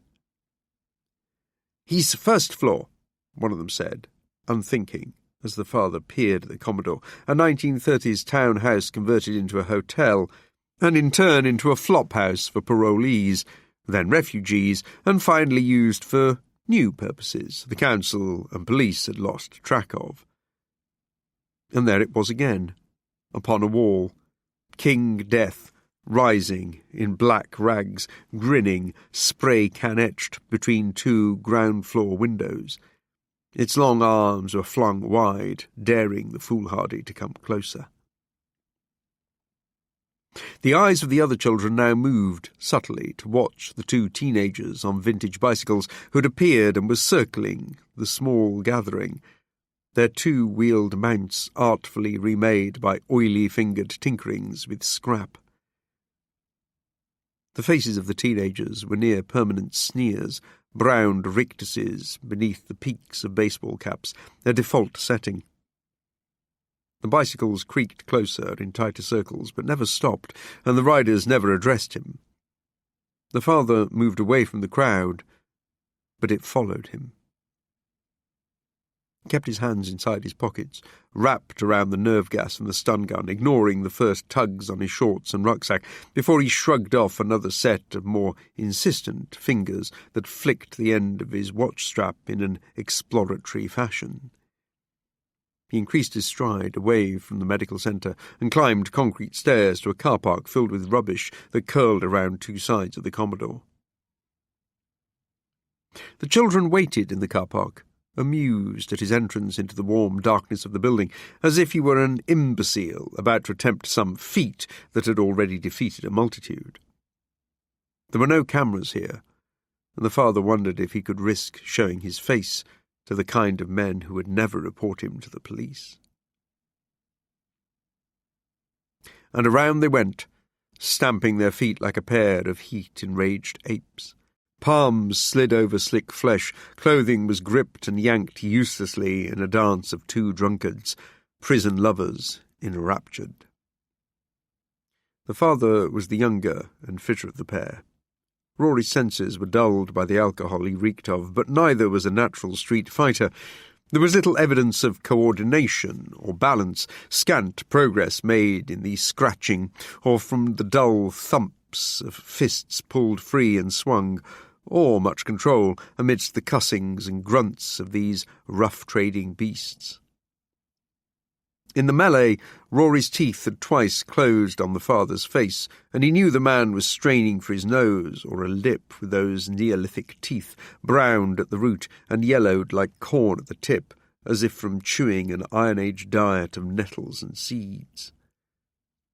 Rory's head itself seemed newly resurrected from the dawn of human settlements in the area, a crude skull found in a clay pit amidst shards of broken pottery, but now tight with ruddy, sun-spotted skin, suggesting a new regression from ape to reptile. Together they eventually fell towards the bed, as Rory turned within the father's arms and slid to his knees as if to cover his head before curling into a ball. From where the nasty little blade was then so swiftly procured, the father had no idea, but Rory brought it up fast and into the curtain-shrouded room. The father put out a hand as if to stop a thrown ball, and his hand pricked painfully, and then something slipped deeper through the meat of his palm and pushed apart the finger bones.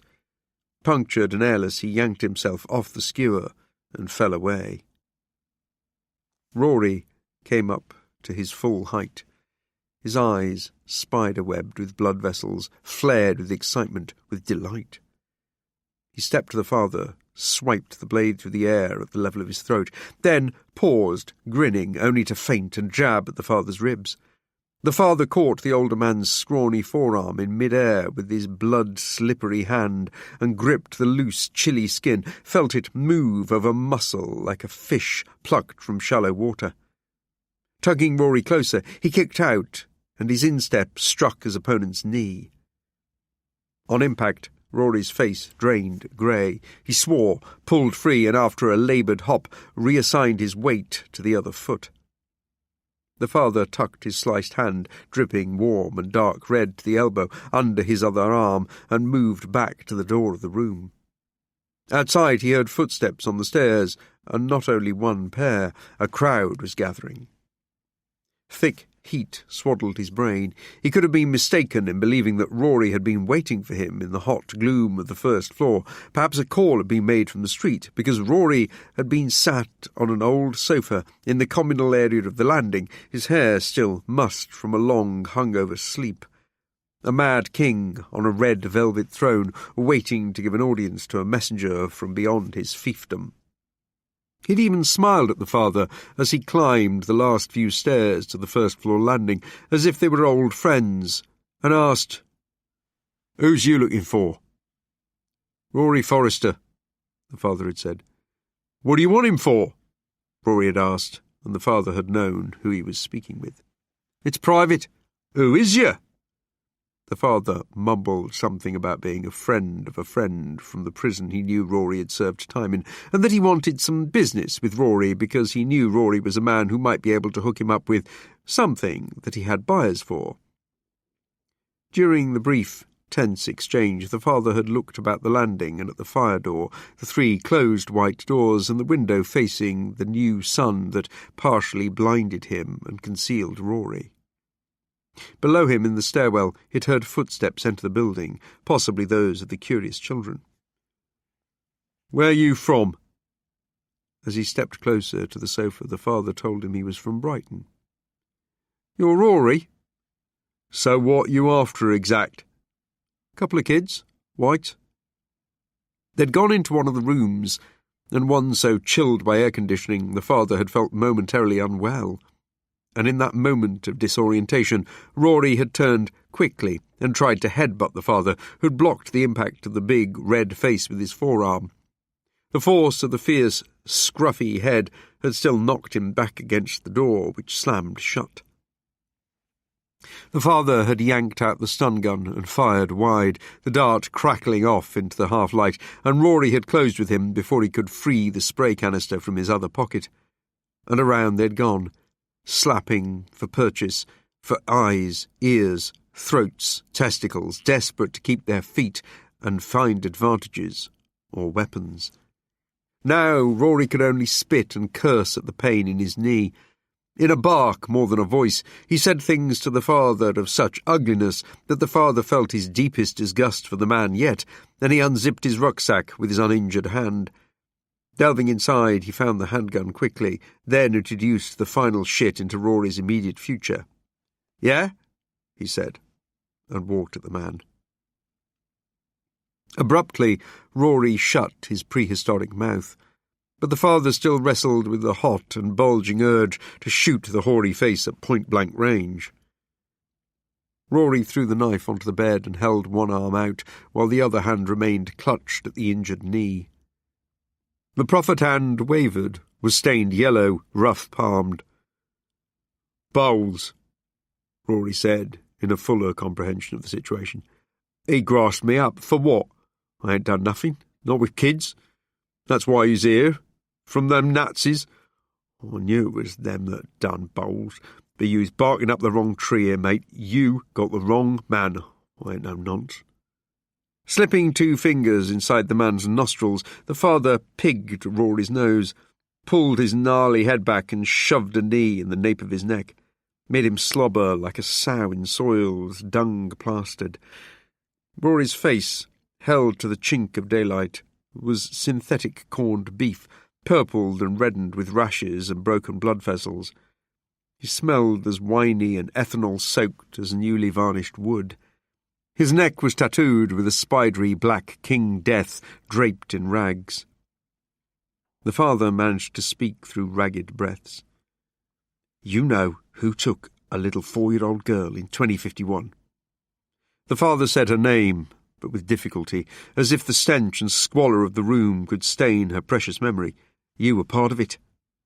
"Nah, not me." "Your name's coming up." "Weren't nothing to do with me. Let go." "Liar." "I know what you want, but it's not me, not Bowles. You got the wrong people." "Tell me what you know, or I'll fuck you through the ear with this." The father burrowed the end of the handgun into the man's earlobe. His left shoulder screamed for relief. The hand below was now a purple dirigible, dripping burgundy syrup from 4 fingers.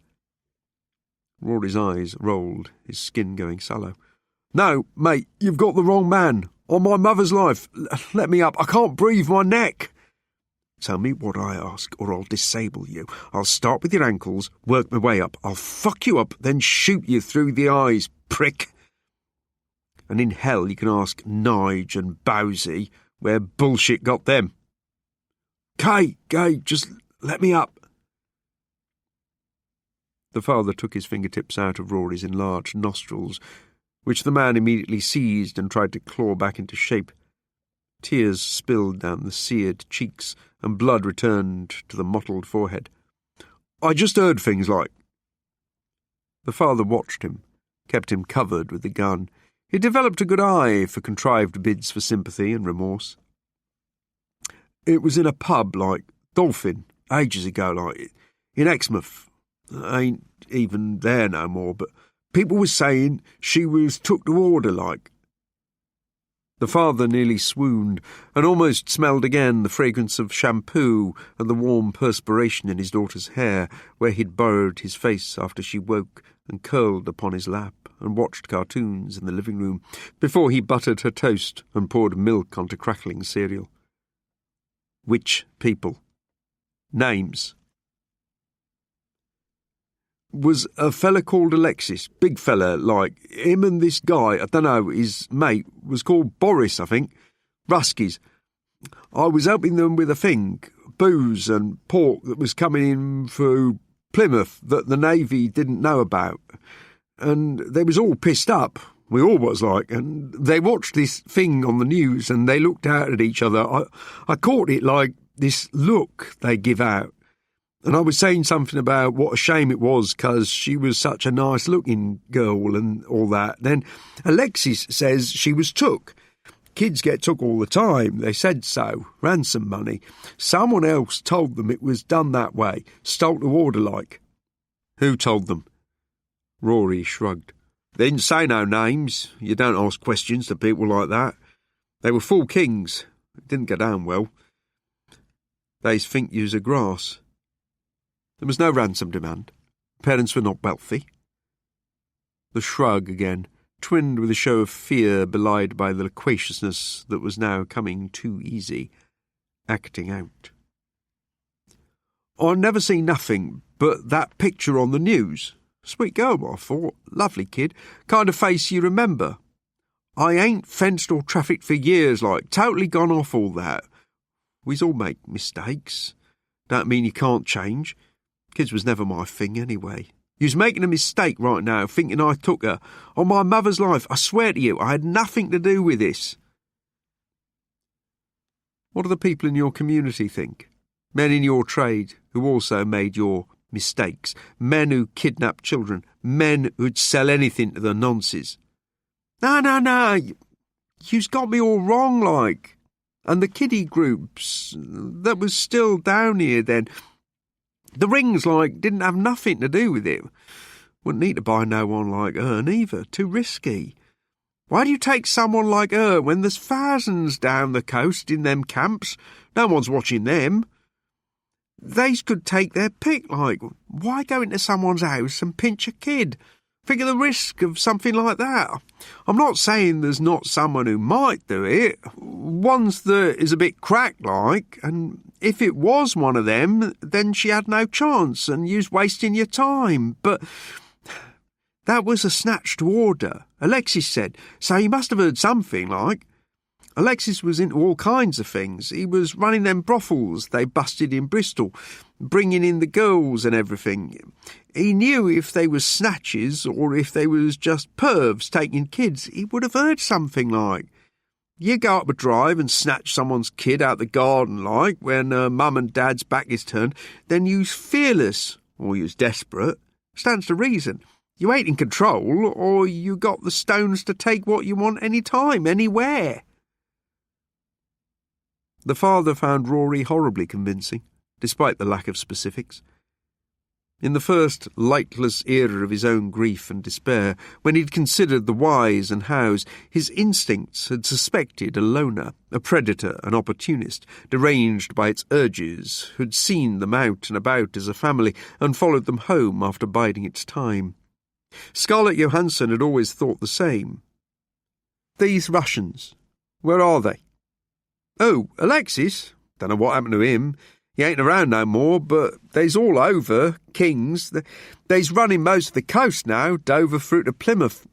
Police won't take them on, too much grief, but you needs to ask them, the king hardcore. I can hook you up with some, I've got friends like. Then you're coming with me, out this door, right? And then the father realised Rory had only been so forthcoming and so emphatic and loud a voice because the corridor outside had fallen ominously silent until the moment the door opened quickly. And before the father could turn about, the very air behind his head exploded white, and his ears whistled like the wails that once drifted in the cold darkness beneath ice floes long vanished. His final thought, before his hearing whined beneath clods of muffling, was that he'd been so close, that at last he had names, 2 names, Alexis, Boris. He'd had something, but now he was going to die. A sense of his daughter bloomed bright, then diminished like a spark. The father turned so sprightly, his fingers squeezing the trigger as his heels swivelled, and as his hand pointed in outrage at the thin-headed youth who had kicked in the door and blazed near the father's ear, but somehow missed it in its excitement and nerves, with the gun held out sideways as if the youth was some hip-hoppety gangster of old. The father fired through the eye-stinging smoke that wreathed the doorway and made the figure shake as if electrocuted. The bony head clicked back and threw matter noisily up a wall, mercifully unseen in such poor light, and from its thin and angular silhouette the father knew he'd put out the mind of one of the teenagers on the bicycles. The smaller shadows about the dead boy's legs that had gathered to gleefully watch death, though not this one, scattered and bump-slap-bumped down the stairs, like the frightened children they actually were. A shuffle of motion, sensed more than heard in the room behind, brought the father back around and into a crouch, with his gun held out and his second hand gingerly supporting the trigger hand, like he'd learned on how to steady a weapon. Rory was up and coming, with the recovered and now flashing knife, but already taking a lurch into the gun's ultimate purpose at a very favourable range. The father said, "Stop!" But Rory was not for stopping, and probably knew he had no choice after what was fetched out of Bowles's place on stretchers, all skull-shot and liver-punctured. And if it hadn't been for his kicked-in knee, Rory might even have reached the father and slashed about his face with his mean blade. So the man just came on, gibboning like some old half-lane troglodyte enraged in a cave-mouth. The gun coughed, and Rory stumbled, a hand immediately at his throat that gargled like nothing human. The father had aimed for his chest, and momentarily wondered how far astray the first shot had gone, and in an urgent desire to not hear the wet wheezes from the devastated throat one moment longer, the father went and stood behind the figure, now stooped over and dripping into the sink, and he shot a black smoky hole behind its big red ear. In the mirror on the wall, Rory's cheek flowered black rags. The father turned away and wiped his face. Outside the room, doors were opening, slamming shut.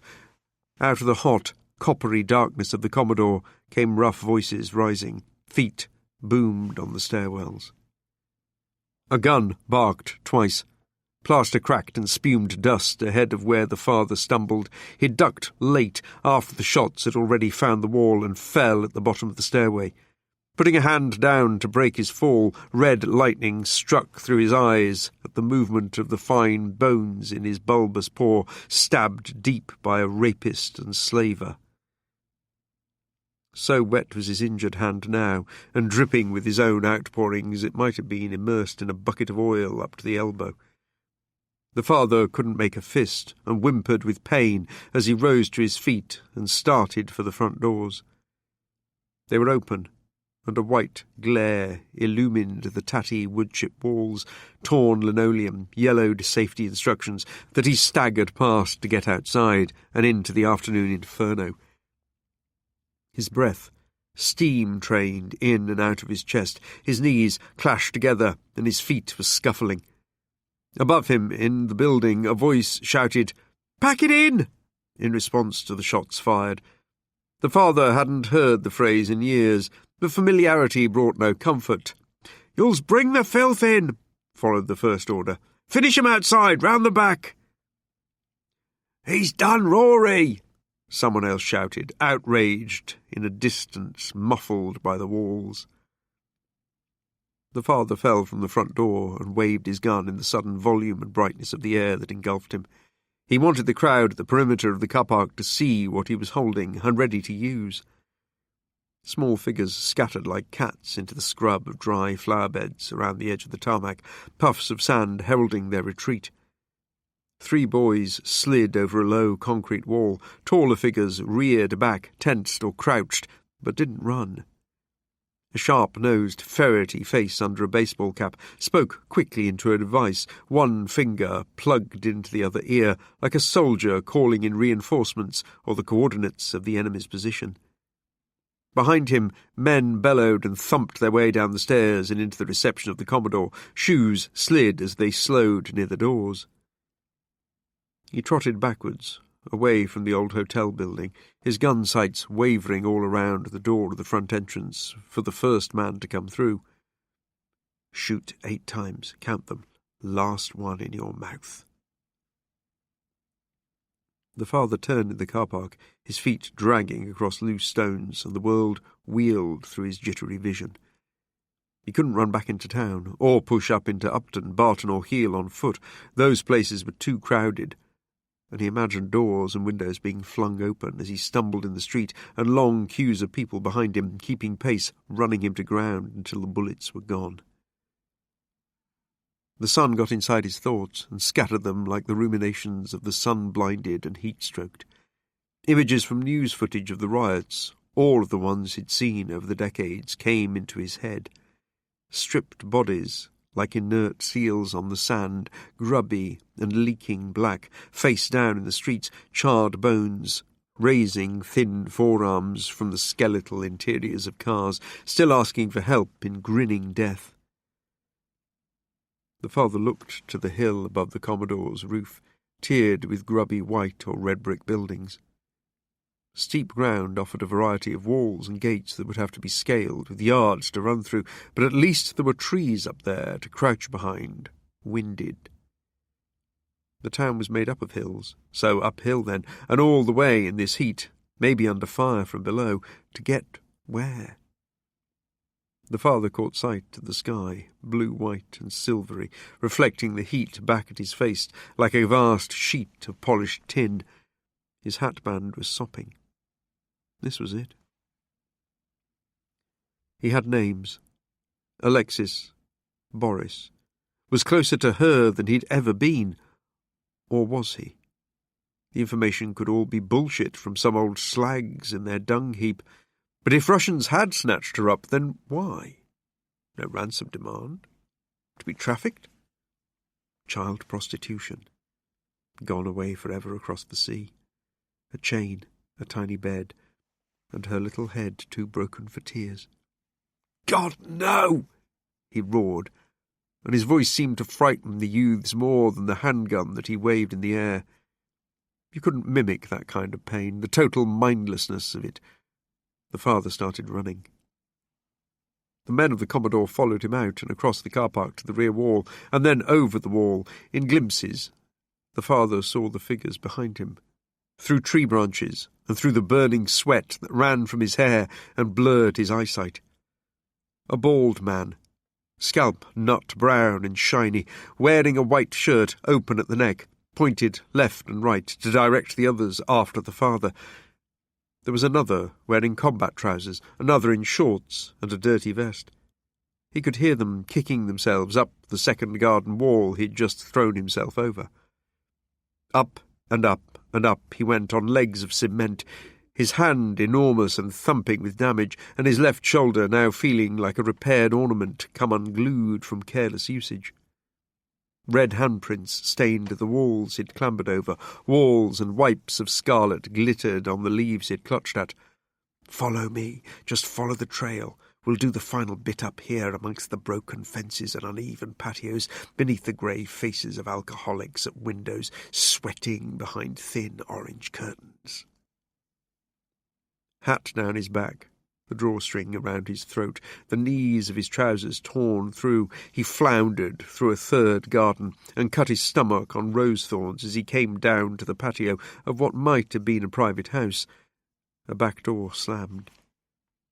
In the next yard he fell into, he entered atop a trellis fence that splintered under his weight, and the father just sat to get his breath on the stone patio in the wreckage of dry timber, wiping his eyes with the back of a forearm.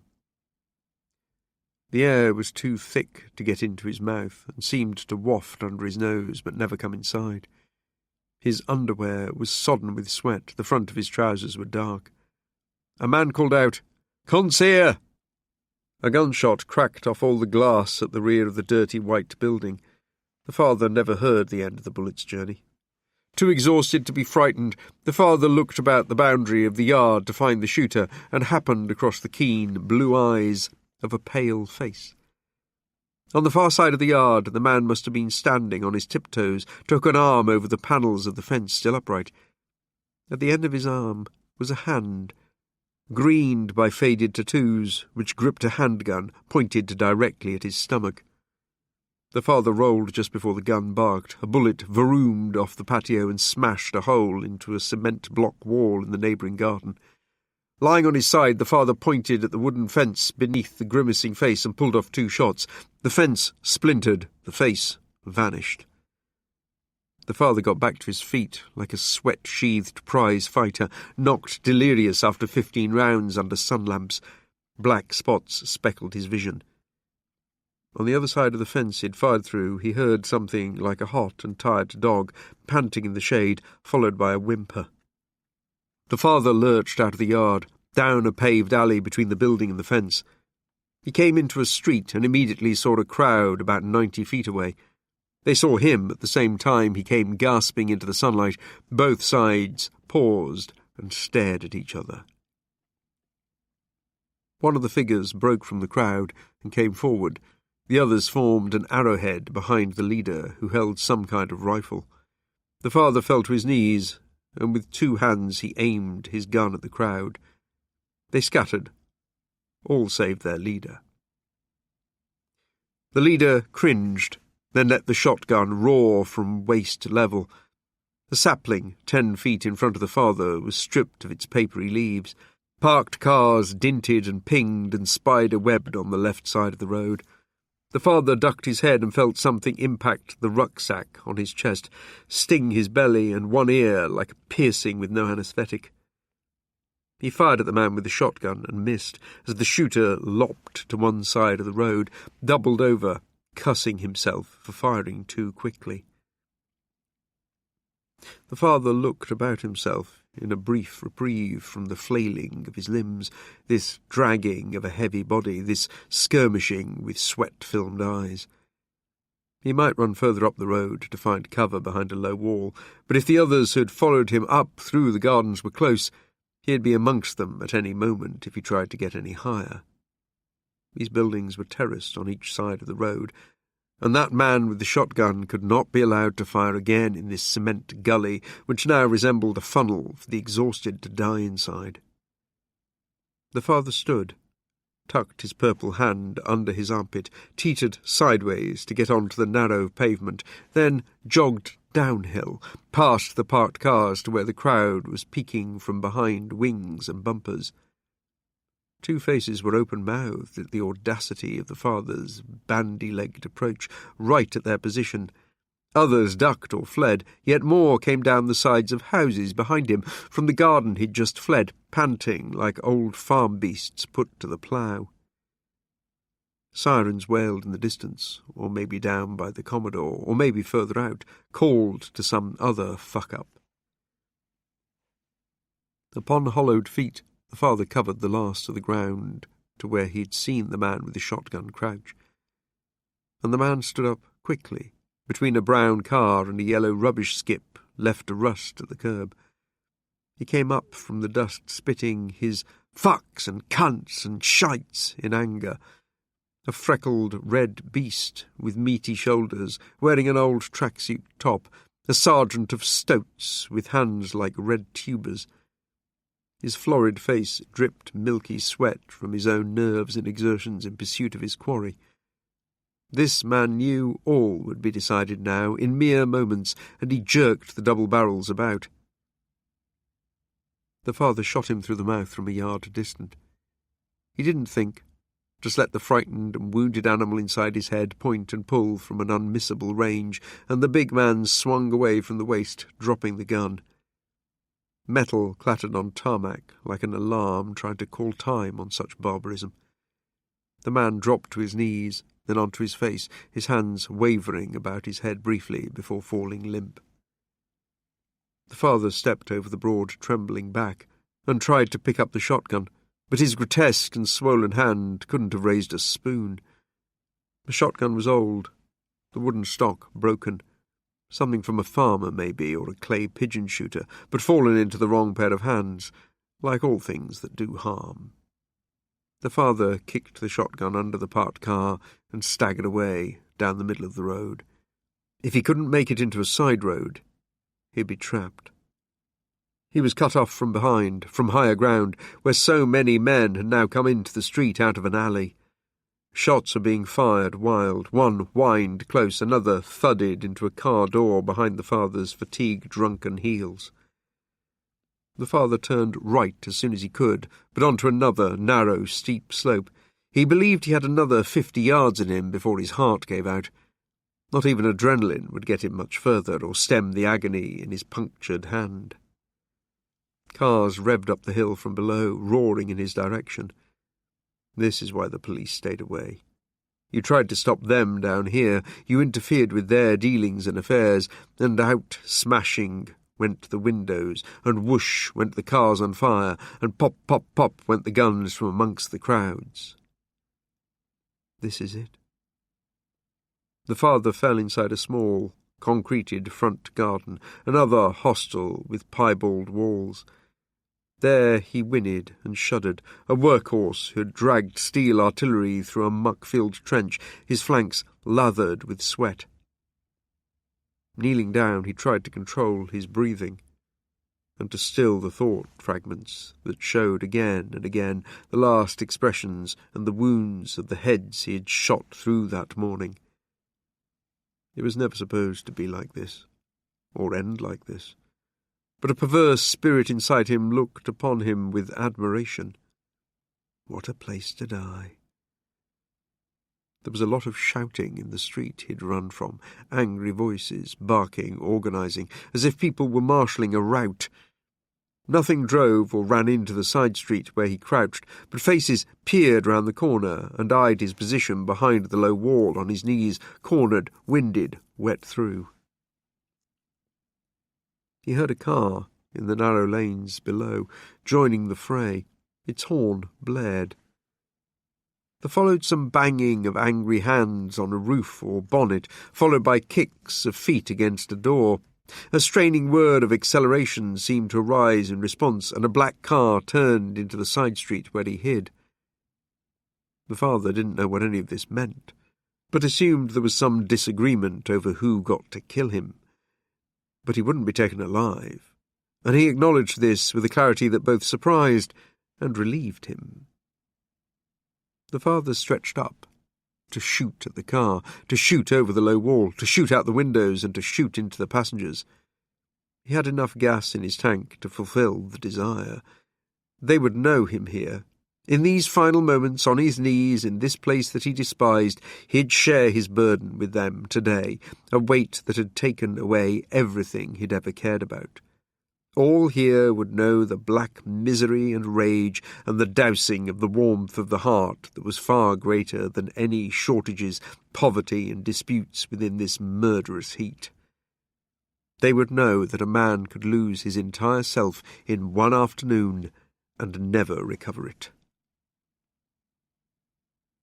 The father said his daughter's name and felt grief expand inside his chest, then surge up his throat, becoming near euphoric when it flooded his mind. He would fire, empty, then walk into their response.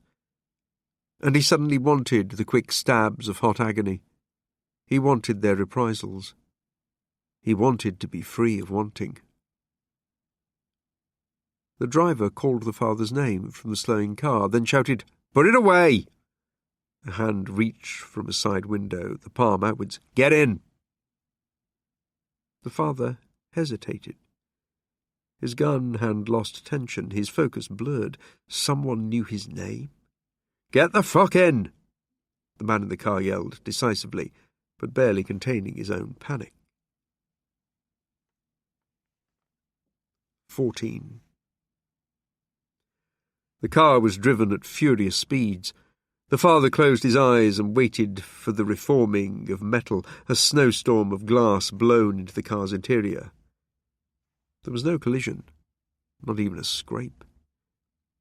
His getaway made a permanent cut in its speed, only once they were several miles clear of the town and moving along a single-lane road, shielded on both sides by hedgerows. Beyond the road, drought-resistant wheat spread its golden blanket over the gentle hills and continued out of sight. The father guessed he had been driven north of Torquay. Whenever the man behind the wheel leaned forward in his seat, a cloud of sweat, darkening the entire rear of his shirt, became visible. A handgun was tucked between his legs. After the father stumbled out from behind the wall and fell into the rear of the car, it had sped away with the door still open and one of his feet hanging in thin air. As if stone chippings from the road had been flung up, 3 dinks sounded from the rear of the vehicle in quick succession. Only when the car slowed to turn at the summit of the hill had the father been able to slam the rear door shut. More shots had been fired up the road from the junction without finding their mark. Someone had recovered the shotgun, too. That went off in a dim, ineffective boom, but the weapon did not fulfill its potential that day. No one followed them. No helicopters arrived to buzz overhead. The father had collapsed across the rear seats and remained still and silent, mostly staring at the beige ceiling of the car, occasionally using his uninjured hand to wipe the sheets of sweat from his face.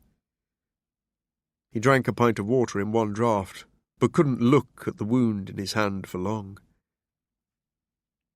"Your handler, the woman you called Scarlett Johansson, reached out. She said you were about to fuck everything up for everyone at the Commodore." It was all the driver had said by way of greeting once the father was inside the vehicle. The man said nothing more until they were free of the old housing stock on the fringes of town and beyond the temporary settlements that formed a corral reaching off to Exeter. When the police officer stopped the car, he said a lot more. "I'd be a liar if I said there was no silent rejoicing amongst our lot where the likes of Murray Bowles, Nigel Bannerman and Rory Forrester get moved on, but there are too many of them for you to get through. I can't let you run round the country executing the shite. You can't play this kind of lottery for much longer before you buy it. By all accounts, that's nearly happened twice. We've close to 1,200 sex offenders we know of in the county. We've more people traffickers down here than doctors. We're rife with indentured slavery. We're the major producers of domestic heroin now. We've gun runners, amphetamine labs, meat smugglers, war criminals from Africa and the Middle East keeping their heads down in old holiday chalets right up to Ilfracombe. The nationalists have made us their home from home. We've forcible evictions by mobs, property scams and land grabs, and more unsolved murders than we've got men on the ground. We've over 20 homicides per officer, and you've just given us another handful." The driver paused and swore under his breath, wiped the wet sheen off his face. "They've smashed the cameras out all over the town. You ask any of them kids back there to reel off the ever-changing plates of our unmarked cars, and they'll do it. We've had the Royal Marines on the streets all last summer for the riots. Things have been very cagey since. And here's you, walking into the bloody Commodore, wearing a sun hat and going mad with the shooter in some King Death clubhouse. You thought all this heat would keep our hands full and I'd one man on a mission, eh?" "I'm sorry. It was never meant to happen." "Heard that before." The police officer was breathing rapidly, coming down from his own near-death experience and talking quickly. The father suspected he took crystal. "We can only hope that disorder, mayhem and chaos do you a large favour. There are more than enough homegrown headbangers to keep us occupied, but with all the new arrivals it's bedlam. We don't anticipate it getting any better. Criminals like it here. We've the Navy chasing their boats all through the Channel and into the Atlantic off Cornwall. They're having to commandeer anything with an outboard on it. The Navy got called away to another hotspot, and it's a free-for-all down here. The shitheads know it. Think of it. Think of the numbers coming in and running through here now. What can you do? What can we do? The Dutch are running into Belgium, France and Norway with the sea lapping at their heels. The French don't want any more Africans, so where do they go? 2 guesses. The rest of the Greeks and the Spanish got to go somewhere now too. They even have elections here, and I don't need to tell you who will get in. The whole world is moving north, mate. The rules are changing, and the tone is changing. Every country for itself. What comes next? Every man for himself? You think I jest? You've seen the news. We've had to make a truce with half the gangs round here, but it's not really us you need to hide from. Not after this morning's hijinks. We ain't really got time for you, mate. Others have a longer reach, though, and more eyes and ears than we can dream of. So, I'm sorry to have to tell you, but this is no way to look for your kid down here. Things are too complicated. You can't come back here, not now, not after this morning, not for a long time. You know that. You got to stop. The father had let the police officer sound off. Like him, he could tell the speed of his blood was gradually slowing too. Their urgent, spiky thoughts were wilting inside the hard shell of the boiling car. Judgment was returning from exile, disbelief raising its head. They were sodden, haggard from adrenaline, from fight and flight again, until it was the same leaden sensation. They'd soon grown sluggish in the heat, as if tired and sleepy after a large meal with wine. After he'd finished speaking, the detective fell quiet for a long time and stared through the windshield. When he next spoke, he said, "I could use a drink," and removed a metal flask from the glove compartment. "Fuck, it's hot. 40-5. You haven't got much to say for yourself either, eh?" The father knew all about the futility the man had spoken of. He knew all about odds, too, and statistics, and remote chances, because 2051 had been a good year to steal a child. Back then, the father had learned to resent all that was going wrong in the world for his own reasons. He had only possessed the capacity to go mad from the loss of his child. He had no time for Bangladesh, even when 80% of it was underwater.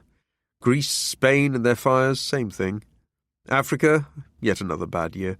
China and its droughts, he had no headspace left for imagining the numbers forced to migrate. Australia on fire again, the Central Americans who died against the fence in the United States after the Mormons came into office, none of it had mattered to him, but as a cruel diversion that took people's minds away from one missing 4-year-old girl in Devon. His solipsism had been planetary in size. He'd defy any mother or father of a small child to think differently. The father finally gave his response. In 2051, there were 380,000 cases of missing children recorded in this country. The officer turned his head to the side and looked over his shoulder, his expression unreadable, save for a default wariness blended with irritability. 7 out of 10 came home in 24 hours. A lot of kids without parents in the camps were hard to keep track of, but most came home. Of those still missing, 5,000 of the children were abducted. Half of those were also recovered in 72 hours. They were mostly taken by family members, lots of pissed-off divorced fathers and mothers out there. My little girl didn't come home. Many of the others who were abducted were found later alive and well with extended family, relatives. My girl was never found. But 1 in 10 of the 5,000 abducted children were taken by strangers. 500 children in 1 year, mostly snatched from the care homes and refugee camps. 3 in 10 were killed, and they were murdered within hours of their abductions. The rest were taken and kept alive for other reasons. There were 350 children in this category taken by strangers. Nearly half were eventually found alive, but in places they should never have been. And they had endured things that no child should have to even imagine.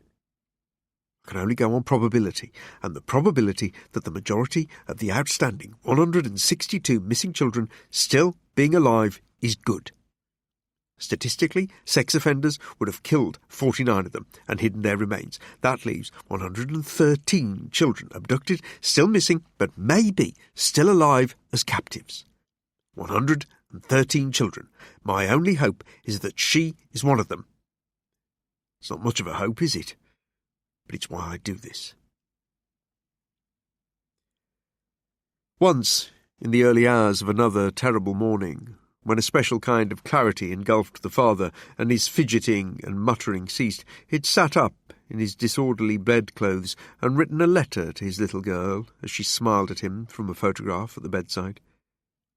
To this day, he kept the letter in his wallet. He knew it by heart. Even though you were stolen from me and your mother, and even though our hearts are broken and we love you more than ourselves, you are not a priority to the authorities. The people who go missing, the people who are robbed, and even many of the ordinary people, just like us, who are murdered, are not priorities. Not now, not anymore. You will always be my priority. You will never be forgotten, and I will never stop looking for you. I promise. The father cleared his throat. We thought there would be reconstructions, a media campaign, wealthy benefactors, nationwide DNA screening, exhaustive interviews with sex offenders to shake free a lead. These had been our hopes that year. Don't misunderstand me.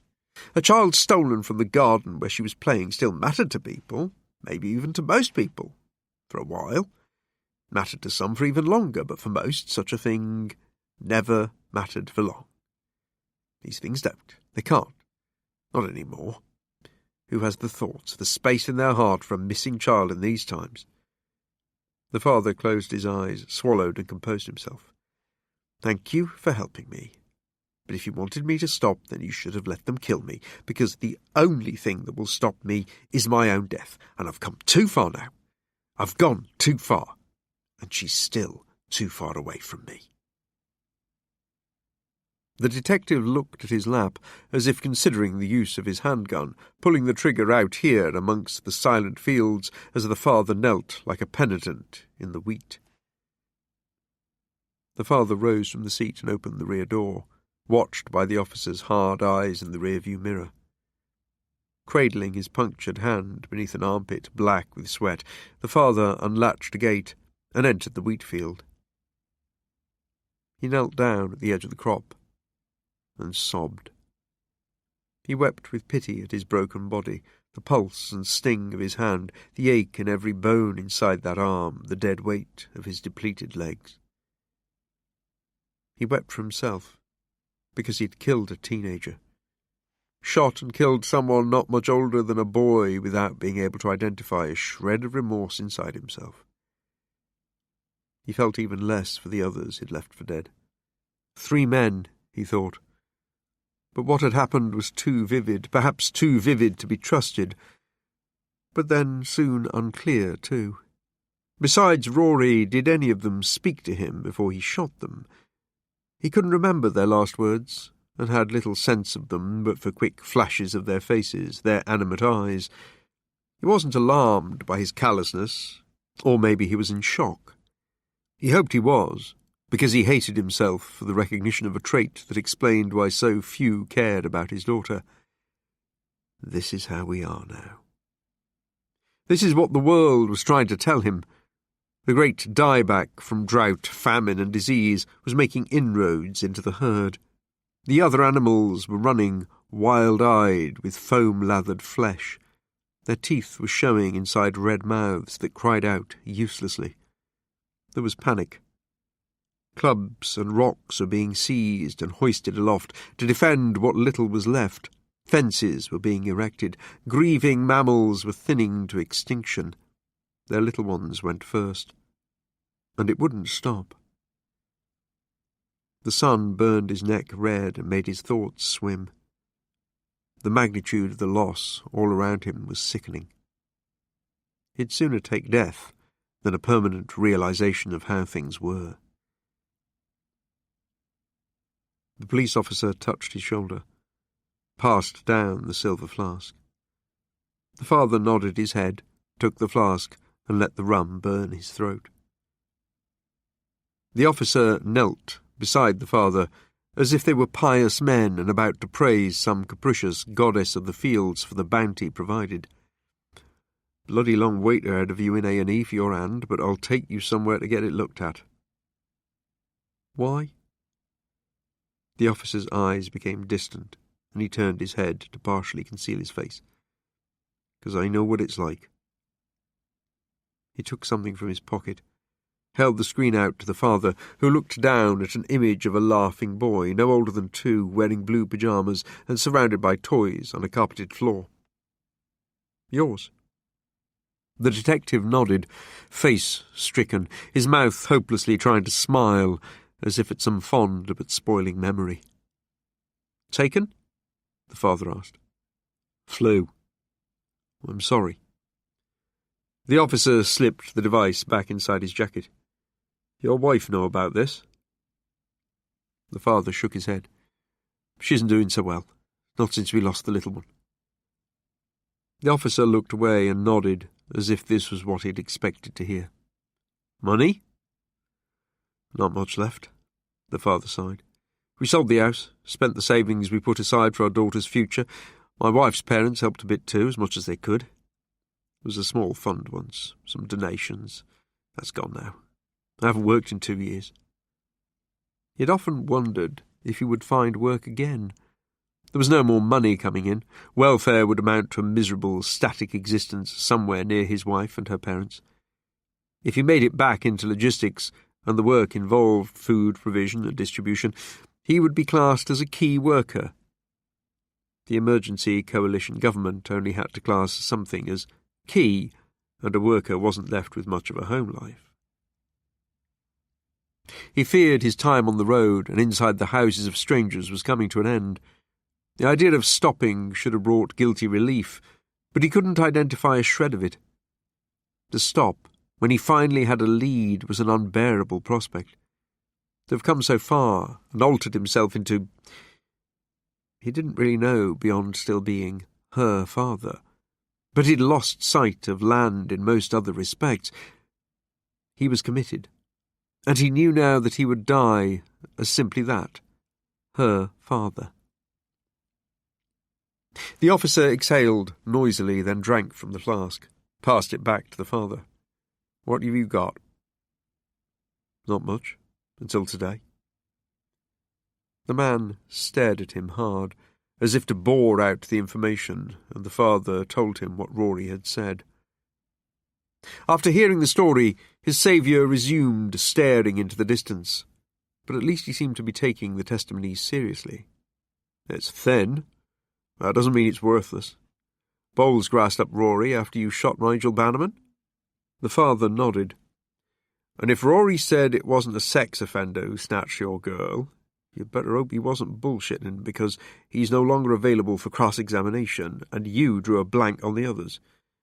Your handler told me about the first 3 nonces you visited, Malcolm Andrews, Bindi Burridge and Tony Crabb. Were there others? A man called Robert East. He dead?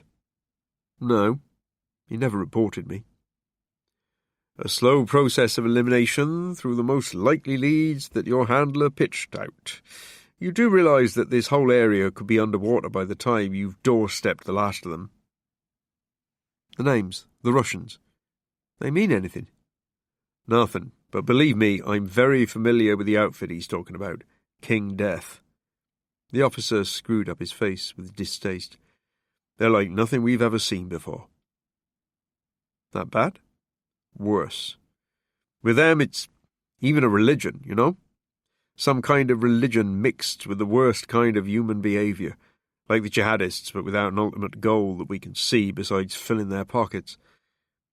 The officer scratched through his thoughts to find the right expression. Bristol. Remember Bristol, years back? Chantilly Road.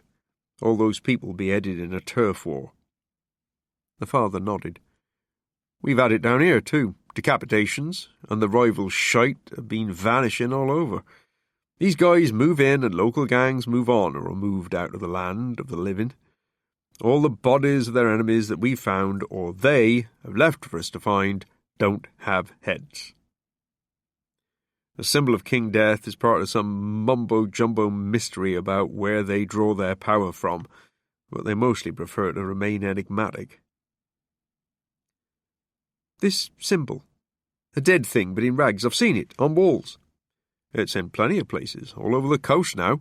Foot soldiers put it on their bodies to signpost membership too. They don't worry about us. But that sign is a fuck right off, in prison and on the streets. Some of them completely cover themselves in ink. They've got a kind of philosophy going on too, or so we were told by serious crimes. It dribbled down to the street criminals from somewhere else, abroad maybe, the cartels in South America with some old medieval stuff from here in Europe. It's a mash-up, but they embrace chaos. That's their bag. They claim to draw their power from chaos and death itself, and they like these bold gestures, these ritualistic killings, sprinkling bits of Latin here and there as if their cause is holy, foretold, that kind of BS. Everyone's at it. Temple of the Last Days, Church of the End of Days, same thing. All the traditional churches have had a field day too, a right old comeback. But some of these kings are really big on superstition, omens, stuff like that. There's this reverence they like to cultivate around themselves, especially in prison. They brought in an expert to help us understand them, and he said it was all about the romanticism of death. Marks them out down here, makes them even more sinister. They've mixed in Santeria, Buddhism, Catholicism, Satanism, witchcraft, all of it, and more, even physics. And they reckon we're destined for chaos. Everything is, and they're preparing to survive in it. They might have a point, eh? And they reckon that all of this, the world and us in it right now, is the fin du monde, the end of time. Most of these guys are thugs, but there are a few, the more dangerous ones, who are really into this philosophy, and they don't fear death at all. They just think it's some kind of passage. You know what the shaman nuts, their spiritual guides, want? They want to ascend, to become the special dead, that's what we were told, so that they have some insight after a transcendence into the long night.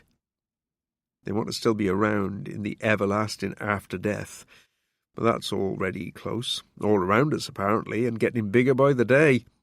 Only some of them can tap into it, these seers.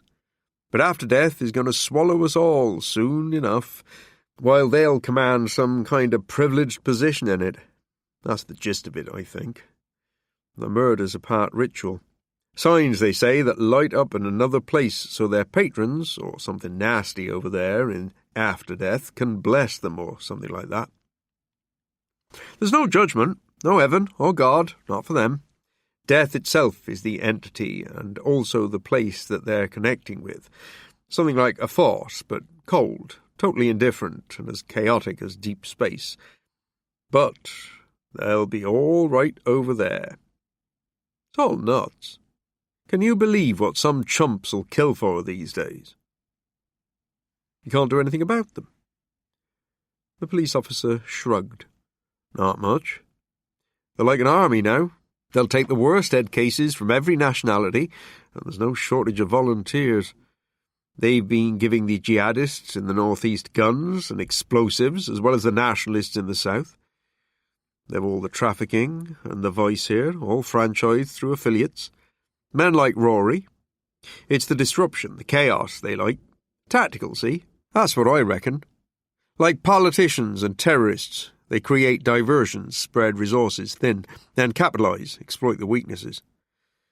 And I don't think they've ever had it so good as over the last decade. The officer looked at the son as if to curse it. The father nodded.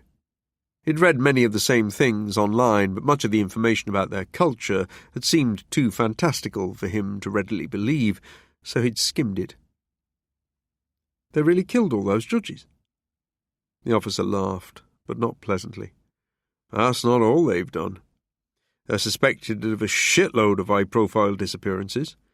They're getting into everything legit, too. Politics, councils, the emergency government, law, refugee groups, food, transport, us. Lot of respectable people are watching their backs for them and are in their debt now, or so we assume. You never heard that from me. Could they have taken your girl? They'd have no qualms if it paid well, or if it served their interests. We had no money. The officer pursed his lips, rolled his head. You got any enemies? Not that bad. What about child prostitution? The father became faint. Imagined Rory's grinning face, Bowles's attic, the thin silhouette sitting up in bed, the lock on the door. All of the blood in his body seemed to run into the soil and leave him feeling cold on a day when the sun was hot enough for its surface to be nudging the Earth's troposphere. They're certainly not above that, but she doesn't fit the profile. They've snatched a few from the camps and care homes to top up the specialist brothels, but your case isn't a fit for that profile. Too risky unless it was bespoke, so it's doubtful. If they were involved, I'd say they were paid very well to do it for someone else. Contract. That doesn't make sense. The officer shrugged, but not with indifference. He stopped himself. Tell me. When it happened, your girl, when she was taken, I was drug squad. My gut told me it was a paedophile, loner. Cased you and your family, and then just couldn't help himself. In and out, biggest day of his life. Whether she's still with him or not is anyone's guess. We don't bloody know, but whoever took her would have to slip up or get copped trying it on again or suffer a breach in his security to give you any chance at all of finding her. And his secrecy must be pretty bloody airtight if he's kept her hidden for 2 years. That's the angle your handler's been working on too. Not saying I'm right, but that's what my gut told me was probable. Child protection is the worst bloody job there is, and they have no choice but to outsource. I thought the same, until I met Murray Bowles. The officer nodded. Stands to reason. But in the unlikely event this outfit are involved, the Kings, he held his hands up. Where do I go? Who do I speak to? You don't. You'd need to remortgage the house you don't own anymore, just for one of them to consider giving you information, and that was before you whacked Rory. Informers? Don't you have them? Of course, but they don't inform on this lot. Never. Where would they hide after they'd told us something we could use? In prison, they blind snitches with toothbrush handles. If what Rory said was even half true, you and he would have got it in the neck. Literally. Out here, they seal the leaks with machetes. Trademark. Someone would talk. They always talk. They always say something to someone. They can't keep it inside their criminal skulls. Rats do squeak. It's all I have. It ain't much. And it's a death sentence the moment you stick your beak in, or a very severe beating. Trust me, you'd never walk again. I'll smash your vertebrae with a hammer. Seen it a few too many times. You'll wish they'd cut your head off. Rory probably only gave that much up because he thought you weren't leaving the Commodore alive. Did he go for you? Twice. Knife? The father nodded. He's got form. He's been fingered for 2 murders. We didn't even know he was living in there. It's why he had to kill me. Bowles had put him in the frame for my daughter, which put his gang connections in the frame for her abduction. Long shot, real long shot, and let me be the detective, okay? How many others brought it down there today? A younger one, a teenager, about 18, 19. He was on a bike outside and had a gun. He nearly killed me. I don't know how he missed. He was standing right behind me. And there was a man behind a fence in one of the yards on the hill, who fired at me. I think I hit him. And then another, one with a shotgun in the street, near where you found me. The officer whistled. I'm counting 6 on your account in 2 weeks. A spree, my friend. They saw your face, too, dozens of them. The father took a deep breath. You're done in this town. You can never risk setting foot anywhere south of Gloucestershire again. Even that's no guarantee of your safety, or your family's. There'll be an investigation, and that will eventually lead to Bowles and Nige, known offenders, both done with the same shooter as Rory and his mates. They'll get DNA out of the blood you splashed everywhere, but I'm going to assume your daughter was also at the heart of the earlier discussions. So, if those other nonces you visited pipe up, when your mugshot gets circulated, you'll be charged for them too. The father nodded. Grief-stricken father starts knocking over sex offenders. The old country will be cheering again. Nonetheless, you can see how this shit works. How deep you can get so quickly, and now you're probably wondering if you need to go back and cover your tracks by whacking the first nonces you visited. And they'll be thinking the same thing. Is he coming back, the man in the mask? I know your methods. I've been briefed by your handler, and you're in the game now, and the game never ends. This isn't for you. This isn't your game. But there's little point in me confiscating your weapon because you'll get another, won't you? Maybe you'll get a taste for it, too. Execution. It It wasn't execution. Nigel Bannerman tried to kill me. That was self-defence. Bowles? He ran. I wasn't thinking. I saw the kids in his loft and I lost it. Lost control. Rory I only wanted to speak to. How did you think that was going to work out? I don't know whether you're a good lawyer or a bloody amateur who's been very lucky, though your hand might be telling you different right now. There might be nothing in Rory's information at all. He was thinking on his feet, giving you something so he could add value to himself. And what was it? Some hearsay from a pub that no longer exists from two men whose second names we don't even know? You've got to listen to your old movie star Scarlett Johansson, because what you have is thin, very thin. But 4 men died for it today. How many more do you plan to rub out on a rumour? It's something. More than I've ever had. Slightly more than fuck all, if I'm going to be honest with you. The father ground his teeth. Why are we here? The officer considered his answer for a long time. Because if I were you, I'd be sitting right where you are now. I wouldn't take a break from shoveling the shite into hell if I had the slightest chance of bringing my boy back. He looked away from the father. I'm sure you've done your own work, and I'm sure it's made everything worse for you. The way you feel. You might have lost your mind, because you know what can happen to a child, but I know more about what happened to these kids than you will ever. So, let's just say that I have sympathies, at a time when it's hard to see the lines that separate the good from the bad. The officer looked at the father again. What's the end game? Ask yourself. The officer swept his hand to indicate the field, the sky, the terrible sun. It's more of this. Getting worse and worse every bleeding year. If we don't blow each other up, the climate will see most of us off. Food and water. That's what it's all about now. That's not going to change, is it? There's the potential of another pandemic now, too. Something very nasty, difficult to treat. Inoculations are a long way off, too, or so they say. As a public official, I've been told not to cause alarm, so I'm giving you the lead on the QT, but it's already here, and it could be big. Jesus Christ. That's who we need right about now. His face wouldn't be unwelcome. How far has it spread? Springing up in Central Europe, the continent, maybe the southeast now too. First cases, mostly just rumours, but something's building. I think we all know that.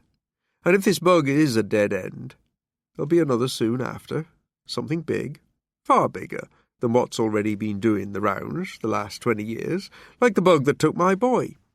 So, I often have to wonder, will anything matter for much longer, these bits and pieces that some of us still hang on to, like the law, rights? Maybe it's all simpler than we think. Maybe it's already happened, that final change inside us. The gloves are off. They are in Africa, South America, Asia, Southern Europe. If we're going to be honest, we've seen it on the news, and it doesn't look so unusual now, does it? No matter how bad it gets. People in those places are not thinking like we are anymore, because in those places people have it far, far worse than us. I do wonder how long we can give each other assurances. Me too. They sat in silence for a long time and finished the rum. The police officer eventually stood up. Let's get your hand sorted. I don't need to tell you that our conversation is totally off the record. Of course. What about your car? They saw it. Stolen. Your face? I was in Exmouth all day. I'm still there right now. But back there, what'll be said? The officer pursed his lips. Initially, another head case with a shooter, business as usual. You picked the right place to do it in, unless you've started a riot we don't know about while we're sitting here chewing the fat. A dead teenager can still kick it off. Depends on the parents, if there are any. Then there'll be harder questions asked. Autopsy, ballistics, descriptions. Something worse is bound to crop up meantime and cause delays to our lot. Fingers crossed, eh? But Rory was a king, so they'll pursue their own inquiries. They'll be after you now. They walked back to the car. The officer paused before he climbed in. You know she won't look the same. Not like you remembered. If you ever become one of the luckiest men on this planet, just remember, she'll be 6. I'd know her. 15. After the hospital, his sedation and exhaustion were embraced by the unrelieved heat of the hotel room. Morphine pills for his stitched and bloated hand, antibiotics, rum, fatigue, sleep deprivation, and a fever quickly provided a surreal medium for his notions to swim through. Slippery with sweat and falling in and out of sleep for 2 days and nights that became indistinguishable, the father talked to the figures of the air. Maybe his mind finally found the maelstrom it had been crawling towards for years, a blur of nonsensical visions, infuriating repetitions of memory, and the cruel torments that his dreams inevitably turned into, bedfellows of a madness he'd foreseen the very day his daughter vanished. The subjects of his second and third moves, Bindi Burridge and Tony Crabbe, appeared in opposing corners of his hotel room and whispered to each other. And in this delirium, Bindi was all bone from the waist down. "Look at what they've done to me." Tony Crabbe had no eyes. Neither of the men fought back when the father had appeared in their tiny rooms in what had once been a library and a clothes shop, respectively. Bindi, the mole creature with the small, white, plump hands, had wept and pleaded for mercy when the father took away his glasses to spray his face. Tony had just started to shake, pale with terror, and wept. They had told him nothing of use, and swore they knew nothing about his daughter. The devices they owned they handed over without resistance, along with their codes. Both men had suffered terribly in prison. Bindi had only partial use of one arm and wore a scarf to hide the scars around his throat. Once they were released, their records were leaked by the local police forces, and entire streets had turned upon each of them. They had been relocated hundreds of miles from home when the father had caught up with them. Sex offenders in the slums were often doused with petrol and burned alive, and for doing far less than interfering with children. His own bitterness, his fear and rage populated the room, appearing in different forms in the distance before reappearing close to his eyes when he was no longer sure if they were open or shut. At one point, in one of the many wet hours of gibbering and writhing or sitting up to speak to those faces beside his bed, the father came awake only to find himself as a doll in a tiny, cold bed. The walls of the room had reared up like cliffs. He'd closed his eyes and gulped water from a bottle. The liquid was warm and tasted of plastic. When he fell asleep again, fragments of his conversation with Malcolm Andrews, the first offender he'd ever visited, played on a loop, accompanied by the distant cacophony of children in a playground. And then he dreamed of bones. Mountains of bones in rags, withered shanks, parchment-skinned faces yawning silently, dusty and still, one piled upon the other, tear after tear rising into the dying light. His wife was in the bathroom too, crying, always crying. Rory's throat was shot out again and again, his ruptured cheek flapping like rubber. Nige Bannerman's punctured skull littered the darkness wetly. Bowles was a whale harpooned on a patio, leaking black. A vast crowd of thin, naked people, their flesh dark, were then running through his room in fright. They kept coming and coming, kicking up vast clouds of salty dust. Something the size of a hill rose in the near distance and stared down.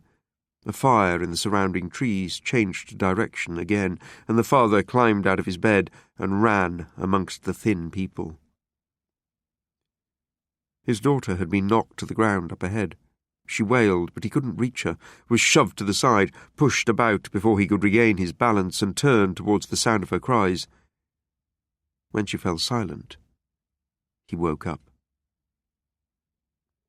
Eventually the father lay face down on the bed to stem the sight of the people that came and went through the room, the past, the present, and nonsense, all coming together in the same space. But sleep would only return him to their old home in Shippay, where he was running through the front garden, leaping from one tiered level to another before finding himself back near the patio doors. He couldn't see his daughter, but could hear her saying, "What's that?" The black car pulled away over and over again, and the father ran up the road through air as thick as treacle. The sunlight was blinding, the street made from white stone, its glare forcing him to squint. In the distance, the car turned out of the street, and the father's feet slid down the hill, back to the front gate of their house. Down there the world was grey and damp. His wife was on the lawn, sobbing, screened from him by the trees. The father saw that the street had become a cemetery, filled with small headstones, tiny angels and sprays of brightly coloured flowers. His daughter spoke to him from out of the ground and said she was with friends and couldn't come back, and he sat up with an anguished cry that must have been heard in the neighbouring rooms of the hotel. Finally, when sleep's insistent torments released him, he could taste the sea's brine in his throat. His eyes were swollen, and the bed was sodden. Once the fever had broken, he was able to stand easily. The father took a shower and spent a day propped up in bed, watching the news or just staring at the curtains. His ribs and hip bones were visible through the skin of his body. It had been a long time since he'd taken a hard look at himself in the mirror, but his weight loss still came as a surprise. All of his clothes in the room were soiled. He continued with the antibiotics, but stopped taking the morphine pills to avoid dreaming and ate small meals from the hotel vending machine. The 2 days he'd waited in A&E to see a nurse and picked up an infection felt like a lifetime ago. The police officer had driven him to a hospital in Dartmouth, where the queues were smaller, but the heat was everywhere, and so were its pallid victims. But while he was recuperating, at least the temperature outside dropped to 33 degrees. In Spain, France and Portugal, the fires were being contained in smaller areas too, but the new pandemics in Asia and North Africa were both being linked to the European ports and some UK hospitals. Like the ongoing famines in Africa and China, it was unusual for pandemics to supplant the relentless coverage of the fires or the hurricanes and floods wherever they were occurring, unless the bugs were getting out of control. The father's thoughts turned to what the police officer had told him beside the wheat field. There had been at least a dozen pandemics, the father could vaguely remember now, and all in the last 3 decades. Plague, Legionnaire's disease, E. coli of the blood, hantaviruses, and various strains of influenza had killed millions. But labs, somewhere, had always investigated recognizable DNA and RNA and eventually detected the antibodies and antigens necessary for vaccines. Viruses flourished repeatedly, but briefly. Many inexplicably died away, evolutionary dead ends, or they hit a volley of the latest antibiotics in the Northern Hemisphere. They always became footnotes to the bigger deals when continents were on fire, water filled city streets, mudslides took townships down slopes, or cities were blurred by hurricanes. But the news stations were claiming the new pathogen from Asia was SARS-CoV, and that alone was enough to make the Centre for Disease Control sweat buckets, and the story was persisting. Never good signs. The new Asian SARS bug had been listed as a worldwide health threat a few weeks before. He hadn't known that. He did remember a report about a plane in China sometime in the spring, before the onset of the hottest summer that Europe had ever endured, but that plane was now being cited as key in the latest pandemic, and China Airlines Flight 211 had carried 300 people from Zhejiang to Beijing, 15 of whom were already running high temperatures and barking chestily at takeoff. By the time the plane touched down, hours later, 210 other passengers had been infected. Within weeks, 3,000 healthcare workers, their patients and the patients' visitors had been infected and died from the same virus across 80 of Beijing's hospitals. By that time, the WHO in Geneva became aware that the severe acute respiratory syndrome had already spread to Hong Kong and 9 other Chinese provinces. Familiar statements of alarm had been issued, but he had lost sight of it in other news because of the fires and what India and Pakistan were lumbering towards over water again. But here were the latest reports of thousands of new cases of SARS in Vietnam, the Philippines, Thailand, Nepal, Bangladesh, the east of India, and South Korea. Decades of pollution, fresh water shortages, chronic overpopulation, and a food crisis in half of its territories, civil strife, the gradual but certain economic collapse, the continuing desertification of one half of its land, with 1/10 of its entire population estimated as still being homeless after the floods of 2038. There was always tragedy in China. But amidst the usual flux and chaos, there were claims that the new bug's infectiousness, in combination with its lethality, had rarely been seen before. It was like an extreme form of pneumonia, with flu-like symptoms, blinding headaches, high temperatures and chills, crippling muscular aches, a persistent coughing of bloody phlegm leading to the degradation of the lungs. The Canadians were now reporting its appearance too, as were the Americans, the Japanese, and the Russians after weeks of denial, and nearly every refugee camp in and around China and India had it too.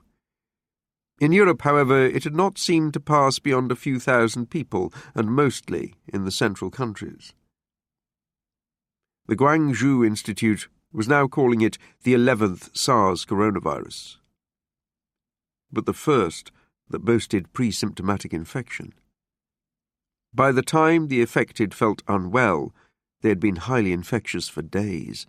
They'd gone to school and work, had shopped in crowded markets, helped fill public transport to capacity, breathed on international flights, queued for clean water, and slept in crowded refugee camps.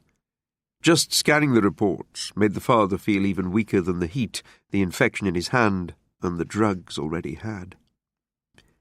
The crisis is ongoing. He stayed in Devon for another week, but neither Scarlett nor the police detective called him. His hand became an ugly blue and purple colour, but was healing and was no longer so swollen. His shoulder ached and remained stiff, but the worst of that injury had passed. More than anything, he was lucky to be alive. When he tried to contact all of the recent accounts that Scarlett Johansson had used, he found them disconnected, and the father suspected he would never hear from her again.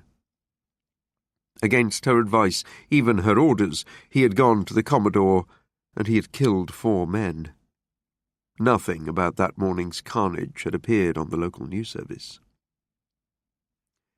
If Rory was a king, they'll prefer to pursue their own inquiries. They blind snitches with toothbrush handles. Out here, they seal the leaks with machetes. They'll smash your vertebrae with a hammer. You'll wish they'd cut your head off. The hotel was costing him too much money, and he knew he'd be incapable of making a move for a few weeks. When he did move again, he would probably need to take food or valuables from his victim. The downward spiral. He could always fall further, and there were no limits now. He would go back to Birmingham to see his wife, and he could not help feeling that he was going back to say goodbye. 16. "You're hurt," his wife said. "Nearly better now?" The father tried to conceal the stiffness in his movements caused by the shoulder, its pain revived by sitting for so long during the drive up to the Midlands. He took a seat in the garden chair beside Miranda on the small cement patio. It was the only place to sit because the entire lawn had been transformed into a market garden. The father nodded at the plots. "Your dad's doing well this year?"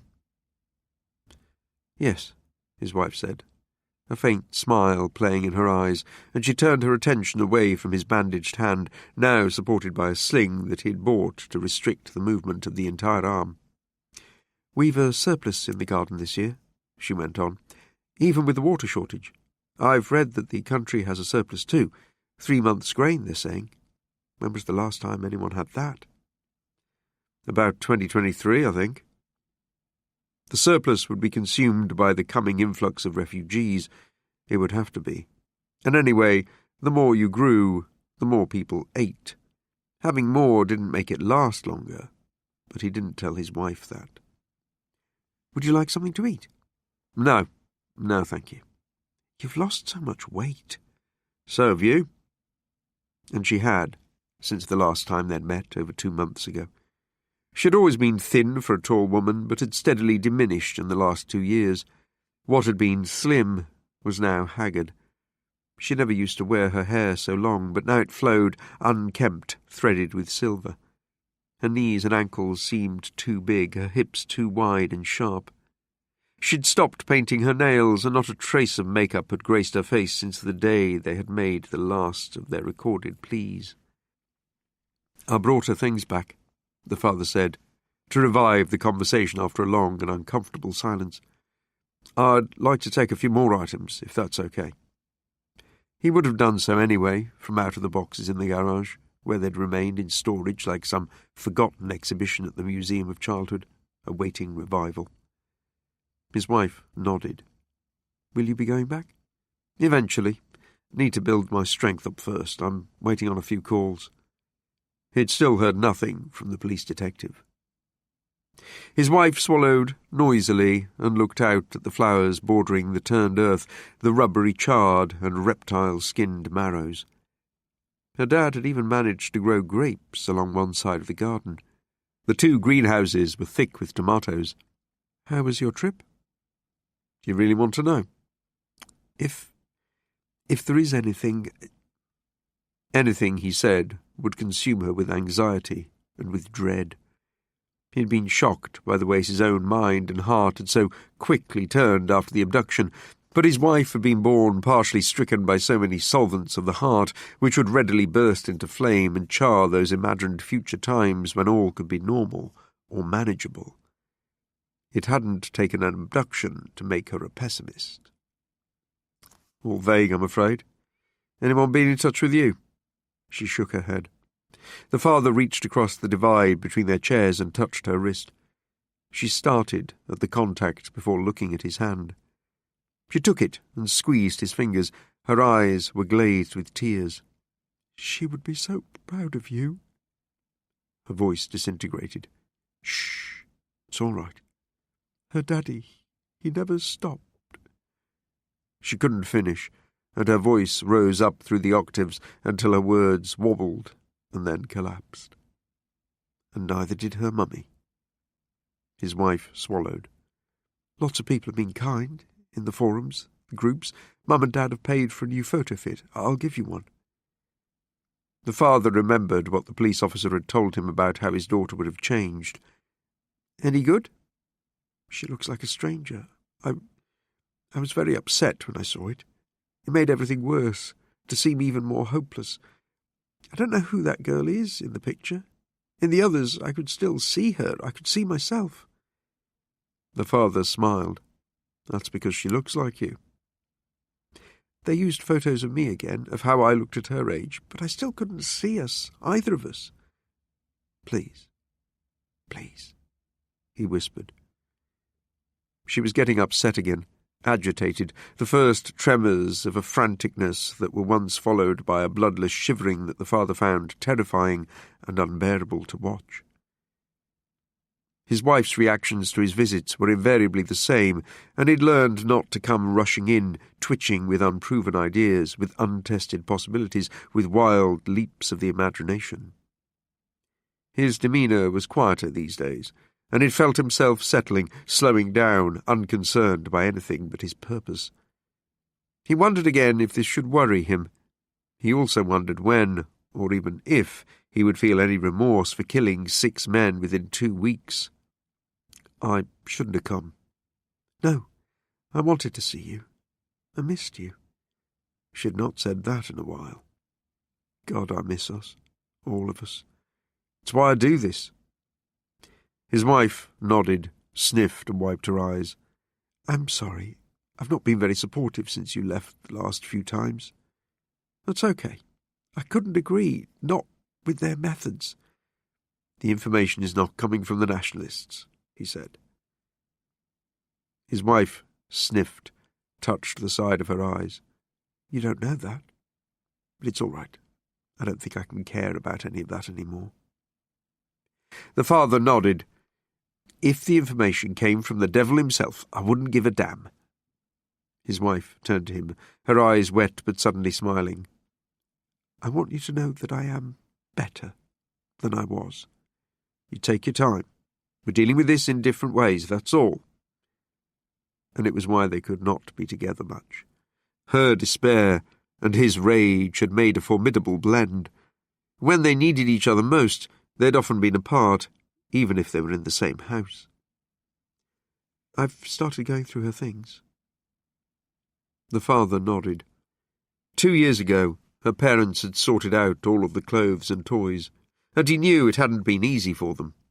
His wife's mother had even collapsed the first time she went into their daughter's bedroom, one of those days so long ago that he wouldn't let himself revisit any more. One of many days of blame and madness, of fists through walls and shouting into phones, of walking in streets and tugging elbows. Time had healed nothing of their broken hearts, but at least it had allowed them to function. The father looked out at the plots and remembered his daughter helping them as they sowed seeds and uprooted spuds in their own garden. Her little patrols for snails, woodlice and ants, the endless hospitals for the poorly insects, crushed by her own little fingers as she transported them inside second-hand plastic beach toys. His throat thickened. Miranda cleared her own throat. Her pictures more than anything have helped.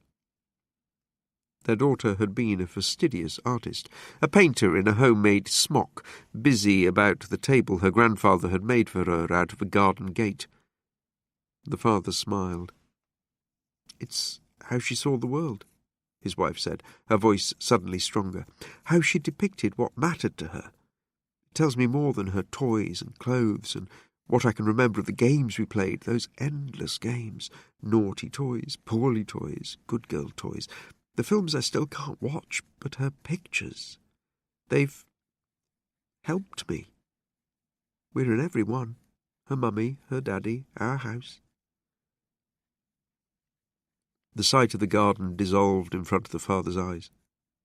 "Don't," he whispered, but his throat felt so blocked he didn't know if his wife had heard him. "In every single picture we're there, and all of us are smiling." Her voice lightened and filled with a tone he'd not heard in years. He'd forgotten she had such a voice. She was happy. I can see it in the pictures. Even with our big shoes and crazy hands, we're all happy. We made her happy. If nothing else, she was a happy little girl. She always was, with us. We had that. At least we had that." The father was awake when the call came through. Beside him, his wife lay quietly, facing the curtains through which the hated sun bloomed a late summer dawn. Part of her back was uncovered, but he no longer looked in shock upon the pronounced vertebrae of the woman whose loss he doubted he could fully imagine. Miranda never stirred. The father picked up the call, leaving the bed as silently as he could. "Hang on," he said to whoever was on the end of the line, and made his way to the bathroom and locked himself inside. The house stayed quiet, as if trying to overhear his conversation. "Okay." The voice of the police officer from Torquay filled his ear, and into his mind flooded a warm, fond sense of the man who'd saved him a few weeks before, and then sat beside him at the border of the wheat field on the day he had shot and killed 4 strangers. "How's the hand?" Sat on the bath, the father clenched and then opened his hand and extended his fingers repeatedly until his muscles became supple and the stiffness vanished. "I can make a fist." "Good man. You in Birmingham?" "Yes, 3 weeks and counting. I thought I might see out the summer." "Good riddance to it. I wish I could say we'll never see another one like that again, but, you know. Hold on to your hat, though, because the rains are coming." "It's going to be wet for sure." "So, if you're ever coming back, you'll want to move sharpish before the roads get closed all over the southwest." The father's spine straightened. "You have something for me?" "We've never been one for small talk, so I'll get to it. You're off your handler's radar now, so forget about Scarlett Johansson. No hard feelings, eh? but I don't need to remind you that this out-of-hours work isn't about our career development or reputations. Our lives are at risk now, hers and mine, by having anything to do with you because of the King Death angle. You understand this?" As he had suspected, he'd been cut loose by Scarlet, abandoned and judged a dangerous liability after his performance at the Commodore. He assumed the detective had taken pity on him, and as soon as he'd heard the man's voice, he had realized how much he needed to maintain his belief that there were some on the side of those who had lost their children, officers who had lost faith in the public departments they served. "Of course, if it wasn't for her, I'd still be out there, wandering, and you saved my life. Thank you. There'll be plenty thanking you if you do what will be necessary." The detective left that hanging in the air between them. "There's a guy down here you need to speak with, but the stakes in this game and the rules are going to get adjusted if you move on him. Big time. The odds are bleak, the outcome almost certainly a clusterfuck that you won't walk away from. You still there?" The father swallowed. "Rory? Bowles? Where are you on that?" "That's the only good news I have for you this morning. The death of Rory Forrester has not been fully investigated, or we'd have your identity on file through the blood you left all over Torquay. Ballistics and eyewitnesses were canvassed around the Commodore and over at Murray Bowles's house, and then thrown onto the when we get a moment pile. You cannot, nor will you ever use that shooter again. Throw it in the bloody sea. I will supply an alternative. Now, as far as I can ascertain, you've been dealt a major break here, because Bowles and Forrester were minor affiliates, and only on the outer periphery of the southwestern kings. Small fry. Cunts. Not the real deal. But all that is now changing. If you fancy another move down here, you'll be paying a visit to King Death in person. You make a move against a full member of an organized criminal outfit like the King's, you will not be able to leave anyone you interview alive. You will have to remain incognito, and you must never question anyone at all in this legion of pricks that you are not prepared to kill. Otherwise there will be swift reprisals against you and your wife once they know who came a-calling on one of their own. If you want to terminate this call, do it now, and you'll never hear from me, or any other distant friends of the family, ever again." The father cleared his throat. "I'm going nowhere. Tell me. Then you're bloody insane, but here goes. The only chap within your reach, and ours for that matter, is a real cocksucker. He's no general, no captain, but a lieutenant in King Death Incorporated, who never gets his own hands dirty. He's a playboy, a pussy hound, a pimp, and a trader in flesh, who's done very well for himself in our manner. Yonah Abigail, a sex trafficker of Chechen Israeli descent, who fled to Britain from Marseille, and his businesses have since flourished like bacteria in a petri dish. I'm sending his address and a few details to the last ident that Scarlet gave you. Now, we believe Yonah was running Rory on probation to increase his market share in the young flesh on offer in the bits of Somerset sheltered by the levees. Lucrative turf for old Yonah. We can only guess that Rory, in turn, reached out to a fiddler like Bowles to get the ball rolling round the refugee settlements. And you cut that tentacle off before it coiled around a few more Greek kids. But Yonah's fat appendages are still poking around everywhere, so he won't have sweated over the death of a few lost leaders like Rory and Murray Bowles. But if the Kings played any part in the worst afternoon of your life, 2 years cold, then there is a very good chance that Yonah Abigail would know something. No guarantees, but he's the only name I can give you that's not sipping Hennessy in a compound surrounded by special forces. You go any higher up their food chain, and no one will even know your girl's name anyway. I'm afraid the Kings deal with very significant numbers of the missing. But Yonah is ideal, and he's all you've got. His security is light, a couple of arseholes in Gucci loafers hang around when he's out and about, but don't sleep over at his villa. He's a merchant, not muscle. but thinks he's hard. Though he's still out of their blood, so his unfortunate demise will be followed up by his mates, and they'll come for you, mob-handed, if they know who you are. There will be cameras on site at Yona's place, so wear your Halloween outfit, but not that bloody bush hat. And shave your hair and your pubes off. Don't leave a trace. Glove up. Do the works. The shooter will be new, and he will be the only thing that walks out of his villa alive, with one exception. He looks after his dad, who's 9 parts gone with dementias, so, in the unlikely event that he remembers anything, it won't be taken seriously, and go in at night, when the nurse ain't there. You do understand what I'm saying. I cannot add any more emphasis to that most essential component of the biggest move of your career. But if anyone is in that villa, with the exception of the old boy, you have to clip them. If you're fingered for this, you're done, and so is your wife. The father could barely breathe, let alone speak. Can't hear you, he coughed. I understand. I suggest you turn your conscience off, because you will be dealing with a man who put his own in the bin decades ago. Think of your girl and do what you need to, yeah? That guy with the crazy big stones who strolled into the Commodore, that guy, he's the one you need to be. Then get the fuck out and lock yourself away until I can assess the fallout, as well as any intel you pick up on the job. Okay. Oh, and before I go, I have one more request. Go on. As we are now working together, I'm going to need a name.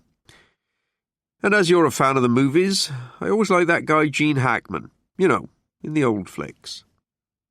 His wife was awake when the father returned to the bedroom. By the way she looked at him, he knew she'd been awake when the call came in. Her expression was a mixture of fear and desperate hope. I'll have to go back. The father began emptying the chest of drawers and dropping the clothes which his wife had just washed onto the bed. Miranda reached out and held his wrist. He sat down and pulled her to his chest, whispered in her ear. I can't say much. He swallowed at the grim sensation of leaving his wife's warmth again. But it's the best lead I've ever had. Miranda's body tensed within his arms. Only there's... His voice failed him. There's risk. So... She pulled back from his embrace and stared at him in a way that made him recoil. I can't lose you two, she said quickly. He tried to smile, but felt his face stiffen, his mouth ache. I'll be careful, but I have to do this. I'm going to do this. Are you saying goodbye? No. He spoke before his anxiety gave him pause to think. But in what I'm doing, there will always be a risk. His wife put her face in her hands. He reached out and touched her shoulder. It's going to be fine. But you and your parents, you'll have to go somewhere else. She looked at him, her eyes red. Go? Where? Where can we go? Someplace safe. This place is entirely safe. A place where no one knows you're married to me. My God. Like the place where we took her for her first holiday. That place in Wales, when she was 18 months old. And of all things, that place is still open. They still have the 4 cottages they rent out. Stop! We can't just leave. You can, and you have to. I checked on the cottages a while back in case I ever had to, go somewhere for a while. His wife looked at his scarred hand. After you'd done something terrible. The father nodded. And you can't tell anyone at all where you're going. No one. You think that I could even bear to see that place again, where we were with her? Then choose somewhere else, but wherever you go, tell no one. My parents won't leave here. Please. You'd put us all in so much danger. I'm not sure I even know who you are. The father felt himself shrivel inside and outside. His skin cooled, prickled, and a little tremor made him shake. I want to be who I used to be. Without her, I never will be. It's too much. This, what you ask, is too much. For us, here in this life, you've gone too far. Then think of this. There is no vaccine for that bug. Look at the hospitals. It'll be the elderly who'll be going out like, stop! Do it for that reason. Leave here and go to a better place with your mum and dad. There's always a bug. This one will be like the others. They come, they go. Not this one. I've heard things, been told things. We can't assume it's like the others. Please, leave. No later than tomorrow. You have to tell me that you'll go. I can't. How can I tell you something like that? The father closed his eyes. If there was a strong chance that I could find out what happened, or even find her, would you go then? Just for a while, until I called you. His wife stayed quiet for a while, then sniffed and wiped her eyes. I would go to hell and back, just to know. He held her hand tight. And I get that. But I'll go to hell for both of us, for all of us, for even the slightest chance of knowing I will go anywhere. Places that you can't imagine, that I will never let you see. Because she's worth it. Because we are worth it. Our family. He stood up and continued with his packing. Can you at least tell me where you're going? Somerset. Somerset? There's someone I need to speak to down there who might know something. I can't say any more. Get new idents, all of you, and let me have yours before I leave, and I'll be in touch when it's safe for you to come back here. Jesus Christ. If your parents won't leave, then you have to go alone. I mean it. The father buckled his rucksack closed and walked to the door. Gotta go now. Miranda climbed out of the bed and followed him to the door. When she touched his hand, he turned and held her tightly. Go, she whispered. I'll deal with my parents. What about your brother? I'm counting on George being safer in New Zealand. 17. On the bed. The father pointed the handgun at the biggest bed he'd seen in his life. From the mirror that formed the entire rear wall of the master bedroom, back at him leapt his reflection, a caped horror show, his face defining itself pinkly through the sodden mask. Black with rain, the new hat drooped around his ears. About his bones, the army surplus poncho was seaweed slick. I am nothing but a thing soaked to its skin, in clothes 2 years ragged, holding a gun. I am shorn, bespattered, psychopathic, bestially liberated, and I am here for you. Fear, in the beautiful green eyes of the woman who should not have been here, transformed into something else that promised hysteria. Panic jittered along her arms like St. Vitus's dance and made her hands flutter before she clutched them to her cheeks. Minutes before, as the couple alighted from the Ferrari, the father's dripping presence had appeared in the garage. The moment the soles of Yona Abigail's hand-stitched loafers found the cement floor, an aerosol of the evil shit had pattered over his jowly head. So noxious were the chemicals in the enclosed space, they had all barked like dogs to clear their airways. Inside the expansive hall, where the father had first ushered them, the girlfriend's confusion had turned to anger. "Do you know who we are? Do you fucking know who we are?" She'd screamed at the man she'd found waiting at Yona's lavish home, wet to his underwear and socks and shivering with more than cold, but pointing a handgun at her face. "I know what you are," the father had said to the woman, as the gold and white opulence of the house seemed to vault like a Catholic shrine about them. And her threats helped him overcome the horror of seeing her alight from the car, and not long before he had realised there was a nurse on the premises too. He hadn't expected to find 2 women here. There should not have been 2 women here. There should not have been any women here. If anyone is in the villa, with the exception of the old man, you have to clip them. Think of your girl and do what you need to do, yeah?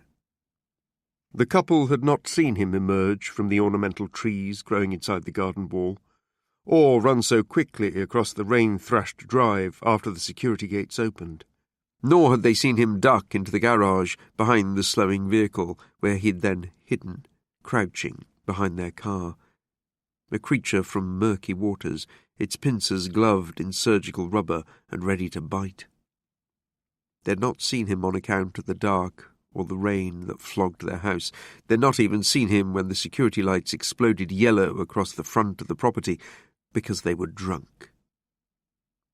Through the wet gusts that gambled and flapped in from the estuary, growing in power by the hour, Yonah Abigail had driven his rare and expensive car home intoxicated.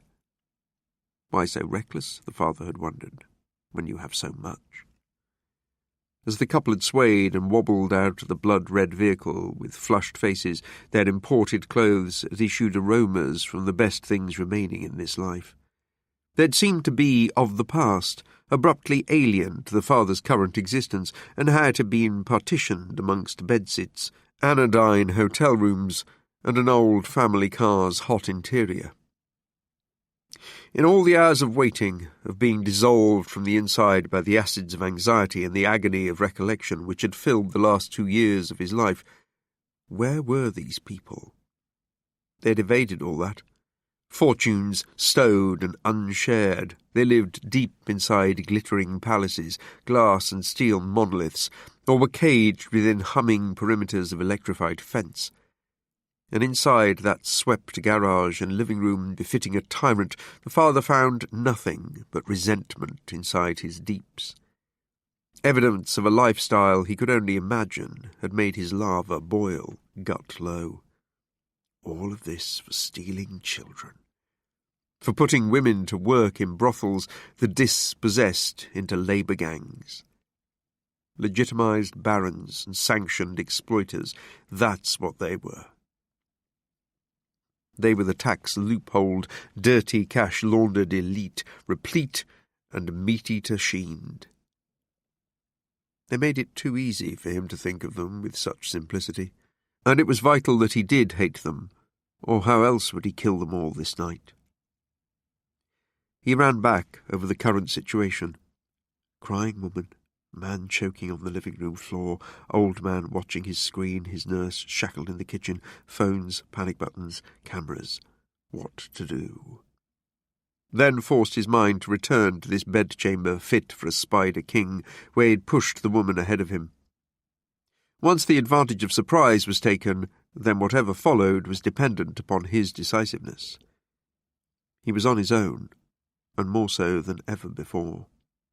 And now they were all inside, and individual roles were being established by swift, brutal methods, and as every second ticked by, he was starting to hate himself. He loathed female grief because of how low it made him feel. Next to the woes of young children, he found the distress of women the hardest to endure, and as a man accustomed to disappointing women, familiarity was no defence before their tears. "No, I didn't mean that," the father said when he perceived that the woman thought she was going to be raped. "Get on the bed. I need to tie you. I need to restrain you. He was only making it worse. She began to shudder. "I'm not going to hurt you, please." This assurance in his trembling voice didn't do any good. She'd already stumbled backwards away from him in her high-heeled shoes towards the wall beside the vast bed, and there might be a weapon in the cabinet drawers. This woman had already told him about the existence of 2 handguns in the kitchen. There would be others, concealed, ready to blaze away at trespassers and thieves, come to partake of what had already been stolen from others, or purchased with blood money. But how could a woman so beautiful who looked so frightened be one of them? Yonah Abigail was lying on the floor of the living room, blowing his nose tanks out and down a suit that seemed to have been tailored with magic.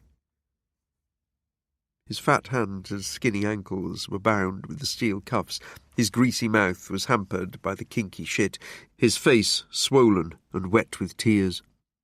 Abigail Senior was inside a day room that resembled a North African warlord's rumpus room. He was untethered but wheelchair-bound. The father knew that the elderly man had dementia, but didn't rule out his attracting attention in some other way. A hidden phone, something like that, panic button. You were going to check for them. The father's chest tightened as the situation began to unravel. Who would come here? More of them, the kings, or a private security patrol with shoot-to-kill permits, or maybe they're friends of the police. One thing at a time. Be systematic. He would have to check on the old man again once this woman, the mistress, was secure. In the palatial distance, the nurse was still sobbing, her face reddened from the nerve agent he'd sprayed her with after he'd stumble-marched Yonah Abigail and his woman into the house from the garage. The nurse had already run for a phone, or she'd been trying to reach one of the guns in the kitchen. The father didn't know because the nurse didn't speak English. She'd been hard to communicate with, though his handgun had proven more effective than any muffled verbal efforts, grunted through the cotton clinging to his wet face. But there were too many people, too many rooms, too many phones, too many guns. Cameras? The nurse was secured with the cord from an apron in the type of kitchen the father would have expected to find in a restaurant frequented by the super-rich. The stainless steel, coppers, glass, and dark flagstones had unsettled him with diffidence, and then the room's opulence had made him angrier. This is what they have for being how they are. A metal pole, supporting a breakfast bar, now stood between the nurse's secured arms. It had looked sturdy when he tied her wrists. She'd thought the father was going to kill her. They all did. They all expected to be killed, clearly a rule in the world they inhabited, one that swarmed with the vengeful, a world they had refashioned to suit themselves, a world they never expected to turn against them. But they must have entertained doubts that their lives could just go on and on and on like this, while so many suffered, with 90 million people out there, fidgeting and restless with chronic stress about blackouts, food, flood water, and the terrible sun. "Away from there!" he bellowed at the girlfriend in the master bedroom. She stopped moving and started swallowing whatever was clogging at her throat. "Forget the fucking bed!" Anger was good. He needed more anger, but not too much, until they were all secure. "Just kneel on the floor, now!" Kneeling suggested execution in their world. He read this in her eyes. "I'm not going to hurt you. I'm here for information only. From your boyfriend, or whatever the fuck he is. Yes?" The woman teetered a few feet away from the bedside cabinets, clearly uncertain whether she believed him. Reaching one hand down to the bed, she eased herself to her knees. "Away from the bed. In on the rug. Move!" She did so, on her hands and knees, and crawled towards him in a way he thought accidentally obscene. "Stop! There! Put your hands out!" The father unthreaded the cord that was looped around a dressing gown hanging on the door, and bound her wrists, then strapped and tied her arms against her body with a leather belt. Her fingernails were immaculately painted red, something you rarely saw any more. One of her fingers glittered with diamonds, her wrists rattled with gold. "Good, good," he whispered to her in encouragement. "This won't take long. You won't be hurt, I promise. Now, stretch your legs out." "No, please, God." "Just so I can tie them. I will not harm a hair on your head if you do what I say." The ease with which the words were beginning to come to him made the father feel a combination of relief and disgust. The woman stretched her long legs out, and the father moved to her ankles. Looked about the room, frantic to find another bond with which to tie her legs, as both sets of cuffs were already in use on Yonah Abigail. He didn't want her moving to a concealed weapon, a phone, a button. Maybe one has already been pressed. The father ran to the walk-in wardrobe, tore open the doors, and chose one of at least 100 handmade ties. He returned to the woman and knelt by her ankles, removed her shoes. The heels were long, patent black daggers. They brought to his mind quick, hot thoughts of other floors upon which other pairs of high-heeled shoes had once been discarded. Memories from deep within his days in the logistics hierarchy, when the ambitious looking to move upwards would use any tactic for elevation. Ambition he had taken advantage of, taken his share of. They had been irresistible to him, Those girls in tailored suits and silky blouses, whose softness whispered beneath their clothes, whose perfume had intoxicated him as much as the alcohol he'd poured down his neck as he courted them at conventions, at functions, and in the offices where so many games were still played, as the climate raged and the world disintegrated. He caught again a stronger, sudden sense of himself in the past, a near-forgotten man now, was consumed by a sense of the tingling, tantalizing, heady excitement that came with a new face, pair of legs, uncovered breasts, a strange voice saying his name, encouraging him, flirting with him, a refreshingly alien mouth on his lips in some half-lit room, far away from home. He had often wondered if the state of emergency had added fuel to human desire. People said so. The opportunities for intense reminders of what it was to experience pleasure, to lose one's mind in another's body, were precious. The sense that the chances for such activities, like everything else, were falling into short supply for all but a very few people may have been one of his motivations and his excuses in hindsight. The legs of the girl on the floor shimmered under the spotlights in the ceiling. Her legs were coated in a fine second skin of sheer nylon, stockings, black to match her transparent panties. He'd seen nothing like it in years. He could see how her underwear clung to her pale buttocks like a dark smoke because her dress was hiked up. There had been so many times when he'd not resisted his urges, and when he'd made promises and assurances to ransack the bodies of desirable women. He had been despicable. But this girl had dressed to please that thing out there, that people trafficker face down in the living room. With her beautiful legs, she'd awarded the sexual slavery that he engineered. The father's arousal was a neglected, confused beast which tried to awaken its old heat and become an unruly engorgement, and yet he waved a loaded handgun through the exclusive air of the stranger's house, with his face masked. People about him slobbered from the effects of a nerve agent. Monstrous. He shut his heat off. The sense that the top of his skull was lifting, his spirits rising, he closed, sickened at himself for feeling desire at a time like this, when he'd frightened a woman half to death in her own home. Lust had always distracted him. 2 years ago he'd been asked to watch over his little girl, and he'd written a flirtatious mail to a woman instead, while a stranger had lifted his daughter's small feet from the soil of their garden and taken her away. He'd once believed that losing his little girl was a natural consequence of his behaviour, even a punishment. But there was no reckoning. There were no judgments other than the ones that were made by men like the one he was about to execute. On this, the theology of King Death was right. He stood up, collected a pair of clean socks from a drawer, pulled one taut, slipped it between the woman's glossy lips, and knotted it behind her head. She closed her eyes and wept. With a woman's lover, he could not be so tolerant. The man was cuffed at wrist and ankle with a penitentiary steel and positioned in the middle of the vast living room, his knees strapped together with his own leather belt, his head engulfed by a pillowcase like a ready-made crime scene photograph.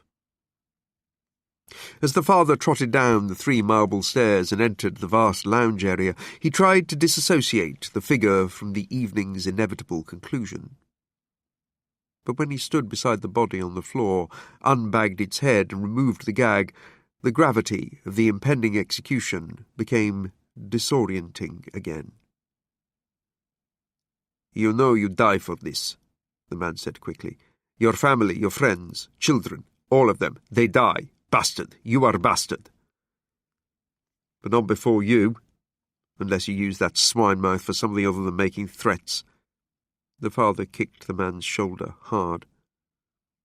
The blow only succeeded in making Yona Abigail angrier. "Bastard! Everyone you know, they cease to exist in 1 week. They all in hell, I assure." The father's second kick met the man's red face. While Yona blinked and coughed in shock and a momentary senselessness, the father re-gagged him, and sprayed the nerve agent over the man's entire head. The father left the lounge and entered a large adjoining room with a full-size snooker table, a bar, walls covered in original paintings, and a sunken floor leading to what looked like a cinema. Beyond the large glass patio doors, the black surface of a swimming pool was riddled with rainfall. All this from slavery and murder. The father uncapped a bottle of whiskey from behind the bar and began to gulp. He was wet through but burning alive. His legs were numb. He wiped tears from his eyes and noticed the painting above a fireplace that a fully grown man could walk inside. The father checked on the old man again. He was still smiling at the large images that flickered around his chair. It was a holographic film, a Chinese action thriller about evil American imperialists with a plan to control the world's fresh water. It had once been very popular. Perhaps the still-functioning fragments of the old gangster's brain liked to be reminded of former glories, schemes in collaboration with corrupt authorities, gunfire, body counts, piles of cash, girls, and rare wines on tap. The dresser was full of blister packs and pharmaceutical boxes. No shortages here. But did the old man need medication now? The nurse. Whiskey bottle in one hand, gun in the other, the father walked across the house of plenty to where he'd secured the nurse in the kitchen. The tea-towel stuffed inside her mouth muffled her shrieks at the sight of him. The father held up his hands, palms outward, to show he meant no harm. Then filled a jug with cold water at the sink, returned to the lounge, and doused the head of Yona Abigail, who eagerly raised his swollen face into the stream and moved his head from side to side to direct the liquid onto his burning eyes. The father placed the whiskey bottle on the coffee table, sat down, cross-legged, before the blinking, sputtering, upturned face, and removed the gag. This can all stop. Very soon. Your dad gets his medicine, your girlfriend gets untied, everything goes back to how it was if you help me. I'm going to ask you some questions. Nothing. The man raised his head and spat onto the father's legs. The father stood up calmly, collected the whiskey bottle from the coffee table, positioned himself behind Yona, and smashed it across the back of his head, making sure the heavier base did not connect with his skull. Yona's hair was threaded, wet and red. Or we go on like this. We go on and on and on, all night. The father reintroduced the nerve agent to his hand and prepared to use it. Yona grimaced and rolled away, his neck rearing like a serpent, his head twisting away from another incineration of his eyes and sinuses. The father followed him and rolled him back to the middle of the floor. Yona was a big man, carrying at least 30 extra kilos in such lean times, and his gut hadn't been built by cultured microproteins. The man's breathing was now under severe strain, too. Twines were snapping from his cables. The bullock was sagging, poisoned and leashed. You think I am a rat? You waste your time coming here to my home, you fucking bastard. But even after 2 doses of the agent that had entirely closed one of his eyes, Yona Abigail's spirits hadn't dimmed entirely. This was no sex offender who'd be shaken apart merely by the shadow of a vigilante. The father let the man's wet, swollen head fall back to the floor, where he messily ejected mucus from his nose and emptied his mouth of toxic saliva blended with blood. This isn't what you think. I don't want to know about your money, your business, or whatever else you do so you can live like this, like a python king in its palace. The father waved the handgun at the room. I want you to tell me about one job only, a job when someone was taken. A child stolen from her home, from her parents, a snatch that was performed on your watch, your turf. You know about it. You would have signed off the work. My sources are very good. They ratted you out because you are reptile shit in human form, and thank God there can still be consequences for someone like you. So, back to this little girl, who I'm here for.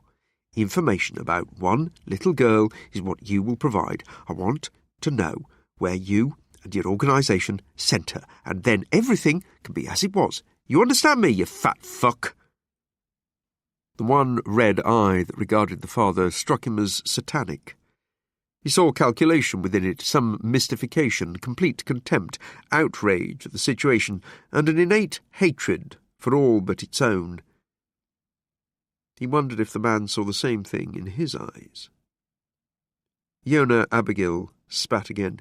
"You come here. You end your life for one kid. You come into Yona's home. You tie up his woman and lock away his father, and you expect me to help you? You think I am afraid of death? I love death." The father recalled the thing in the painting that hung above the fireplace in the games room, and its bones and rags seemed to dance and jerk through his mind now. "I can see that you do, and I can help you with that. And your father, too. That old bastard has done his fair share, has he not? King Death, big men, you think? No, I know what you are. Reptiles." The whisky made the father's head spin through fragments of an education long over and practically meaningless. Amniotes, tetrapods, cold-blooded, squamata, the worm lizards.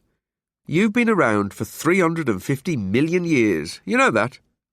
You began as protosauria, the first lizards. You grew and survived you will again.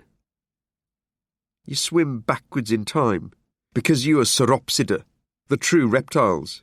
You have Thrapsida, the beast face. I can see it now. You're unredeemable. There's no rehabilitation. You're the face of our times. You flourish because you lay so many eggs. You're oviparous. That means you're an egg layer. We are now in the Mesozoic age all over again because of you and your kind. The great age of the reptile. You. Yona Abigail's visible eye changed its expression. He looked at the father as Malcolm Andrews had. At that moment, a realization dawned that here was a man unstitched at some fundamental level. Threats and negotiations would not be effective before such madness, such determination. The father showed the red devil eye on the floor the picture of his little girl. "Take a good look. She was this age when she was taken from the garden of her home in Shippe, Torquay, a place she felt safe, where she lived with her mother and her father. You ruined more than one life that day." The father recited the address, the exact time, the date, the year. There was no remorse, no softening in the scarlet eye. "I know of this girl." The father's heart stuttered, then resumed banging, but too heavily. Oui, I remember, the man added almost fondly, and smiled.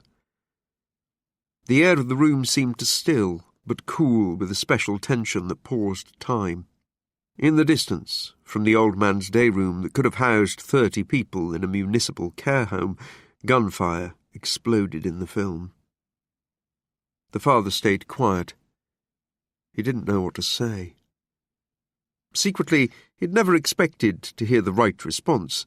Some vestige of what might have been a redundant decency inside his heart was still reluctant to extract information in this way, because he didn't want his behaviour rewarded. But it was the only way, and in time he was sure his methods would become standard. This was one of the conclusions he had drawn during so many hours staring at walls, floors, and ceilings that needed painting. "I tell you of this time, and you must kill me. Oui? Because if I live, then I warn who paid me so well to find men to take her, yes? And then those who have her will soon know you are coming too. I live, and I also have to do some bad things to your bitch wife, your bitch daughter also. I am right, am I not? You must know of us, of how we work, and you are the father, yes? But in this house we are all fathers, me too. Yes, you did not know that? We are all bad fathers here."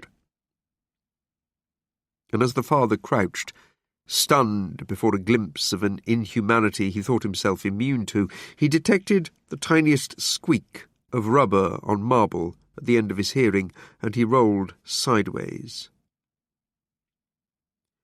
The leather settee, a few feet behind him, was punctured and let out a wheeze of air at the same time he heard a handgun bark. Glass smashed, wood splintered, plaster puffed. The father saw the white bulk of the nurse, her hand flashing as she fired again and again and again to tear up the room around him. Yona Abigail rolled back and forth on the floor, crimson-faced, bellowing orders. "Kill him! Kill him! You bitch! Kill him!" The father expected to be shot, but the woman continued to fire too wide, too low, or too high. Her bloodless face jumped with shock, her head twitched. She was an amateur, like him, miscast and thrust into the warping, slowing seconds of a murder scene. The father rolled, then scampered behind the sofa, noticed 2 incoming shots had passed through the settee to impact hardwood cabinets set against the wall. That had been the sound of splintering he'd heard. But he was behind no real cover, and fearing the woman's sudden composure and a truer aim, the father came up onto his knees and rested his wrists upon the back of the suite, and fired. A bleached tunic blossomed red, became Roshash-patterned as he hit her twice more. She lost her balance after the first bullet found its mark, teetering backwards on her plump heels, mouth open in horror at the idea of being shot. The father guessed she died sometime while sliding down the wall to thump the floor. Her head remained still, positioned on one shoulder, her eyes wide with surprise. Dead. He had killed a woman. A woman. He tried to figure out how she'd got herself free. She still wore the apron cord, so she must have silently pulled the metal pole from the floor or from out of the breakfast bar. Worked it loose, slipped her hands under. How did he not hear? The voice of Yona Abigail, the voice of rage, brought him out of his shock. "Stupid bitch, you stupid bitch!" He screamed at the reddening lump at rest against the wall of his expansive living room. From the old man's adjoining room, the sound of gunfire continued and prolonged the atmosphere of carnage with firearms, the darkness flashing like a dance floor. The old man asked twice for someone called Marie, then fell silent. The father came out from behind the settee and checked in the adjacent master bedroom. "For Christ's sake!" The girlfriend was sitting up now and had shuffled to a drawer that she was trying to open with her bound mouth. The father went to her, seized her slippery ankles and dragged her across the room and through to the living room so he could watch her. The woman's dress wrinkled further up and over her buttocks to reveal all of her to the waist, like a torture porn film with an arty aesthetic. He had initially separated everyone in the house because whoever heard the interrogation would have to die, and he had contracted inside like an anemone on a rock at the thought of executing the mistress and the nurse. Maybe if they hadn't heard the interrogation they could have been spared. But now? "Turn your face away," he said to the woman. She didn't seem to understand. The father rolled her over with his booted foot. "Bastard!" Yona Abigail cried out. The father swallowed the caustic reflux in his throat, stood astride Yona, aimed the handgun at the back of one knee, and fired. The man's screams expanded and echoed throughout the entire house. The father dragged the woman back to the bedroom. The noise erupting from Yona was further confirmation that he would not be able to shoot this woman. Back inside the master bedroom, he knelt beside her. Her fragrance and her fear swamped his face. "I have to hurt him. We both know it. He's a devil, and you sleep with the devil that buys you baubles. He thinks he's inherited the world through slavery and murder, corruption, kidnap. He allowed people to take a child. You all climb into the lifeboats before the children. You're an intimate affiliate of the reptiles. You present yourself to the best of your ability and then willingly writhe in their discarded scales. But I will not hurt you if you stay here and remain quiet. If you try to escape or hear what he says to me, I will have to kill you. I am closing this door, but I may come back into this room at any time. If you have moved, I will start shooting without delay. I promise you that." The father retrieved another handful of silk ties from the wardrobe, strapped her glossy thighs together, bound another tie behind her hot knees. He retreated to the games room and uncapped another bottle of good whiskey on the bar. Through the door arch, he watched the figure on the living room floor as he drank. Iona Abigail squirmed in his own blood, lit up by the beautiful lights. A phone began to chirp in the distance. The father checked his watch. He'd been at the house for 20 minutes. He returned to the living room, squatted. Through the wall, the father could hear the girlfriend sobbing through the wet sock in her pretty mouth. He again held the picture of his daughter before Iona's face. "Bitch!" The man spat on the picture without hesitation. The father carefully wiped the bloodied saliva off the plastic covering, using Iona's shirt. "I don't want this to continue. I'm feeling sick. I never feel entirely comfortable. But it takes you over, doesn't it, when you get going? And why do you all make it so easy for me? But I'm genuinely thinking that I should end this soon. I'll shoot every fucking one of you to death, unless you tell me who took her. Bastard! You want to walk with a limp? Or do you want to sit beside your dad in a wheelchair? You fuck yourself!" The father stood astride Iona Abigail and shot through the back of his second knee. After a tense moment of complete silence, the man withered. His mouth fell open, his one unclosed brown eye bulged, his breathing stuttered, and he started coughing. The pain must have been an agony beyond space and time. This was war, the father thought. I am in war. I am at war. A strange peace settled over him as he sat on the sofa. The big nurse had managed to hit the seat 3 times. The stuffing was smouldering. He could see smoke drifting from one bullet hole. His inappropriate sense of calm was twinned with an anaesthetising exhaustion, and he wondered if he were now finally comfortable with brutality, or if his mind was shutting down and sliding into protective shock. "So, this is your last chance, Iona," he said tiredly, "before I really ruin the film your father is watching. I swear to you now, he will not live to see the end credits. The girl. The little girl that was taken." Iona rolled onto his back, gasped, then started to pant, his face white as if all the blood in his body was leaking from his knees. The father took his eyes away from the legs. He found the immobility of the man's lower portion an unbearable sight, and he suffered more than a begrudging admiration for this man's refusal to talk. What kind of code would prevent a confession at such a time? The father recalled the thing in the painting, the loping thing in rags.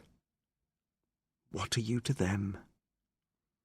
Iona started talking in French, then Spanish, Russian, then what sounded like Hebrew before his voice disintegrated into the tight gasps of the agonized.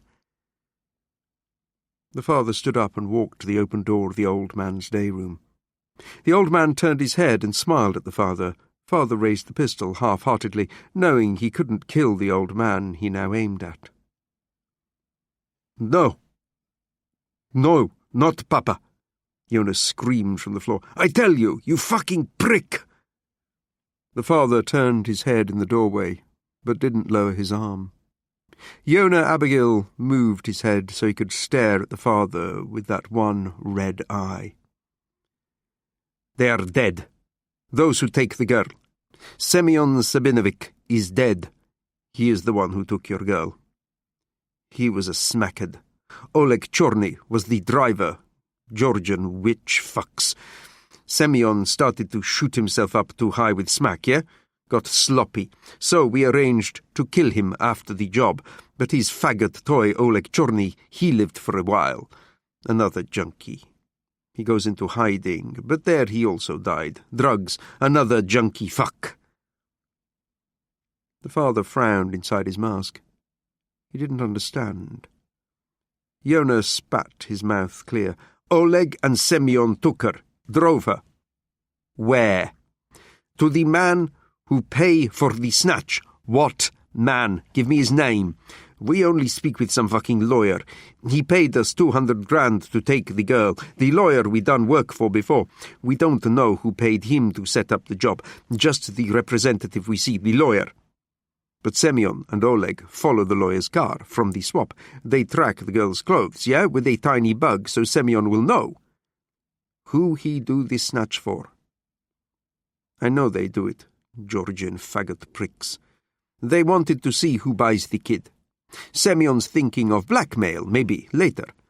Maybe this is a rich pervert they can shake down, who knows, but they go and they see who buy the girl. The father leaned against the door so he could stay on his feet. Alive. She could be alive. Alive, alive, alive. Pervert. Maybe not. My girl, the father whispered. Who? Who did they take her to? He stood over Yona, pointed the muzzle at the side of his head. Tell me! That's it, you fuck. All I know. The man who buy her was cautious. Maybe he suspected the car would be followed, so he already paid me to kill Oleg and Semyon, but all through this lawyer. So I already done your work. Semyon got clipped, but Oleg killed himself with drugs when his faggot lover was wiped. They were lovers, queers. The name of who paid for this little girl died with them, the junkie fucks. They tell no one. They only worked with each other, no one else. Maybe if they had shared more, I didn't have to ice them. Now get me a doctor, I'm fucking dying. Yona gasped for breath, though whether this was exasperation on account of ratting or the pain, the father didn't know. The girlfriend whimpered from beyond the bedroom door. The father shook himself back into an awareness of the room, the carnage, the massacre. He fought through his memory as if it was full of jungle vines to find the name. This lawyer, this go-between, what was his name? Oscar Hollow. I have the number in my study. We go there. Call him. But he would still have to look for the abductors in case Yona was lying. For the abductors now to be dead was too easy. These men that took her, where did they live? Where? They lived in above Brixham, somewhere by the camps, Devon. But they are dead, I tell you. Who else knows they did this job? Only me. Convenient. And the kidnappers are dead. Even Rory Forrester knew something. You're lying. Okay, maybe a few associates know it was Oleg and Semyon who took that girl. I trust them, so I tell them. But I swear that Oleg and Semyon are dead. Only they and the lawyer knew who paid for the girl and where she goes. Tell me more and you can have your doctor. Tell me more about them. Tell me about these pigs that stole a child for money. The red eye regarded him, wanting to believe the assurance. Oleg was an illuminer. He do the tattoos, yes? He was our best. Oleg's tattoos were beautiful. The man spat his mouth clear. Witches, they were, you know.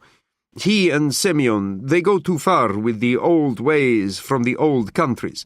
Semyon think he knows things, thinks he's special, some kind of priest, shaman, yeah? Invincible. Too many people listen to him, yeah, like Oleg did. They had too much influence, so they are given this job because they are the best at snatches, but this is to be their final job. I make sure of that. But we only get one. Semyon, in Totnes, where he had the place. On my father's life, this is the truth. Oleg, like I say, he died of a broken heart. I paid the Moroccans to go and see Oleg and snuff him, but they find his body under the old church that him and Semyon used for their witchy bullshit. They showed me photos. There was no mistake. Oleg was dead. No pulse. Yona closed his eyes and gasped. A curious shudder passed through his entire body. His one open eye looked terribly bleary now. Strange men, Oleg and Semyon. They see too much, both of them. The queers. Two of them together. They were looking in other places for a long time to try and see something. They look in after death to see if it have a face. The face no one should see, but they both see things that send them crazy, or they take too many drugs. Who knows? So they take more and more drugs. One could not live without the other. The junkie bastards who followed them down there, they think Oleg and Semyon were prophets. Down there in the old church, the junkies put Oleg under it when he dies in the crypt. Yona's testimony was becoming garbled, confused. The father thought of the painting in the other room, the picture on Bowles' wall, the stretched arms of bone outside Rory's hovel. The connections were unsettling. What did they see? What is this fucking face? Yona's open eye settled on the father and widened. Maybe you see this too. You would be like them. Maybe you are already. The father wondered what he should do. He worried he might lose his voice before he could ask more questions. But what questions? And Yona was delirious with pain and no longer making much sense. The father's mind was becoming a blank, wiped clean from shooting a man in both knees and from killing a woman. But he believed some of what Yona had said, just like he'd believed Murray Bowles and Rory Forrester. He got results in the same way these men had, because he'd used a language they understood. This made him feel absurdly better about the nurse and all of the blood swiping, smearing, and staining the floor and rug of the living room. He thought of the girlfriend with the sock tied tight inside her painted mouth. He needed to check on her. Now. But couldn't move his feet. If she'd heard the names her lover had just confided to him, if she had, she would tell others. Associates, or the police, whoever arrived here first, and it would be known why he'd made a move tonight, and who he was prepared to become a bestial killer for. A child. Had she overheard the names? Oleg Chorny, Semyon Sabinovic. If she'd heard of the connection to this lawyer, this go-between, Oscar Hollow, then the other man who'd paid for his daughter would also be warned. They would all know that the father was coming. She was taken for so much money. Why? The father clutched his cotton-skinned head to try and still the small explosions inside his skull. His mind offered problems aplenty, but no solutions other than what he couldn't face now. They all had to go. Another woman, as well as Yona. 2 more murders on top of the nurse. Another spree. The police would surely intervene. Both sides of the law would want rid of him. You go in, and you've got to be the only one who comes out alive. But he hadn't been told about the girlfriend, and the nurse shouldn't have been on duty. Oh, Jesus Christ almighty. The father moved around the room looking for weapons and cameras. The handgun he'd removed from Yona's jacket in the garage was already inside the rucksack. He'd found a 3rd handgun in the master bedroom in a bedside drawer and slipped it inside his bag. He was playing for time, delaying the inevitable. Back inside the master bedroom, he closed the door. The girlfriend hadn't moved. Her no longer so lovely eyes watched him. He put his finger to his lips, listening hard. Through the closed door, he could hear Yona moaning, sometimes shouting, but his voice was muffled through the door. The father struggled to recall how loud their voices had been during the exchange about who had taken his daughter. And my God, he knew now. He knew. He had the names of the 2 men who took his daughter. Men apparently deceased, men paid to snatch his daughter, but then murdered by their own boss. And the lawyer who brokered the deal, he had that name too.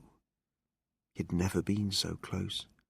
No one had been so close. A loose word from Bowles, then Rory's sand-blasted face confessing at gunpoint, and now this fat criminal bound on the floor of a mansion. I am justified. I am justified, he whispered to himself. Did you hear what was said? He asked the girlfriend. She didn't understand. He repeated the question twice, then embellished it with, What we discussed. Did you hear the names? You know these people that were mentioned by your pig? She frowned, shook her head vigorously. The lawyer. He had the lawyer's name, Oscar Hollow. Yona had his details, idents, an address, the next move. The father rose from his knees, went back into the living room and removed the gun from the nurse's hand. She had small hands, silly hands, dead hands. Yona sat up and stared at the wet ruin that was the front of his trousers around the knees, the silk now sopping black.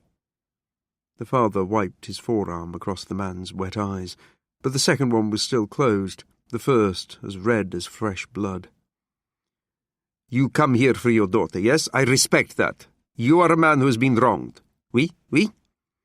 You will do anything for your family. It is all we really have, family. Am I not right, my father? Are you a man of honor? A man of your word? Your daughter, if she is... I can get her back. I make the call. I can do it now. Call the lawyer. He is your only hope. He knows where she was taken. We go straight through him and to the fuck who give us money to take a child. Had I known she was the child of such a man, I would not have let them take her. I have so little to do with this snatch. I am just taking the money for the Georgian faggots. Do you think I can make these things happen? Just me here? I hear things. No people. Nothing else." The father realized the bedroom door was open. He had left it that way, was slipping now, couldn't coordinate so much inside his head. Shit. If she hadn't heard Yona before, then what had she just heard? Though Yona had only just mentioned Oleg and a lawyer, he thought, but couldn't fully remember. The father went and closed the door of the master bedroom without going back inside. Yona's voice followed him. "The lawyer, we call him now, yes? Yes? Come, we tell him the deal is off. I buy her back tonight. If she is alive, you will have your daughter in 1 day. What do you say?" The numbers. The address. "I do it for you, in my office." Yona paused in his frantic monologue to wince and shudder white from the fresh onset of agony inside his devastated legs. "My office." The sweat-covered head nodded at the hallway before the front door. "There is a safe." A ringtone trilled again from somewhere inside the house. "Marie! Marie!" the old man called from his room. Yona's face screwed up. He wiped again at the cold sweat that pulsed from under his hair. "No, I cannot move. My legs, don't touch me, please." Hands under the man's sopping armpits, the father dragged him quickly across the floor, out of the living room and across the hall. "Which room?" Yona was breathing heavily. His good eye had shut again. Drool had made an appearance at the sides of his mouth. The man was in hell. His legs had left drag lines right through the house. "This door," he whispered. "This one?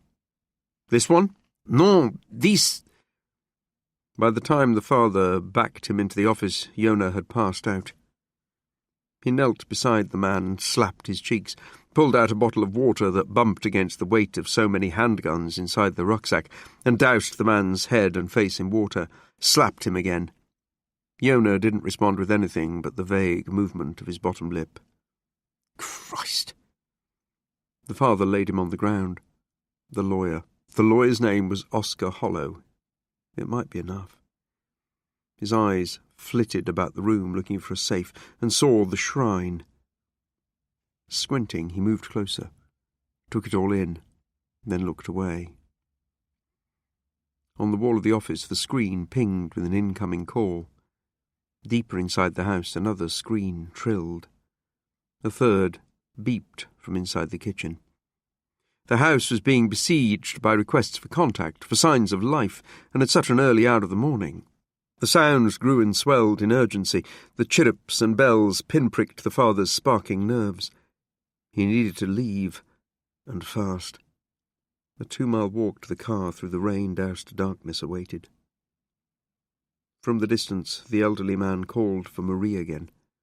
In his mind, the father saw the heavy-set nurse running sideways through the lounge, near gibbering with fear, firing a gun wildly into the walls of the Devil's Palace. He imagined men rushing through the night, too, coming to the house, holding black guns inside the unlit interiors of fast, expensive cars, all of them ready and able to smash vertebrae with hammers and electrocute testicles until they'd been cindered to olive pips. But only as a prelude to lopping through a neck with an oily machete. The father stepped away from the unconscious figure on the floor, withdrew his handgun from the side pocket of his trousers. The closed eyelids made Yona Abigail look dopey. Thick lips and a double chin gave him the appearance of being harmless and too ordinary for depravity. He has to go.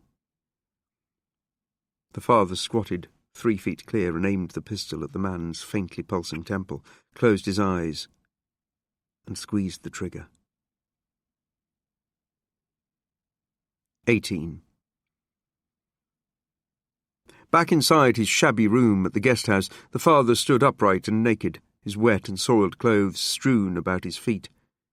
In the age-speckled glass of the dresser mirror, he looked like a half-starved torture victim, superimposed onto an old page of history. But as he assessed the damage sustained in his retreat from Abigail's villa, he made sure not to look at his own face, the face of a killer that had its daughter's eyes. After he had dropped from the main gate of Yona's villa, he'd seen distant white headlights shining across the black fields no more than a mile away. If those had been reinforcements, he'd escaped with minutes to spare. Nor would he ever learn how assistance had been summoned to Yona's house, a panic button depressed by the nurse before he shot her, the failure to raise an answer from the incoming calls, an off-site detection through hidden cameras on the property. And as he staggered from the property, the father had wondered whether those rushing into the breach after midnight were private security personnel or kings. Homeowners were permitted to use deadly force against intruders. It was close to the most popular policy introduced by the first emergency government 8 years earlier, the fear of which he had carried on every move, churning like an unstable gas inside his shivery bowels. Fleeing back to his car, he'd been forced to go off-road, knocking and scraping his legs against tree branches, fences, fallen logs and the bristling brackens engulfing the woods. Livid wheals and scratches now flecked the angry bruises the length of his legs. A hot and insistent ache around a deep crack in his shoulder suggested the scaffolding of repaired tissue and sinew had come undone. The long pink knife wound in his hand transmitted the muscle-deep sensation of a fresh hole, as if Rory's blade had bloodlessly passed through his body that very evening. His lungs were peeled meat, depleted black wings cupping a near-expended heart. How many times could he go through this? It had taken him 2 hours to find the car. The terrain on his retreat had been near impenetrable, his feet hidden in darkness as he kept to narrow bands of woodland, protecting crops from the road. Energy shortages forbade street lighting at night, but there'd been few settlements or houses near Abigail's property. Dense, sopping clouds had covered the meagre iridescence of the heavens. Twice he'd stumbled in the wrong direction and crouched to catch his breath and reorient his retreat. But despite the discomfiture of his wounds and the fresh horror of killing 2 people, it was the lingering sense of being followed through the dark that now gave his hands a slight palsy. Bedraggled and bleeding, rent and grazed, he'd eventually returned to his lodgings. The grey-toothed and mute landlady had still been awake, appearing crushed beneath some permanent weight of personal misery which dimmed her eyes to a watery blue and sank the flesh at the sides of her mouth. She had not said a word to him, and only watched him stumble up the stairs to the room he'd now need to evacuate by morning. But all he'd mind for was the thing in the trees. Deciding against his torch, which would have been seen for miles unless absolutely necessary when he was caught on a spiny branch or after he'd stumbled into a dead end, he'd hauled himself through the undergrowth at the side of the crop fields and splashed through ditches already knee-deep with rainwater at the sides of the roads that took him away from the criminal's house. And he'd become certain he'd been tracked all the way back to the car he'd parked earlier, tight to the hedgerow of a strawberry field. Only then did he stop casting fearful looks backwards, prepared to shoot whatever it was that seemed to be skittering through his disorderly wake. Once the possibility of a pursuer had infiltrated his thoughts, he had never stopped sensing it nearby. Every 10 steps he'd paused to peer about in a din of rainfall and heart thuds, ready to shoot at the closest crackle, snap, or the most immediate flurry of wet motion. But he'd seen nothing, save the jagged outlines of black tree branches, the sway of leaf clusters buffeted by the wind, or the smudge of the stone walls bordering the road. Onwards he'd pushed, more quickly each time, only slowing again when catching anew the rapid rushings of a thing scraped by twigs and flapped by wet leaves close behind him or to one side. Twice he'd hissed a challenge and been answered only by heavy splashes of water funneling above his head. But whatever was disturbing the branches and verdure behind him had consistently failed to reveal itself, as if it were invisible. Over the last half-mile he'd blindly run into trees, scratched and speared himself, had his face repeatedly branch-whipped, his knuckles tugged at by brambles. He had then continued, with his face upturned, trying to catch a better sight of the suggestion of thin limbs that began launching from a tree branch to disappear into another silhouetted clump of cover. Nearly seen swoops and winged flashes beneath a black sky, or sudden bustles amidst the ocean sounds of the wind shrieking through the tallest oaks and mountain ash, as if something large had periodically thrashed about and directly above his head. Falling several times and twisting onto his back, his gun hand wavering in the wet, inky atmosphere, he'd been convinced he'd become the quarry of something of the air. Back in the room, hindsight assured him his flight had been marked by nothing more tangible than paranoia and the after-effects of traumas, the shock of ending lives with a handgun, from scaring a beautiful woman witless. All before seeing the collected artworks of Yona Abigail in his office, as if that private viewing had been the apex of a terrible momentum, the final layer in a ritual he'd unwittingly attended. The horrors of his actions travelled back through his limbs like vibrations. He felt again the ghostly imprint of Yona's soft face against the top of one foot, heard the crack and crump, the glassy tinkle, after bringing down the whiskey bottle against the back of the man's skull, tactile, spectral imprints of the violence he'd inflicted. Again in his thoughts the nurse's tunic, punctured and filled red. An old man called for Marie in the deepest fissures of his ears. Ochre smears upon white marble, the moist temple of Abigail's head, the quiver of the pulse. And the bones he'd seen upon the walls danced again in the father's mind. He covered his eyes as if that could shut such visions out. But once seen, the most terrible things remain inside forever. He knew that better than anyone. Behind the polished glass, protecting an alcove in the wall of Yona's office, red candles had burned before a mess of photographs in a crude shrine. They depicted shots of waste ground, concrete walls, stained tarmac, darkened timbers and cement, even the sea's surface. The case had been stuffed with votive offerings of paper money, dimly glowing jewellery, a bottle of vintage champagne, an old wooden crucifix, a primitive-looking machete, dull with age, and all arranged around the centrepiece, a human skull. But amidst the sinister pictures, and arrayed like playing cards stood on end between the candles, he'd also looked upon photographs of people. Faces, mostly, and captured in black and white, sullen with hunger, famished and empty-eyed, the scruffy-headed dead on pillows of their own black blood, faded uniforms on clay, greying fabric collapsing on papery bodies, antique crime photographs and Holocaust panoramas, African genocides. Though which conflicts and atrocities they captured, he couldn't guess. The pictures could have been taken from any number of crises over the last 30 years, and even intermingled with those from previous centuries. The wall of the bar had also been dominated by a gaudy picture, transmitting a not dissimilar message to that of the shrine. The painting was reminiscent of the art that illustrated garish religious pamphlets, dispersed by the innumerable varieties of evangelists. In the painting there had been a great figure, with an open maw, empty eye sockets, its flesh blemished and withered by emaciation. The expression had been one of an unseemly joy or a cruel excitement. The ragged thing was also crowned in wood, its form below the head comprised of dirty smoke as much as actual cloth and limbs.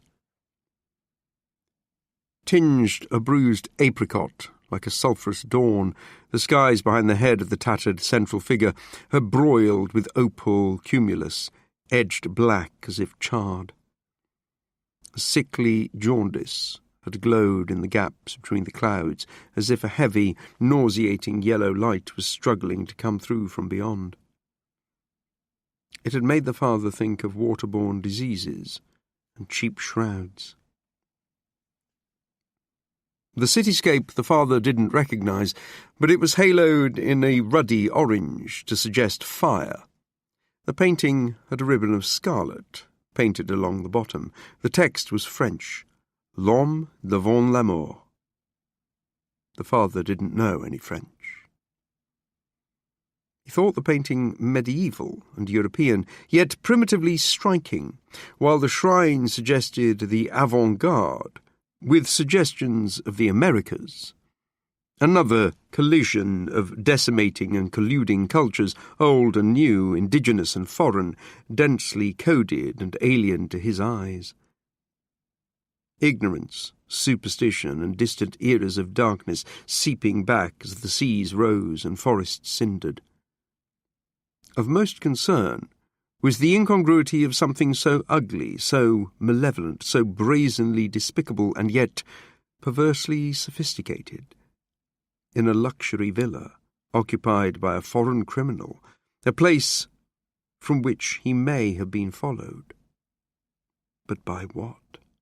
He'd experienced a sense of an unaccountable awe, too. After he'd knelt and executed the unconscious figure of Yonah Abigail, had even imagined himself making an offering, a sacrifice to initiate his participation in an arena he could barely guess at. Strangely euphoric, after the savagery he'd indulged in, he'd been enveloped in a curious atmosphere and was momentarily reminded of the cathedral in Canterbury.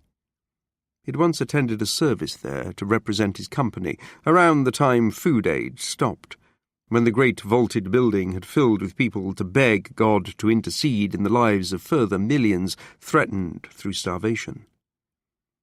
The study in Yonah Abigail's house had seemed to fill with the same hushed and fearful respect that accompanied a silent candlelit procession he'd watched in London years before, too. One that had stretched for miles in support of Bangladesh, each flame representing the thousands of faces that had disappeared beneath the violent brown waters. The atmosphere distilled all that was inspired by the iconic picture of the two blonde orphans, the twins shivering amidst the wreckage of their home in Florida, benumbed but painfully innocent, their dead mother in the foreground, whom they'd covered with a duvet as if she were only asleep, following a hurricane in 2027.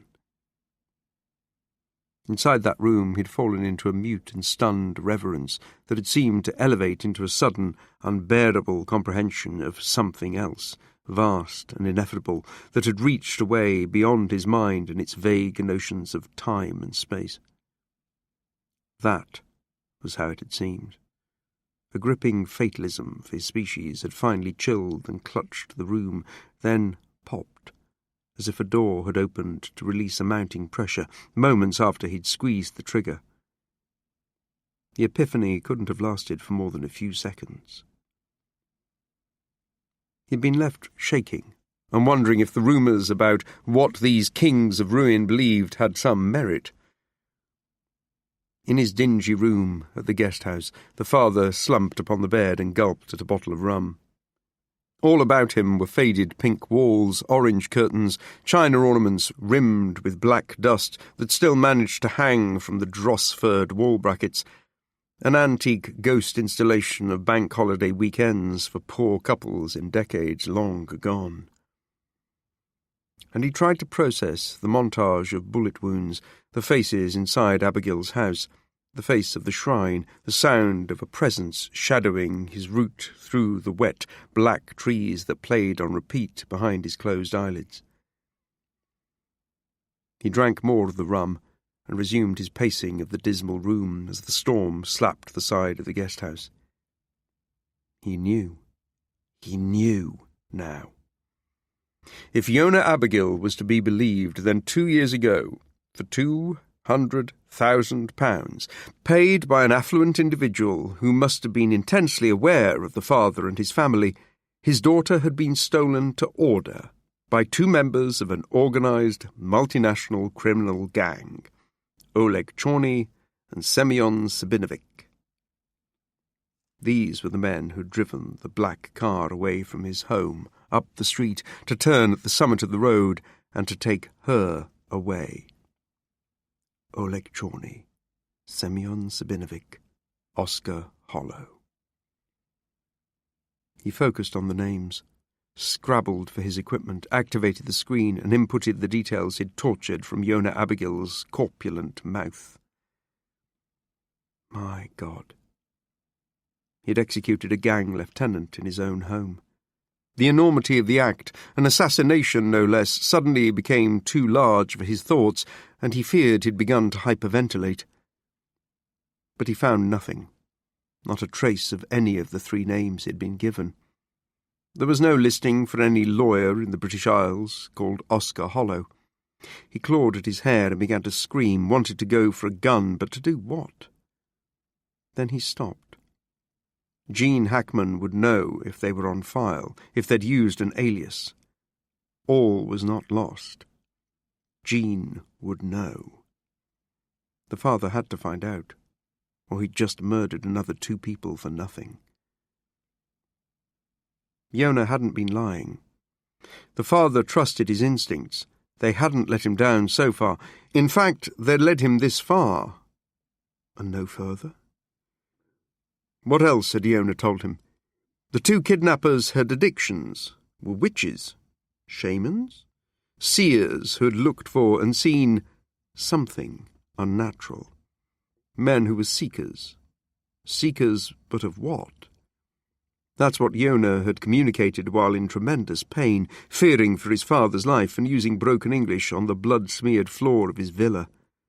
Yonah had confirmed that his daughter's abduction had been no opportunist snatch and grab of a passing sex offender. It truly had been a professional job. But for who? Why would anyone go to such lengths and use such diabolical personnel to steal his 4-year-old girl? Oh, God! The father cramped and curled into himself upon the bed, while his entire consciousness seemed to slip or collapse through a sluice at the arrival of the most unwelcome but the most convincing answer. Because such a price was paid only for a little girl that had looked a certain way and been a certain age.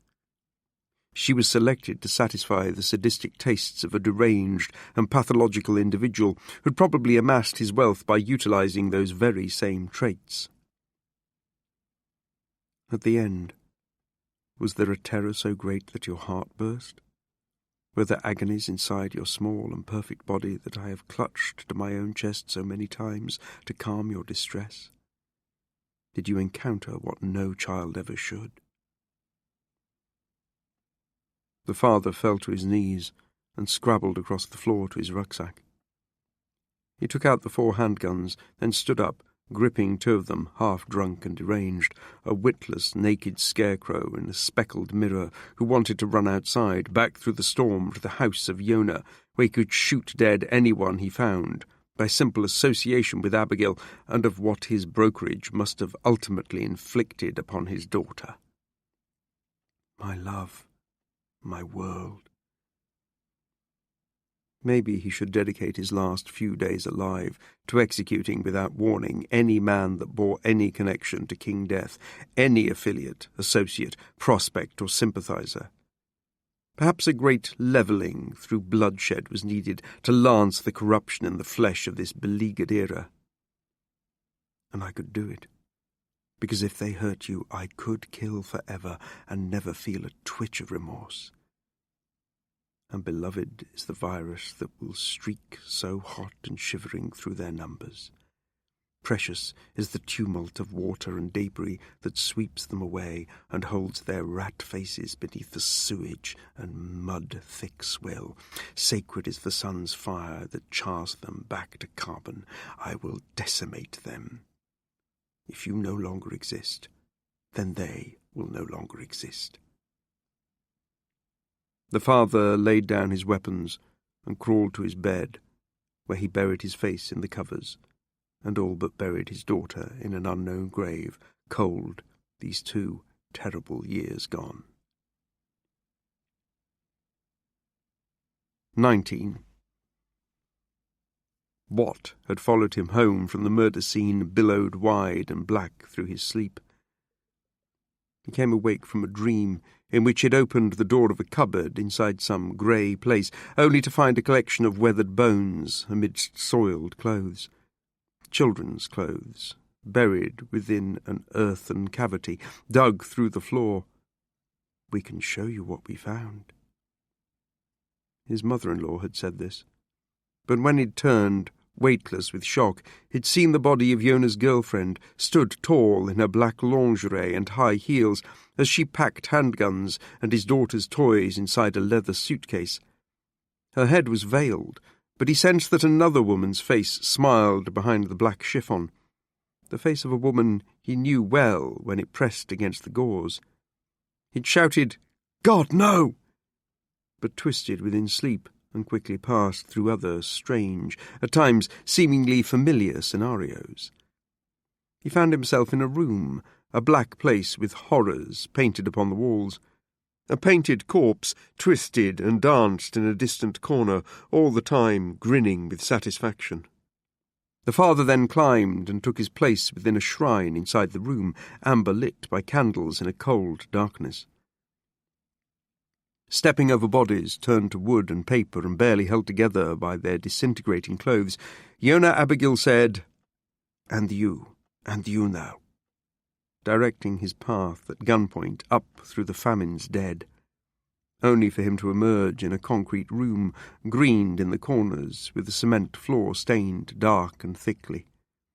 In there he knelt beside his wife, the detective, and a woman hooded inside a sack. "You did this. You," Scarlett Johansson said through the bag over her face. "You did," Gene Hackman agreed, quietly nodding. His wife spoke while crying. "The moment you meddled with that bitch, you did this to us all." Out of a dark doorway behind them came a figure carrying a machete. No matter how much he thrashed, shouted, and struck his face within sleep, he had not been able to break from the disorderly bed he found himself in next, in a badly decorated room. An object like a yacht's mainsail smoked and yet cracked like wet cloth where a ceiling should have been over his naked body. The thing glistening at its heart, and from its internal oiliness the vapours became as black and fine-haired as those of an insect under magnification. Sleep's insistent torments would not release him. He next dreamed of himself and his wife standing in water, thigh-deep, black and cold. They held their daughter's little wrists as she sank into the void. Something was entwined around her legs and waist that they couldn't see. Only her head and arms broke through the surface. They had the feeble strength he so often encountered in persecution dreams. Their arms were numb, near lifeless, perhaps able to cling for a while, but not to raise a weight. In a voice of enforced calm, his wife had said, "We need to say goodbye to her now." The idea caused the father the pain of being impaled upon an icicle. He looked down and into the small and frightened face, and knew he would never let her go. Instead, he would go down to where she went, deep into the black. At 6, he fell awake, fatigued and harrowed by the night's carousal. Dropped from the bed to go and douse his punished body in shallow, tepid bathwater, meagerly drawn from what sputtered out of ancient pipes that made the floor of the communal bathroom shudder. Once his metered ration had dripped to an end, he dried his body and forced himself to swallow a dry bread roll and a cup of black coffee. He dressed in clean clothes that felt like a holy blessing around his punished skin and packed away his belongings. He needed to move far away from where he had been an agent of murder. The night's visions had left his nerves jangling, his thoughts at the edge of panic. It took hours before he felt better. He had never been religious, and soon after his daughter's disappearance he had lost all faith in the instinctive vestige of belief that there must be more than this world. He had no faith in justice or fairness or any of the old values of the old world, but he didn't know what he believed in after the previous evening at Iona Abigail's. King Death's notions of an inevitable and engulfing chaos encroaching upon everything about him even impressed him as the most realistic current option, informed by his experience. He truly felt as if he'd been touched by... he didn't know what. In a wind-maddened dawn, he drove through a sopping world to the place Iona had said the kidnappers had kept a lair, an old church in Brixham, a place only a few miles away from where his daughter was